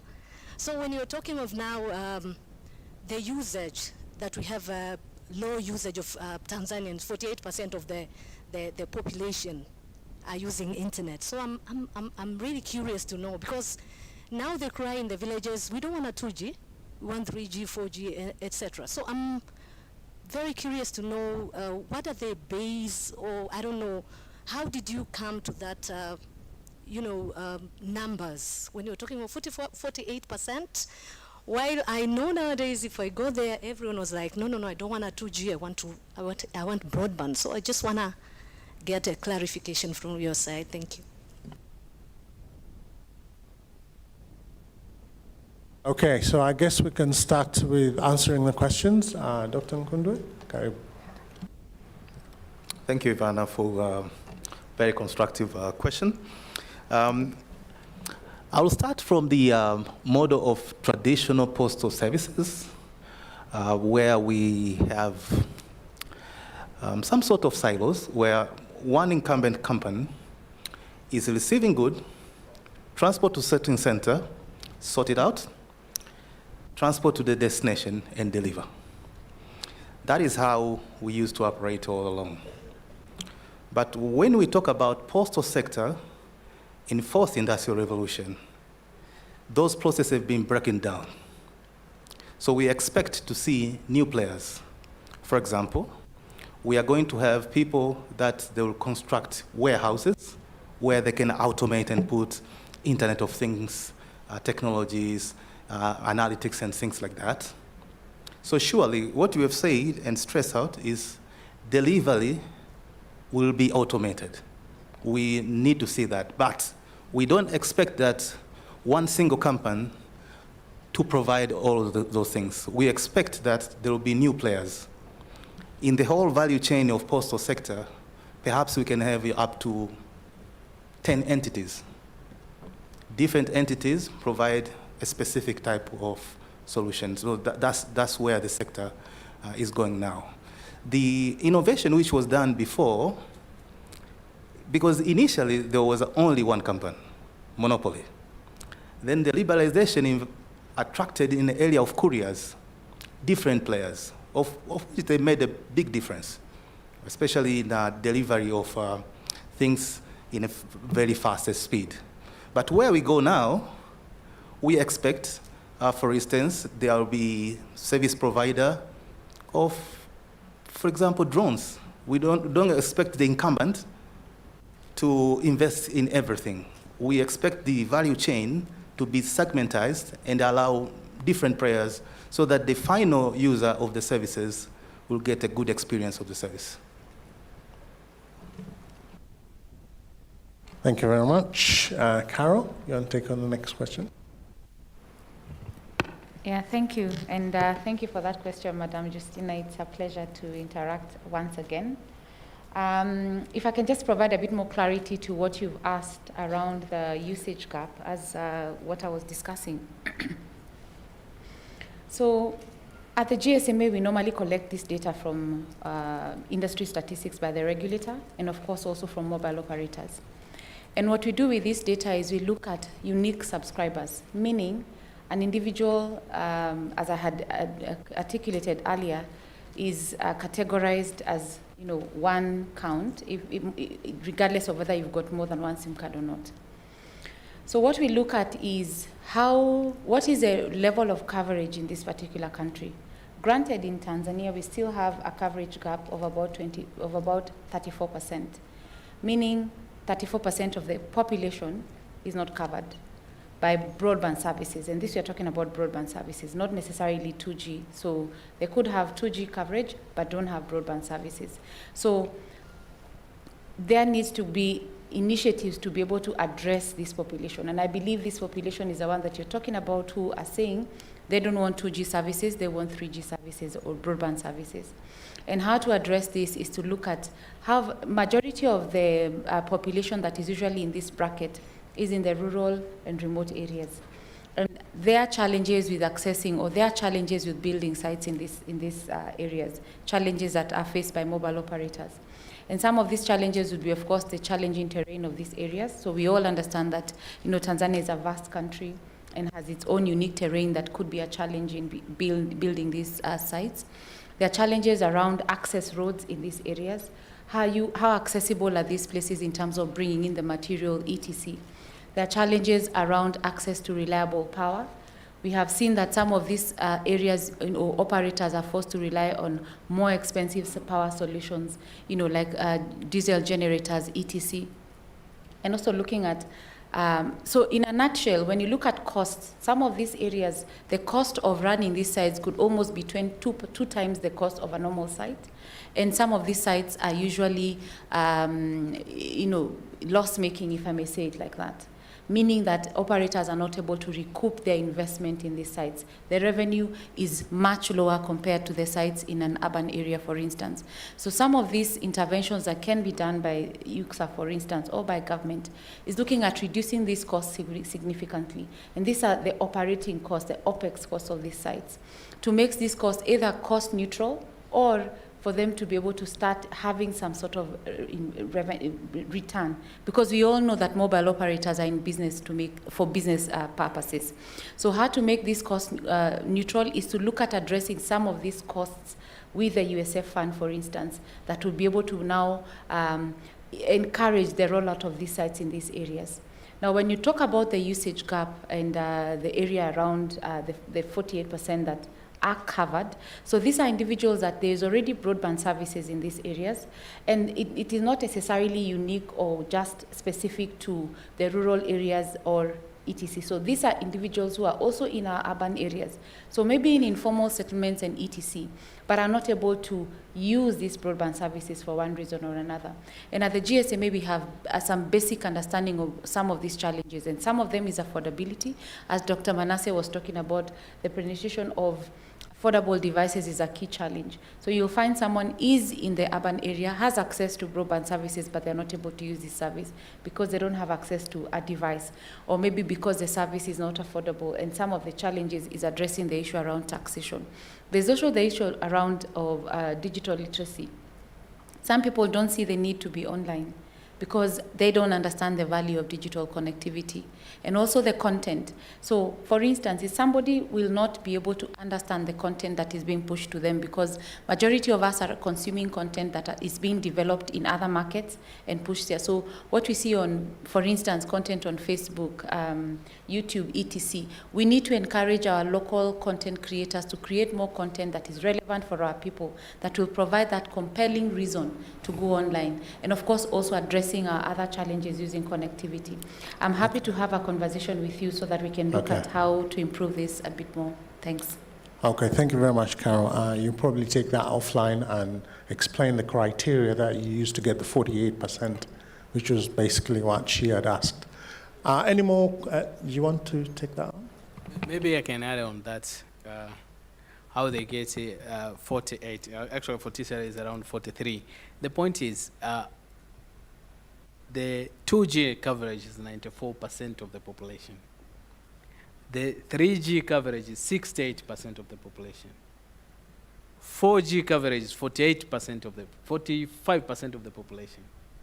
But the device penetration is 25%. So it means 25% of the devices are 3G and 4G enabled devices. So there are some places there's network or 3G network, but users, they don't have devices that can connect them to the 3G network. So that's why we were saying device penetration is still low. And when you come to 4G enabled devices, they're about 15% of all the phones in Tanzania.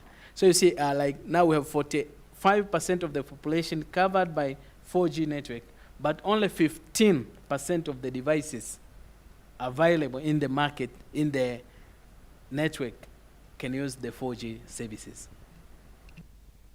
Thank you very much for the clarification. Any more questions? We have questions on technology governance and more questions on policy and regulatory environment. Questions upstairs? We have about, yes, there's a question up there. Pale juu. Any other questions? I'm taking two at the time. Jamani, technology governance, mnakubali watu hawacheki tu. Technology governance, you want guys to use AI to see what you're doing? Good evening. My name is Deodatus Mogela, coming from Kilimanjaro Christian Medical University College, Moshi. My question goes directly to the TCRA, and this is about the bandwidth price, because we have seen that each internet service provider has got its own price depending on negotiation power. But we are not having the regulation policy on internet service provision bandwidth price. And this burden brings a burden to the non-government organization, like our organization. For the government organization, may not see it because the cost of bandwidth is directly covered by the, maybe by the government, but the non-government organization, we see it direct.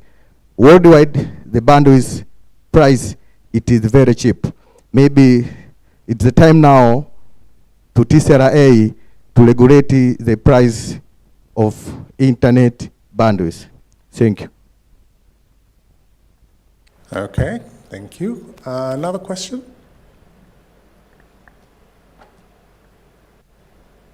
Last question before we close this session up. Wapi? Okay. Asante sana. Sio swali, ila tu nitaka tu niweze kusema kwamba tuna huduma ya mkalimani hapa. Sawa. Kwa hiyo mazungumzo yanayokwenda, kwa sababu pia tunataka wananchi wafahamu nini kinaendelea hapa. Ndio. Kwa hiyo niombe tu kwamba tuwe tunatumia lugha zote mbili, na kwa wale ambao hawafahamu Kiswahili, basi huduma ya ukalimani ipo. Nitaka tu moderator uweze kuitumia. Asante sana. Sawa, asante. Maswali basi.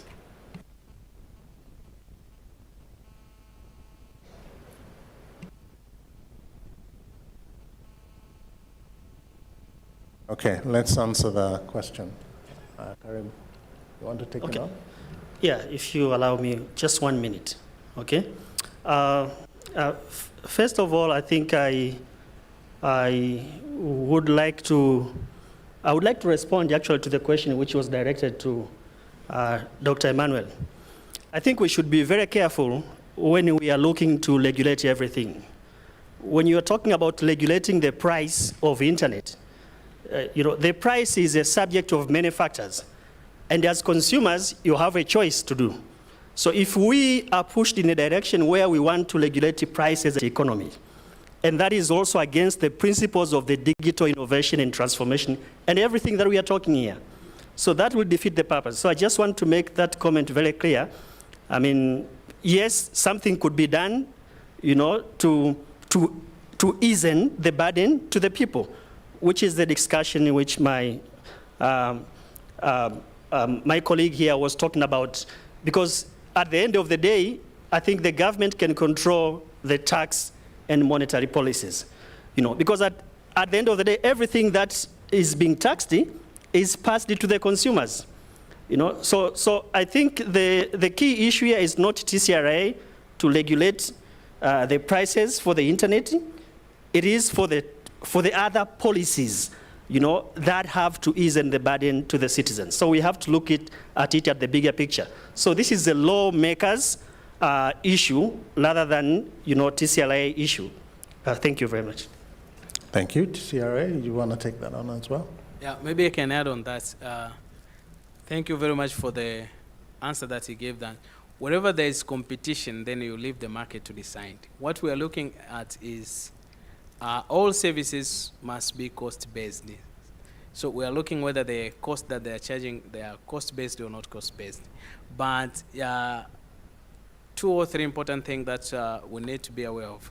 The cost of internet is attributed by several components. The 2 submarine cable made the bandwidth to be cheaper. But still,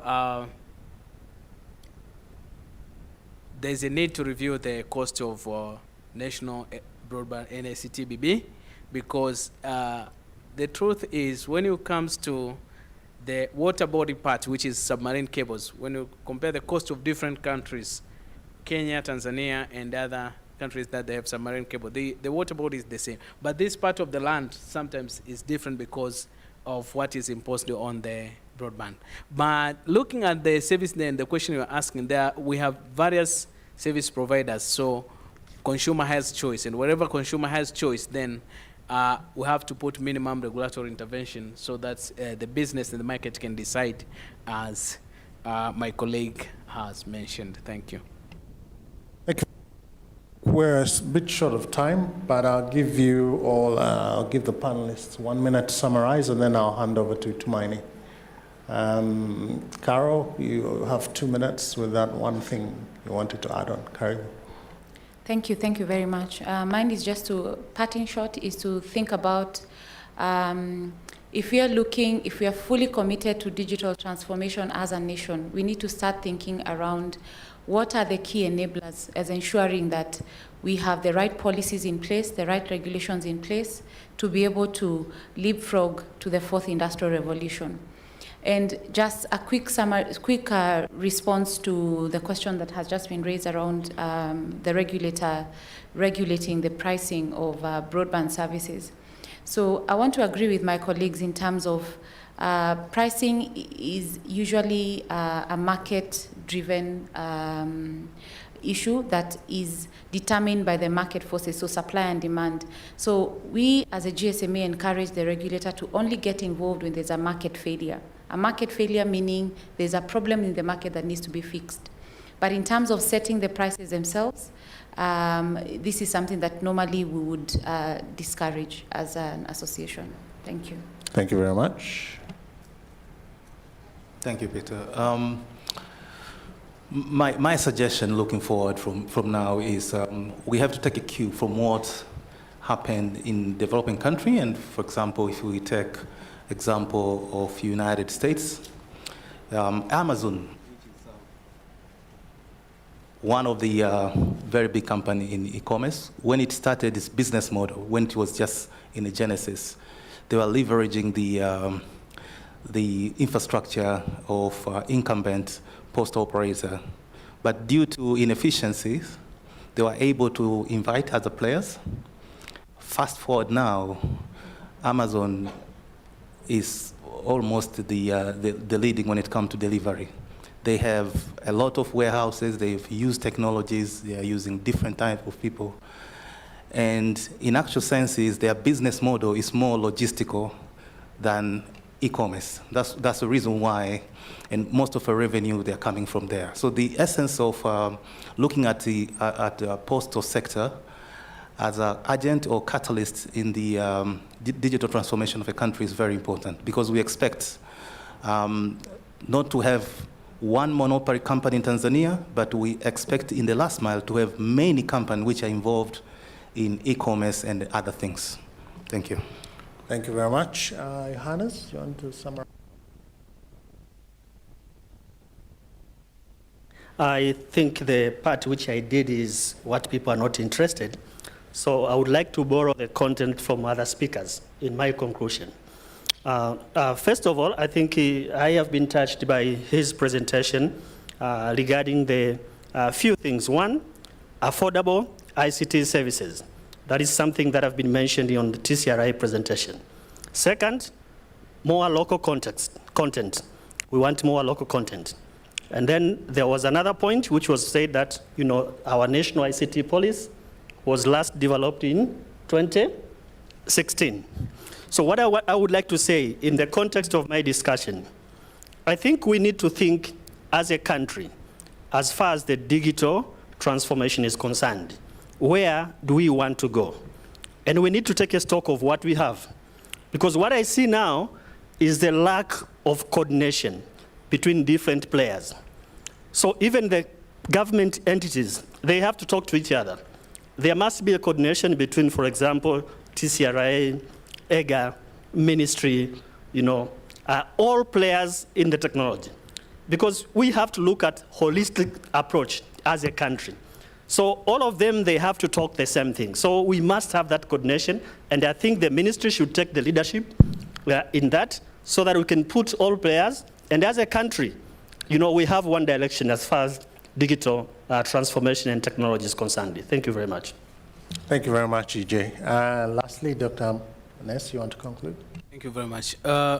First of all, for the digital transformation and digital economy and fourth industrial revolution to happen in Tanzania, we need coordinated and streamlined effort.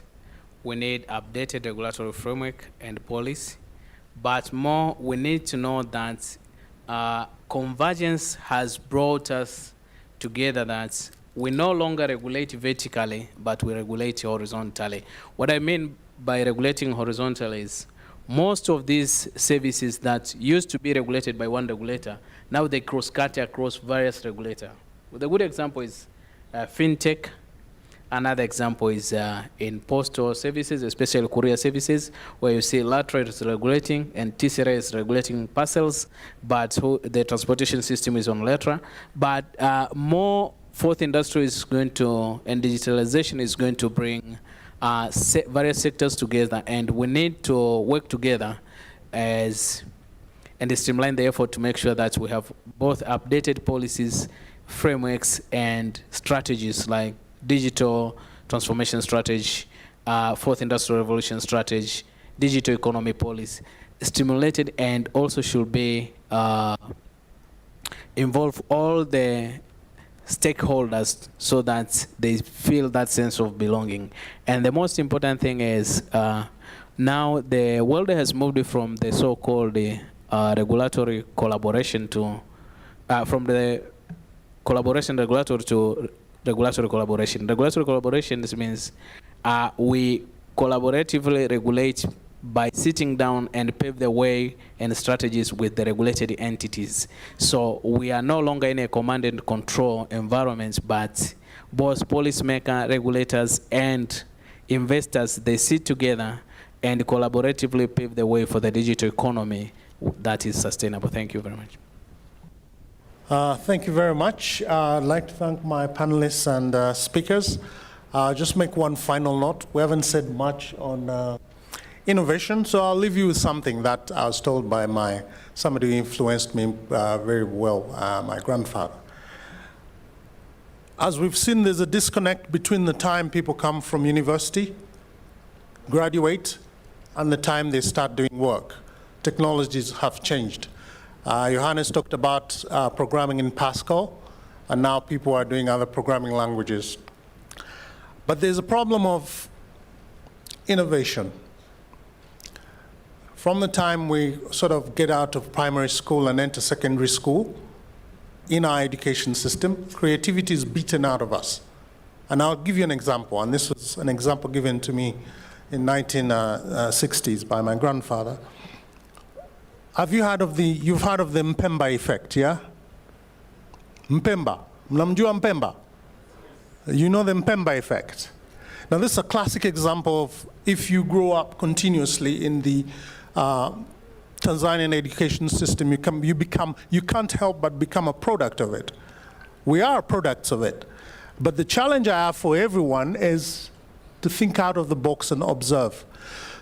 So Mpemba was in Form 3 when he observed that, he used to make ice creams. He observed that when he heats up the ice cream, it cools faster than the other ice creams that he put directly in the fridge. Form 3, alikuwa Form 3. Kaenda kauliza, I was speaking English. Kauliza mwalimu. The teacher had no answer. Said, usinisumbue, bana haya mambo gani haya? You know, basically just put him off. Said, no, this is somebody's curiosity being crushed. But he did not give up. I mean, everybody in the class, alikuwa laughing stock. Huyu jamaa na maswali yake yule. So the serendipity, the turning point was a professor that came down from the UK and was professor in physics, visiting suddenly. And true enough to this guy's thing, kauliza, ebana mimi na swali. The whole school, yani shule yote, was shocked as I see. Jamaa anatuaibisha tena. We're going to be ashamed of what's going to. So he asked the same question. He said, sir, I have a question. If you were cooling down two ice creams, and I had this observation, and he explained it to the guy as well. Well, if you really, for some of you who are scientists, you don't take things lightly. Now this is an observation. Now if the observation in science, observations are repeatable.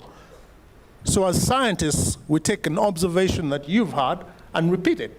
If it's repeatable, then there's something to it. If it's repeatable by every other person, then probably there's something. And so when he went back, he researched and found the exact same results. Now, there's a whole lot difference from the school, whole lot of school, everybody just put him off, to what the Mpemba effect is. You can Google it up. You can go to Wikipedia. It's there, it's an effect, named after him. Observation might have been disproved later, but that is the Mpemba effect. So the challenge I have for everybody is, where is your creativity? There's no point having all this infrastructure when we're not using services. We have some of the most creative people in sub-Saharan Africa, most creative people.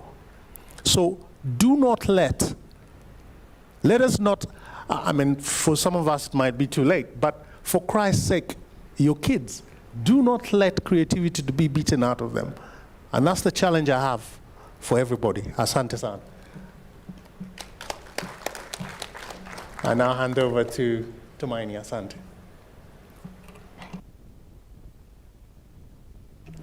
Thank you, Peter. Jamani, it's a round of applause to the presenter and panelists. Again, asante sana. It's been a great and productive day with a lot of insight and information from our presenters, panelists, and you participants. Is getting the end of our day one. Our timetable shows there's another session, but obviously due to an avoidable reason, we cannot continue with this session until tomorrow morning. So I would like to invite the Chief Rapporteur to do the wrap-up and key takeaway before we end for the day. Karibu sana reporter.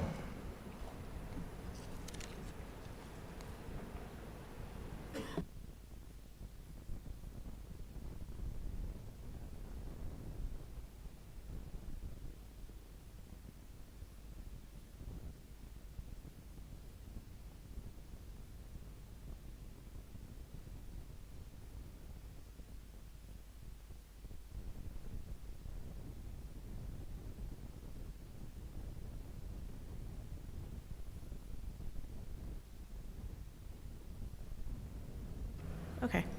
Habari za jioni, habari za mchana. Asanteni sana kwa mchango wenu tangia asubuhi tulivyoanza mkutano wetu, na kusema kweli kumekuwa kuna maongezi mengi kuanzia session ya asubuhi ambayo tulikuwa tuna discussions kwenye investors round table. Kuna maeneo ambayo yaliainishwa ya kuangaliwa kwenye key recommendation ambazo zilikuwa zimeongelewa. Kwenye kuangalia jinsi gani tunaweza groom generation ya vijana kwenye eneo la Tehama, ku-review policies tofauti kwa ajili ya kuleta maendeleo. Kulikuwa kuna kuangalia mambo ya online gender abuse on women in politics. Kuna programs ambazo ziliongelewa ambazo zinafanya kazi sasa hivi kama Funguo. Kulikuwa kuna maongezi kwenye kwamba kunahitajika intentional investment kwenye sekta nzima ya Tehama, na as stakeholders kwenye hii sehemu tunajua kwamba tuna taasisi ambazo mko private na public ambao wote tunaweza tukaangalia kwenye haya maeneo. Lakini zaidi ya hapo kulikuwa kuna masuala ambayo tuliingia kwenye open discussion ambayo yalikuwa raised tofauti, na kwenye going briefly, maana tuko na panel 2-3 kwa pamoja. Ni kwenye discussion ya session ya 3 ambayo kwa inaangalia technology drivers of digital economy. Kuna wengine wenzetu ambao walikopo upande wa Ngorongoro, wenyewe kwa wanaangalia kuhusu mambo ya current initiatives towards a digital nation. Kuna mambo tofauti ambayo yamekuja huko, lakini vitu ambavyo vinajitokeza ni mambo ya policy legal framework kwa ujumla. Kwa wanaangalia kuhusiana na ICT data center ambayo pia kwa hapa tumeiongelea, na nadhani Mr. Manase aligusia kwa zaidi kwenye kuongelea kwenye mambo ya logistics na framework kwenye kuangalia. Upande wa pili wameongelea mambo ya digital culture and digital literacy kwa ujumla. Kulikuwa kuna session ya enabling development through digital economy. Ms. Irene Lola, mambo ya key recommendations ni kwamba kuna working document ya digital economy blueprint, usisitizaji kwenye mambo ya kwamba kunahitajika kuangalia watu gani ambao sasa hivi wanakosekana kwenye hii digital inclusion, ambao ni wanawake, watoto na watu ambao wako vijijini kwa zaidi, kwa tunafanya nini ili kuweza kuwafikia. Lakini kuangalia bringing informal to the formal cash flow in the Tanzanian economy, which can be enabled through digital transformation na mobile. Critical issues kwenye technology drivers of digital economy ambayo ni panel discussion nyingine. Mr.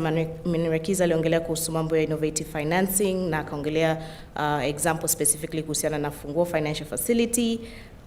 Mutashobia Mshumbuzi aligusia kuhusiana na mambo ya basic cloud services na NIDC versus global cloud service providers. Na kwenye recommendations kwamba there should be ties between academia, institutions and industries going forward. Government procurement and even private sectors should not go for cheap solutions, but rather angalia mambo ya quality. National ICT policy tena ikajitokeza na ilikuwa inaongelea kwamba itakuwa available kwa lugha ya Kiswahili. Human-centered design across any of the things that we're doing. Na kitu kingine ambacho pia tunaongelea kwa ujumla ni umuhimu wa ku-include partners ama stakeholders as we're going to design these policies and frameworks, kwamba it is key from the beginning, sio tu kuja kupewa habari, lakini bado kuwepo kwenye mchakato mzima wa kutayarisha. Kwenye Tanzania Postal Sector Agent of Digital Transformation, I think tuko tunasikiliza summation ambayo tulipata hapo kwamba umuhimu na transformation ambayo the postal services will actually bring about, na jinsi ambavyo ina segment kwamba sio mtu mmoja tu ambaye atakuwa anashikilia mnyororo mzima wa thamani kwenye hili eneo, lakini kutakuwa kuna hizo ni fursa, kutakuwa kuna makampuni tofauti kwenye eneo hizo. Kwenye kuangalia hapo pia tukapo tuna panel presentation kwenye mambo ya policy and regulatory requirements for digital transformation. Taxation ilijitokeza tena na hiyo pia ilitokea asubuhi kwa kwenye kuangalia kwamba, lakini kuna clarification ya digital services tax na kwenye kuangalia kwenye mambo ya mobile services tax. Lakini pia usisitizaji kwenye mambo ya logistics, infrastructure, connectivity, payment infrastructure, data center infrastructures na umuhimu wake. Na iligusia kidogo challenges ambazo zinajitokeza, access to broadband, supporting framework, kuongelea kwamba fiber inatumia up to $1,000 compared to bomba la maji ama bomba la kopa. Labda kwa kuelekea kwenye discussion yetu ambayo ndio tumeifunga sasa hivi, na nadhani chair amefanya kazi nzuri sana ya kuweza kuwrap up. Nadhani kwa ujumla taxation and digital services challenges tofauti ambazo zinajitokeza kwenye industry, lakini kwenye changamoto nadhani pia tunazisikia zile fursa ambazo zimeongelewa na zinaweza zikafanyiwa kazi, na kwamba how the digital economy and has to revolve around data centers na logistics infrastructure kwa ajili ya kuweza kufanya analysis of the data na kuweza kuendelea mbele. Nadhani ningependa kuachia hapa, maana najua siku imekuwa ni ndefu, na pia tutakuwa pamoja na nyie kesho kwa ajili ya another summation. Asante sana.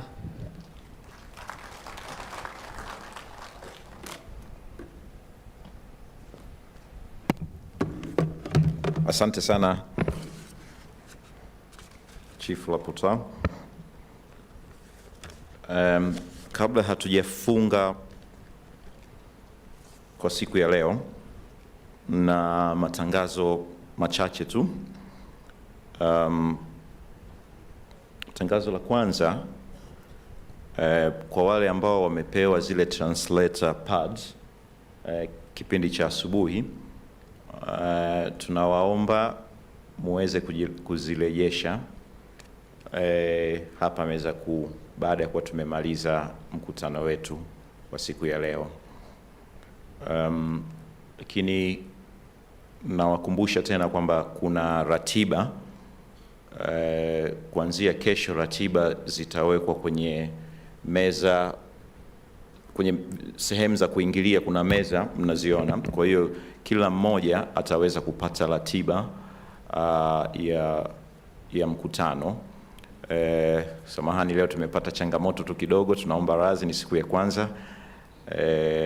Obviously kuna changamoto chache zimejitokeza, moja wapo ikiwa ni kuponi za chakula na kipindi cha registration. Kwa hiyo tunaomba radhi sana, hasa kwenye registration kwamba watu wengi wamejisajili siku ya leo asubuhi. Kwa hiyo tunawakumbusha tu tena kwamba next time tunapokuwa na mkutano tujaribu kufanya processes za usajili kwenye mtandao. Kwa hiyo tunaomba radhi sana kwa hilo.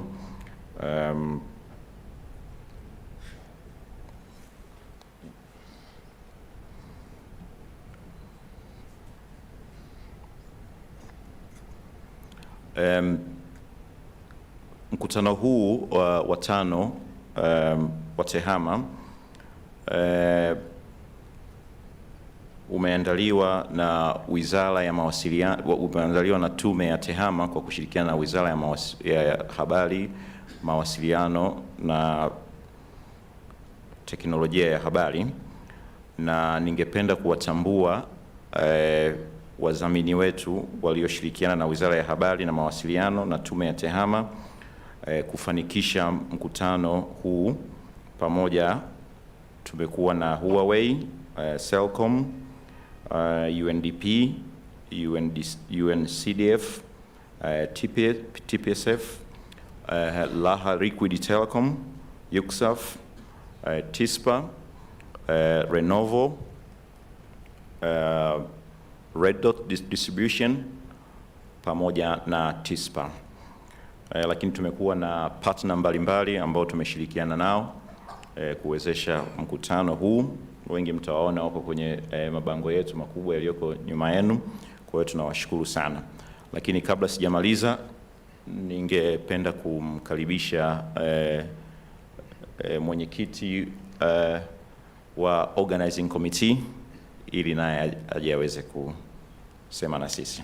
Karibu sana mwenyekiti.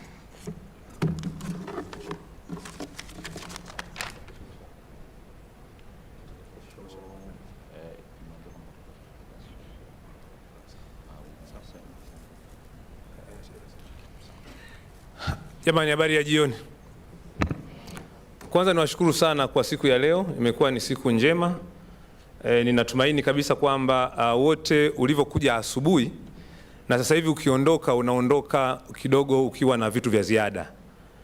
Hutalalamika kwa muda wako ambao umekaa hapa. Na imani kila mtu kwa nafasi yake, tangu umeingia humu ndani ile session ya asubuhi tujadiliana na session ambayo imekwisha sasa hivi, utakuwa umeondoka na kitu cha ziada. La msingi tu tuendelee kushiriki, tuendelee kufuata muda, tushiriki katika siku zetu mbili ambazo zimebaki, ili angalau tuweze kuhakikisha kwamba tunaitendea haki Tehama hapa nchini, kwa sababu kama mnavyojua mkutano huu ni mkutano unafanyika mara moja tu kwa mwaka. Katika siku zote 365 ama 65 na robo tunakutana kama wataalamu tu mara moja. Yale yote ambayo mliyashauri asubuhi tuliyapokea, na kimsingi kuna ushauri ulitolewa asubuhi ni kuwa na proceedings ya matukio ya nyuma. Inaomba kama mwenyekiti tulichukue kwa ajili ya kulifanyia kazi. Asubuhi hatukuliongelea, lakini tulilipokea ni kwa ajili ya kulifanyia kazi, ili tuwe na mikutano endelevu, kwamba tunachokijadili mara ya kwanza kinakuwa endelevu kiasi kwamba muda mwingine unatolewa mrejesho. Kwa hilo tulilichukua, na kama kuna changamoto zote ambazo zimetokea zilikuwa ni changamoto za kawaida tu za kiutendaji. Kwa hiyo mtatuia radhi kama kuna changamoto zote ambazo zimetokea kwa niaba ya kamati, lakini nina imani kwamba tulivyofika na mpaka jioni tumekuwa tofauti, na kwa siku ya kesho tuwai, kuna sessions zinaendelea ni nzuri tu. Na baada ya kusema hayo, mimi sitakuwa na mengi, basi nitawatakia tu siku njema. Tukutane kesho asubuhi kwa mujibu wa ratiba. Inaanza saa ngapi? Yes, ratiba inaanza saa 2 kamili naambiwa hapa.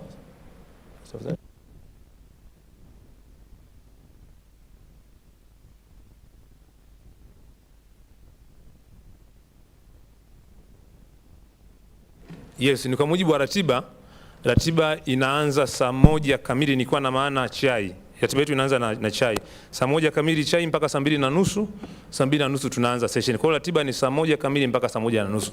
Tuhakikishe kila mtu anapotoka hapa apitie badge yake. Kwa wale ambao hawakuwa nazo leo, angalau ziko pale, mkapitie badge, na wale ambao hatakamilisha hilo wanaweza wakakamilisha ule muda wa asubuhi wa chai. Niwatakie siku njema.